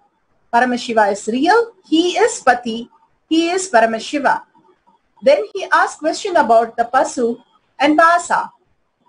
The first declaration that we need to make very clearly is that Paramashiva is real and he has come down as our Guru, and we are, for us to experience the Paramashiva space, removing our inauthenticities. Here beautifully he gives the second verse of translation of how the cleverness is not going to help, but only integrity helps. Absolute non-dual oneness. Who establish absolute non-dual oneness? Anything that we are going towards power, or we are going to prove our knowledge, or we are going to prove our skills, does not work with Shiva. Gaining powers, gaining authority, gaining supremacy, or gaining the successfulness does not help us in any way in moving towards the space of oneness with Paramashiva. But only thing which happens, which needs to happen in us, is the integrity. The integrity how Gopikas had with Paramashiva. They knew that Gopikas had with Krishna. They knew very well that Krishna was ultimate, and from the space of ultimate, they experienced the oneness with Krishna. Such a beautiful space, that is the integrity. The only thing understanding is the space of Paramashiva in us. Other than that, the inner identity or outer identity to go on attesting us, go on proving us, or trying to be successful, trying to achieve something, trying to have a goal, or trying to be authoritative or clever, on trying to deal with something or strategize with a guru, does not help. Bhagavan beautifully says possessing or strategizing or trying to be powerful or playing politics or very skillful, both nothing works with Lord Shiva. Both the identities, the inner identity and the outer identity that we project to others, does not make any sense, because it is only the illusion getting reflected as delusion. Bhagavan beautifully says, go beyond that, the space of Paramashiva, the Paramashanta Swarupa space in you, which is where he resides. And that is the only real space. Other than that, nothing exists. The planning, the thinking, nothing can help us. Only just dissolving our mind in the oneness space of Paramashiva makes us manifest at that moment whatever is required and manifest as reality, as Bhagavan himself plays the Leela through all of us. Here beautifully he is given the establish himself in the absolute non-dual oneness with Lord Shiva. The absolute integrity with Lord Shiva is the only thing which works with Paramashiva, who keeps himself free from all sort of differentiating notion. He does not engage in good or bad. He does not give credit or disrespect. He is beyond everything where he resides. So the superpower of all-knowingness in us resides beyond the identities that mind is consistently trying to create and attest the identities. So the space of being in the oneness beyond the identity that we project outside or inside, which is just the bonds that we have outside with attachment to so many criterias, inside to our own securities, going beyond all that and understanding the only space, the natural space of Paramashiva, which is our natural space, is the only way we need to exist. Sarvanyatva gets unfolded in all its fullness. From the Shastra Pramana, beautifully given, Bhagavan has given the Apta Pramanas. Apta Pramana, here you can see the Mahabharata, the longest epic poem known. It is written, the 200,000 individual verses. So beautifully Vyasa narrating and Ganesha taking the note of that. The ultimate happening is still not unbroken, and we can see that he does not have anything to prove in this, anything to plan in this, anything to think about, nothing, just pure conscious reflection into words that we still celebrate as the greatest poem, which is still unbroken record. Such a beautiful possibility is in us if we can download 200,000 words, 1.8 million words. Why we need to plan something or we need to think something to execute anything? Only the surrender to Bhagavan's lotus feet is the only thing we need for any action, for any thought or any planning that we need to do. Bhagavan beautifully plays the Leela. In Apta Pramana, we can see that Bhagavan narrated or beautifully sang Abhirami Andadi, which he learned in his mother's womb. So beautiful that he was just able to narrate it without any hesitant when he was in the body without learning. And also beautifully, once Vibhudananda Puri asked Bhagavan to get Upanishad books. He searched everywhere and he came and said, no, it's not available. And beautifully he narrates, Bhagavan narrates the Leela that Vibhudananda Puri just put her hand on Bhagavan's head and simply the books appeared. He plays this Leela to tell us that anything can be manifested when you're intense in oneness with Paramashiva. The ultimate manifests through you. Simply you don't need to plan and you need to only live through the logical, binary logical, which is very limited, but you can be in the oneness space which just manifests as reality anytime that you want to.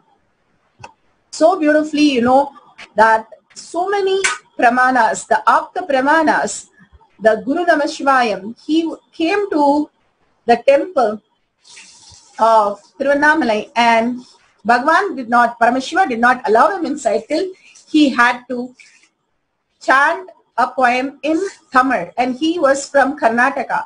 Simply he downloaded and chanted and the door opened. Same thing, Arunagiri Nadar, when he was just blessed by Muruga, simply he was able to sing the Tirupugar, which is even now sung by many disciples and devotees all over the world. Simply it starts happening when you are in oneness. Complete in oneness, everything manifests through you is the only thing that we need to understand as our reality. Here the Shakshi Pramanas, millions of disciples, devotees around the world have recorded how they have experienced a Sarvakatva power, the power of just downloading unknown things which they have never known before, and simply by seeing through third eye and downloading the whole beautiful things, it just flows through us, whether it is a language, whether it is a knowledge, whether it is something that we have never known before, it just flows through us. Bhagavan beautifully shows all these pramanas for us to understand that it is not knowledge through our five senses, but It is beyond the five senses, where you connect to Paramashiva, the supercomputer, and you can download any knowledge. The full Wikipedia is there, and you can just download the Akashic record that we call. Just gets downloaded of all the knowledge and all the things that is available here. Here beautifully one of the devotees says about string theory, and they did not know anything about it, and then suddenly Swamiji revealed for them that it is to do with the gravity, electromagnetism and other forces that occurs in nature. And simply when they Googled, they found out the exact words, and they were shocked to know that they can download information which they have never learned before. Such beautiful occurrence happen many times for many devotees. When you do authentic power manifestation, you will be shocked that there's some dimension beyond you that you perceive today happens in you as your reality. Here, one of the devotees have given "We are God" in French, and they got it correctly translated to a language which they have never known before. You see all these power manifestation Shaktis manifesting as reality. More and more you're authentic, more and more you'll see the next dimension happening in you. Let's go to the power manifestation instruction. Bhagavan beautifully says, the me in me, the pure consciousness, is the canvas on which the deep sleep, dream, waking states are painted. The painting color may be different, but the quality of the canvas, not the quality of the canvas. It's all the same. This is the truth through which I manifest Paramashiva in me through all these three states. Paramashiva is the one who is making our bread into blood, or our breath into prana energy, or how even the body functions. So if we are able to manifest such great powers of our body, simply all this is possible when you connect to oneness with Paramashiva beyond your identities. Here we are going to translate this sutra that is given here in your own words. Whatever you understand, you can translate it and you can verify it after we finish the oneness capsule. So we're going to sit straight and we're going to start the power manifestation. You can take a printout of this few verses, the couple of verses here, or you can take a screen print of it, or you can write it down. We'll give you a few minutes and we can start the power manifestation. It's just like 8 to 10 words.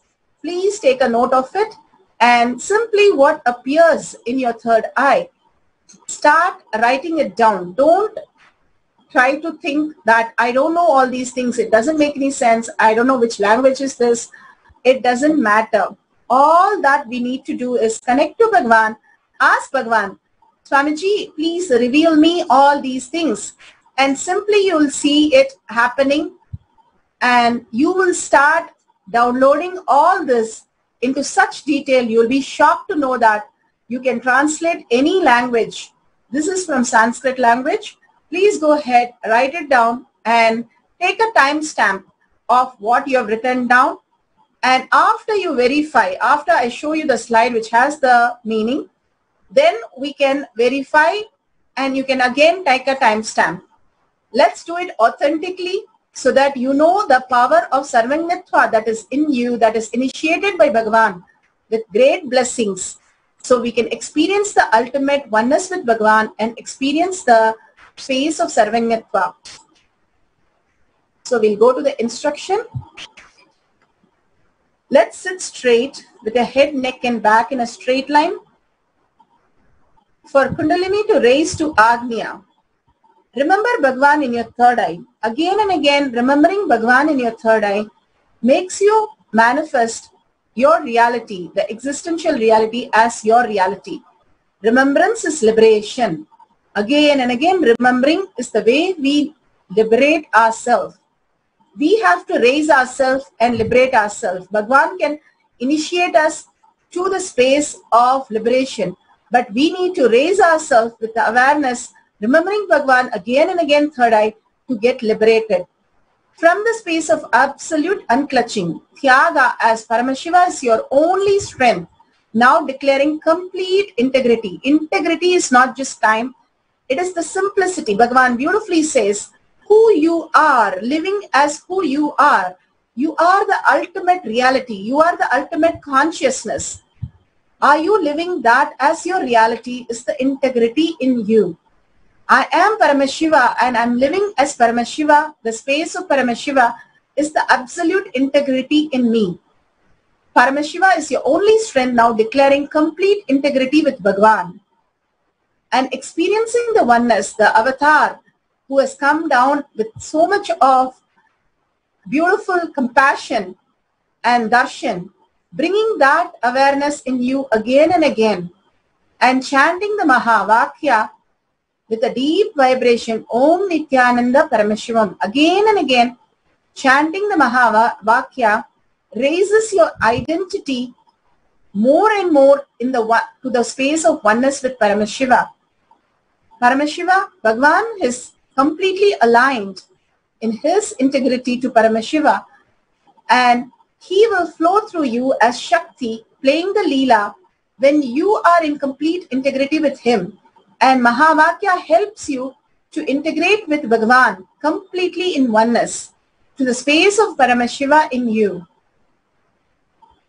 And let's start now with the oneness capsule and a timer of 11 minutes. Let's start chanting, and whatever appears, please note it down. And again, I'll show you the slide. This is the Sanskrit word. We are going to translate into whatever appears, the words, translation, whatever appears, just write down in English. Then at end of the 11 minutes, we'll show you the translation for this. Just only be in the space of oneness in chanting the Mahavakya. Let's start. Om Nithyananda Paramashivoham. Intensely start chanting. We'll play the Mahavakya.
Let Paramashiva's third eye manifest in all our third eyes.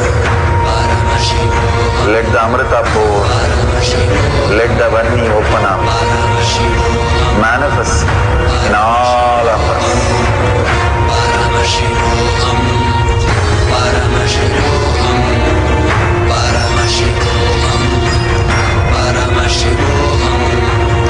Let Paramashiva overflow, manifest the power in all our third eyes. Om Nithyananda Paramashivam.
Paramashivam.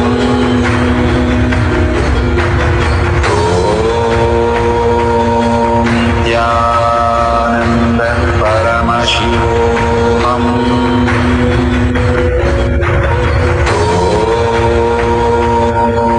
Nithyananda Paramashivam.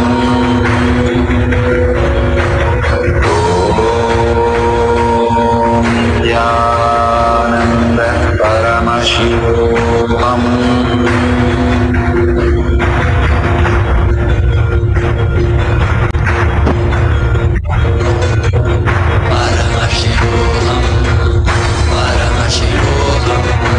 Let Paramashiva's third eye manifest in all our third eyes. Let the Amrita pour, let the Vanni open up, manifest in all of us.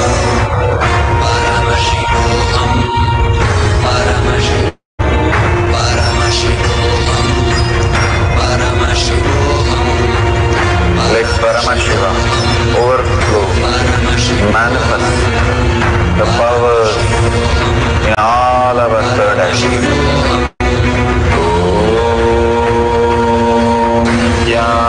Nithyananda Paramashivam.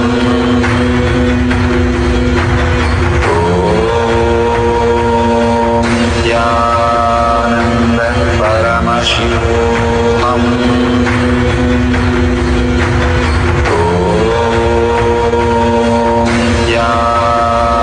Nithyananda Paramashivam.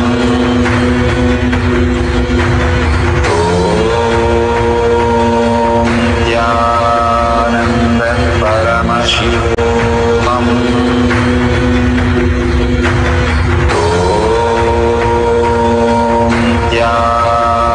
Nithyananda Paramashivam.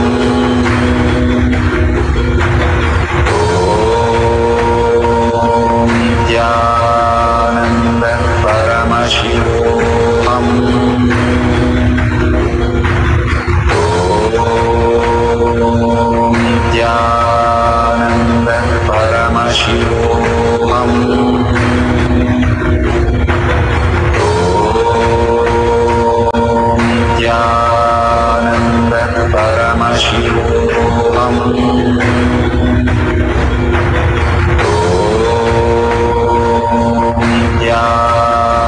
Nithyananda Paramashivam. Nithyananda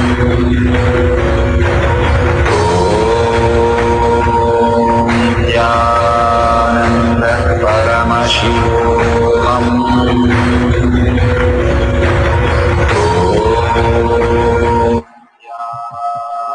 Nithyananda Paramashivam.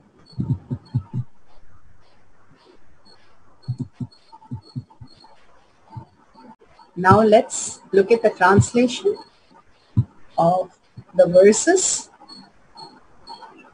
So this was the verse that was given, and let's look at the translation.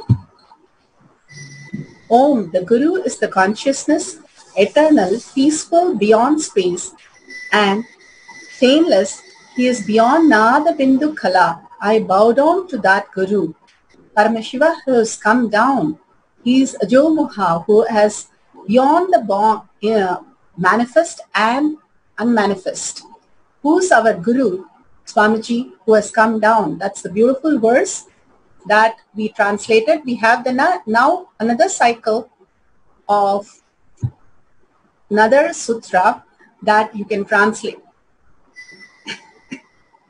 These are really simple verses that Bhagavan has beautifully given us in the Veda Agamas, and simply you will see that the translation just flows in you once you're connected with your only consciousness as the ultimate source. Again, let's sit straight. Visualize Bhagavan in your third eye. Again and again, bring back Bhagavan in your third eye. Like how your thoughts constantly are coming into you when you have especially a problem. Same way, with the same intensity, bring Bhagavan's beautiful visualization into your third eye. Again and again, remember Bhagavan in your third eye. an absolute unclutching. The minute you think, that's the most beautiful, greatest secrets Bhagavan says. Every minute we have the option of being enlightened, awareness of our enlightened space. Every moment, because that is our very nature. When you breathe in, there is a gap. When you breathe out, there is a gap. Every thought, there is a gap. If we are in such oneness with Paramashiva, simply we fall into the gap of oneness of Sunya and raising ourselves into the ultimate Sarvanyatva, manifesting the power of all-knowing. Just connect to Bhagavan, the superconsciousness, which is the reality which projects you as the perception. Whatever we are seeing and whatever we are hearing, all the senses that we are experiencing is because the source is Paramashiva in us. Declare that, integrity with that space in us as Paramashiva. Strongly declare that I'm going to live Paramashiva, visualize in my third eye Paramashiva, and start experiencing only Paramashiva as my reality. The integrity with Paramashiva and chanting the Mahavakya to raise that oneness space. Contemplate on the great truth that Bhagavan gave. How cleverness does not help us. However clever you are, it does not help. Just the oneness, surrender, again and again surrender to Bhagavan's lotus feet and raise yourself in the higher frequency, manifesting the power of Sarvanyatva. Now we are going to start the second cycle. Please make a note of this sutra or take a screen print and we can start the second cycle. Sit straight, visualize Bhagavan in your third eye and chant the Mahavakya, Om Nithyananda Paramashivoham.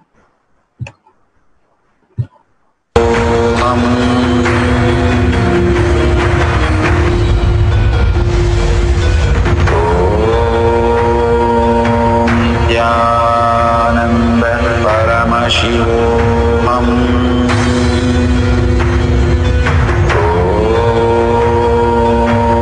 Nithyananda Paramashivoham.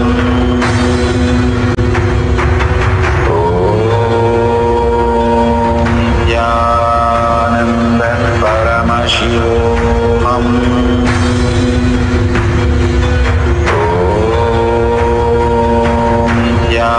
Nithyananda Paramashivoham.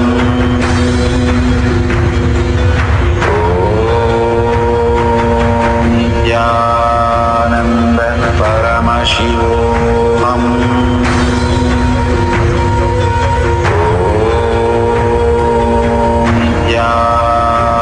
Nithyananda Paramashivoham.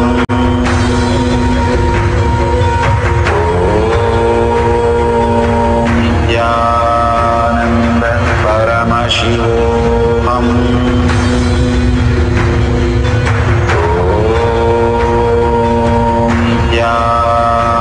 Nithyananda Paramashivoham.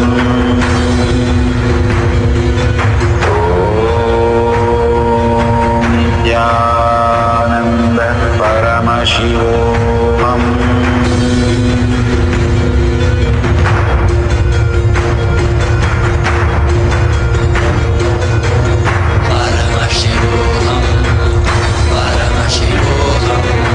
Let Paramashiva's third eye manifest in all our third eyes. Let the Amrita pour, let the Vani open up, manifest in all of us.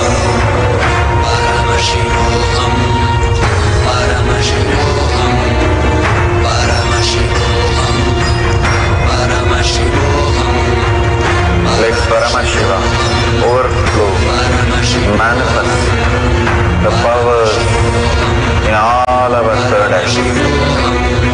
Om Nithyananda Paramashivoham. Om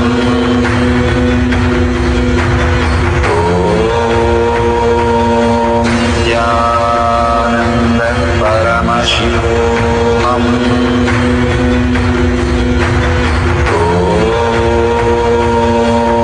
Nithyananda Paramashivoham.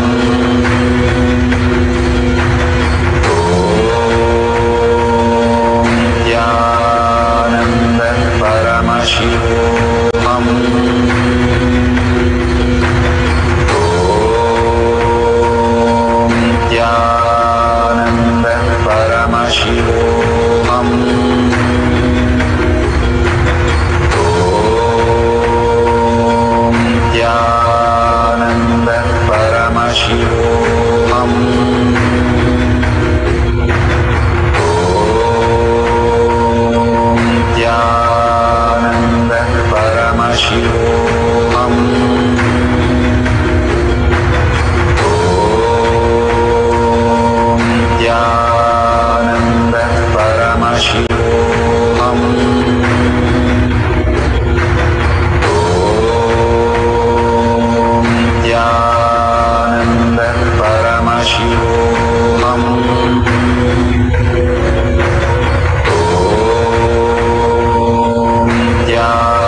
Paramashivam.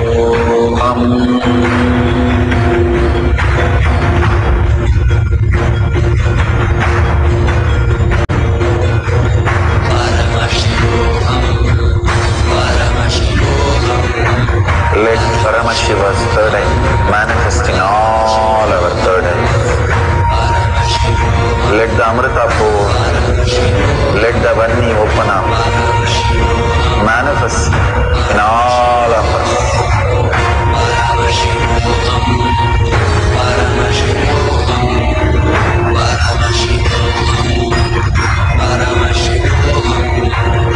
Let Paramashiva overflow, manifest the powers in all our third eyes. Om Nithyananda Paramashivam. Om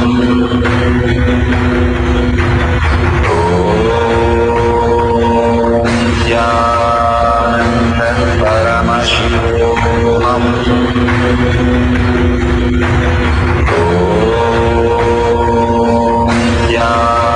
Nithyananda Paramashivam. Nithyananda Paramashivam.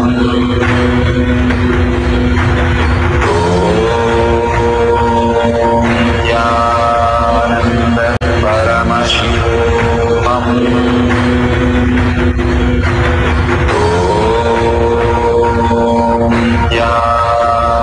Nithyananda Paramashivam.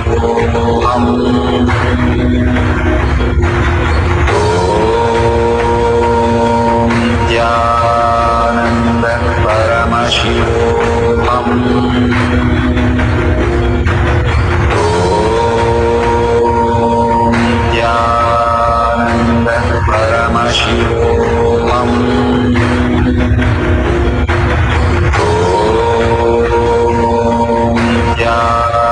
Nithyananda Paramashivam.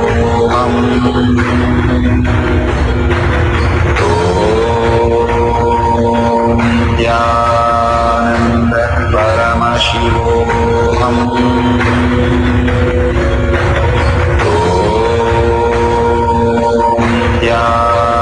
Nithyananda Paramashivam.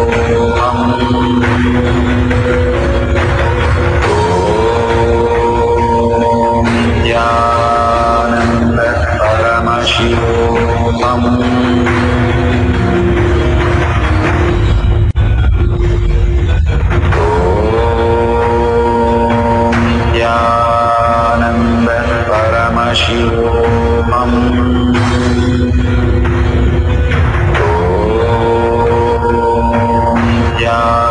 Nithyananda Paramashivam. Nithyananda Paramashivam.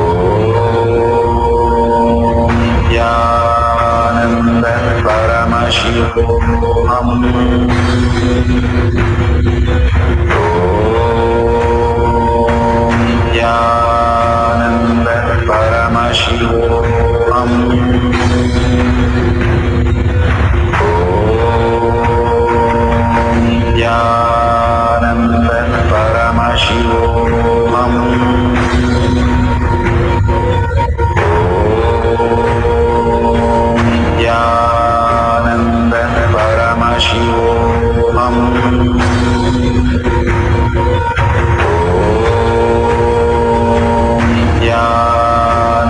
Paramashivam. Nithyananda Paramashivam. Nithyananda Paramashivam.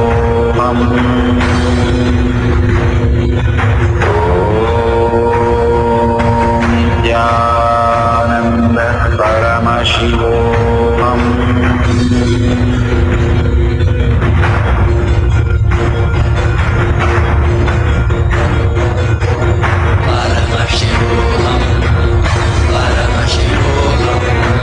Let Paramashiva's third eye manifest in all our third eyes. Let the Amrita pour, let the Vanni open up, manifest in all of us.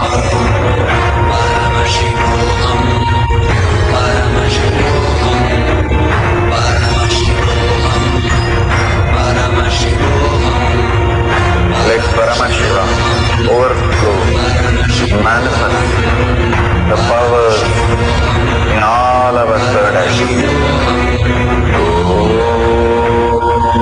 Om Nithyananda Paramashivam.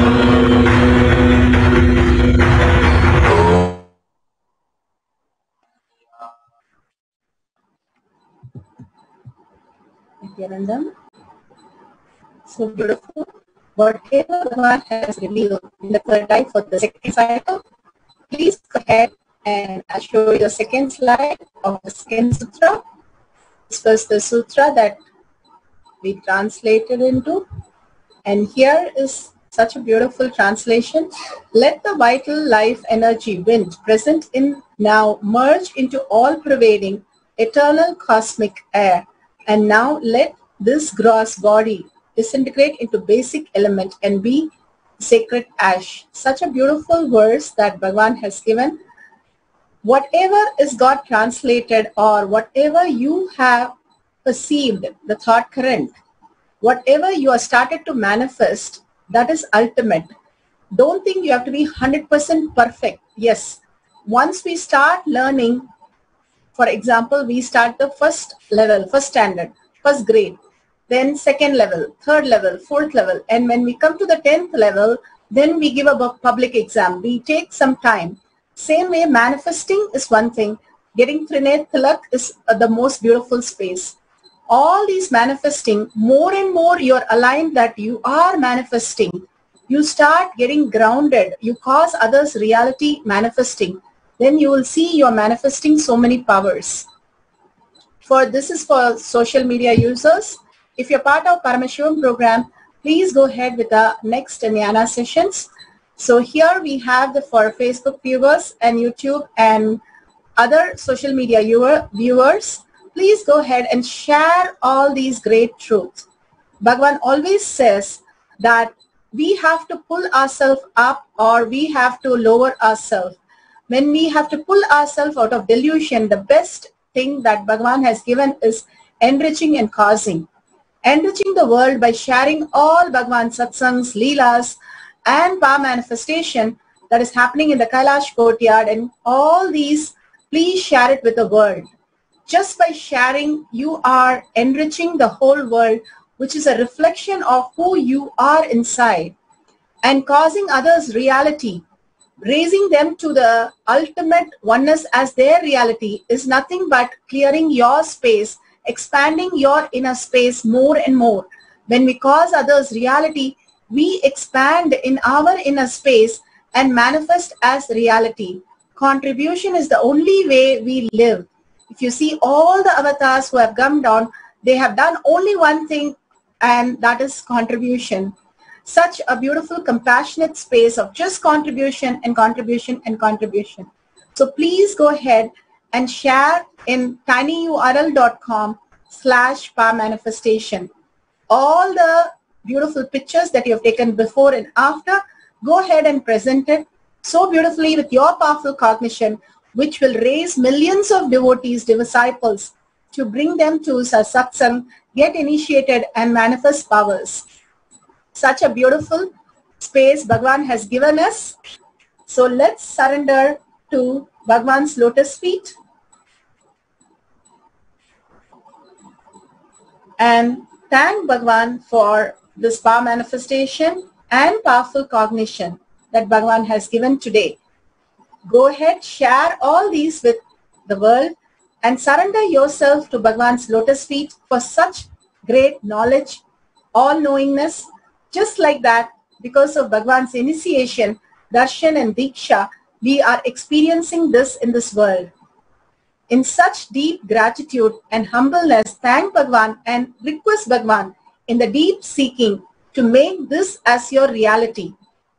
The only seeking space in us is the ultimate integrity with Bhagavan.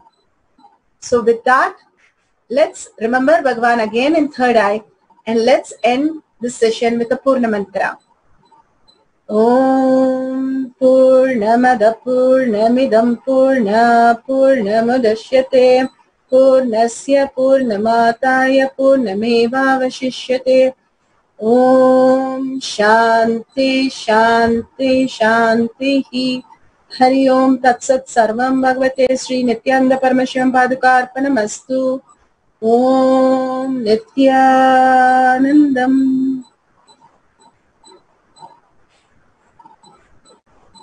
Thank you, everybody. See you in the next satsang, and cause as many people and bring them to Bhagwan's Darshan, Diksha and Kailash Bodhyat sessions. Thank you, Nithyanandam.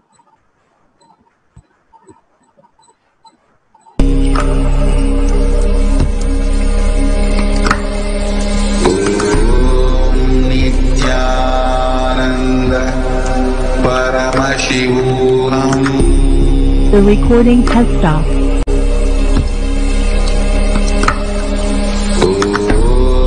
Nithyananda Paramashivam.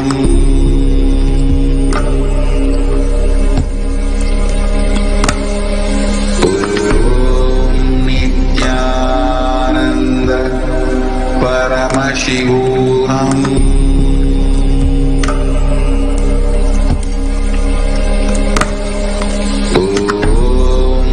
Nithyananda Paramashivam.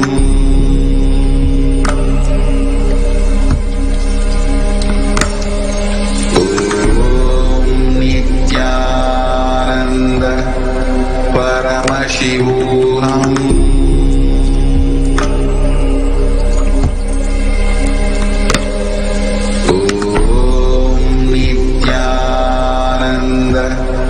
Nithyananda Paramashivam.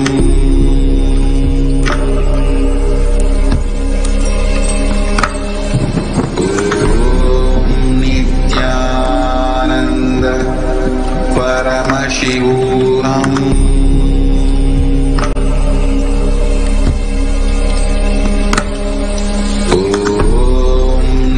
Nithyananda Paramashivam.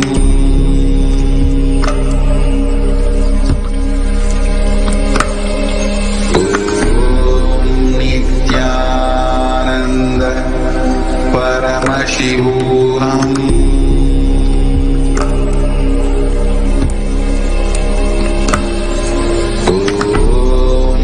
Nithyananda Paramashivam.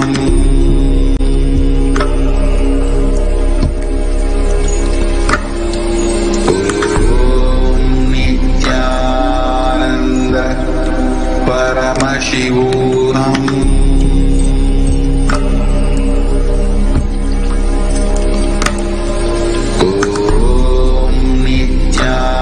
Nithyananda Paramashivam.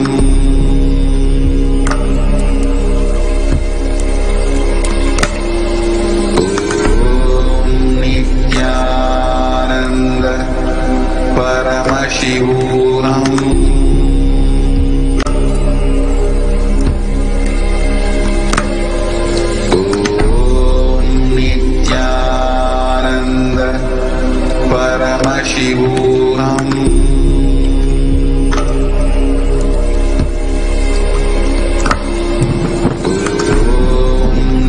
Nithyananda Paramashivam.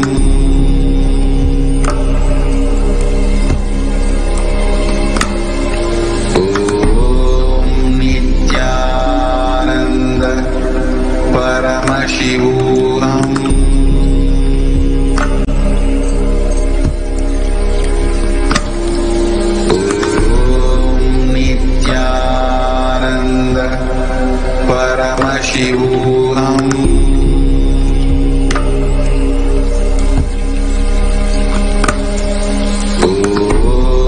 Nithyananda Paramashivam.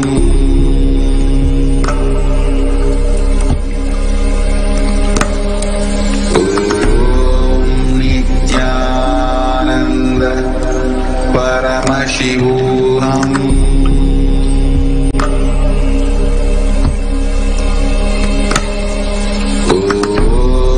Nithyananda Paramashivam.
Paramashivam.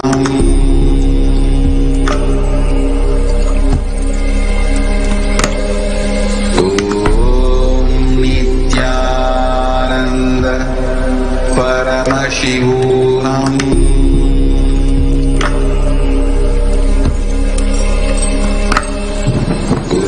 Om Nithyananda Paramashivam.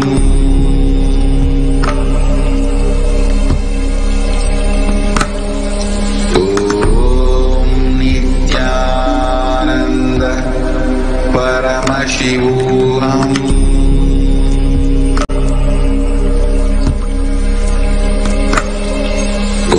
Om Nithyananda Paramashivam.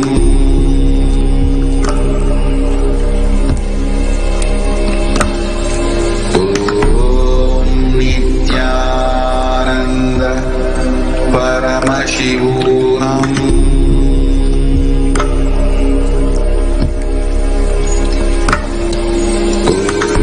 Om Nithyananda Paramashivam.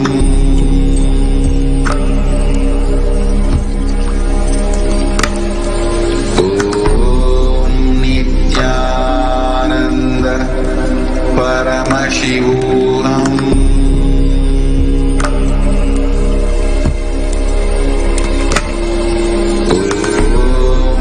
Nithyananda Paramashivam.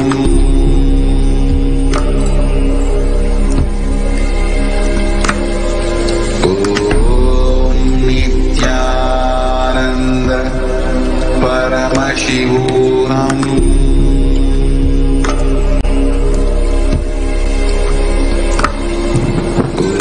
Om Nithyananda Paramashivam.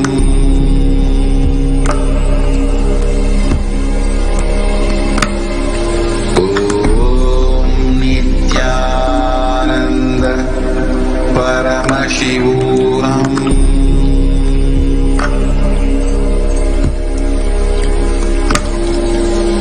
Om Nithyananda Paramashivam.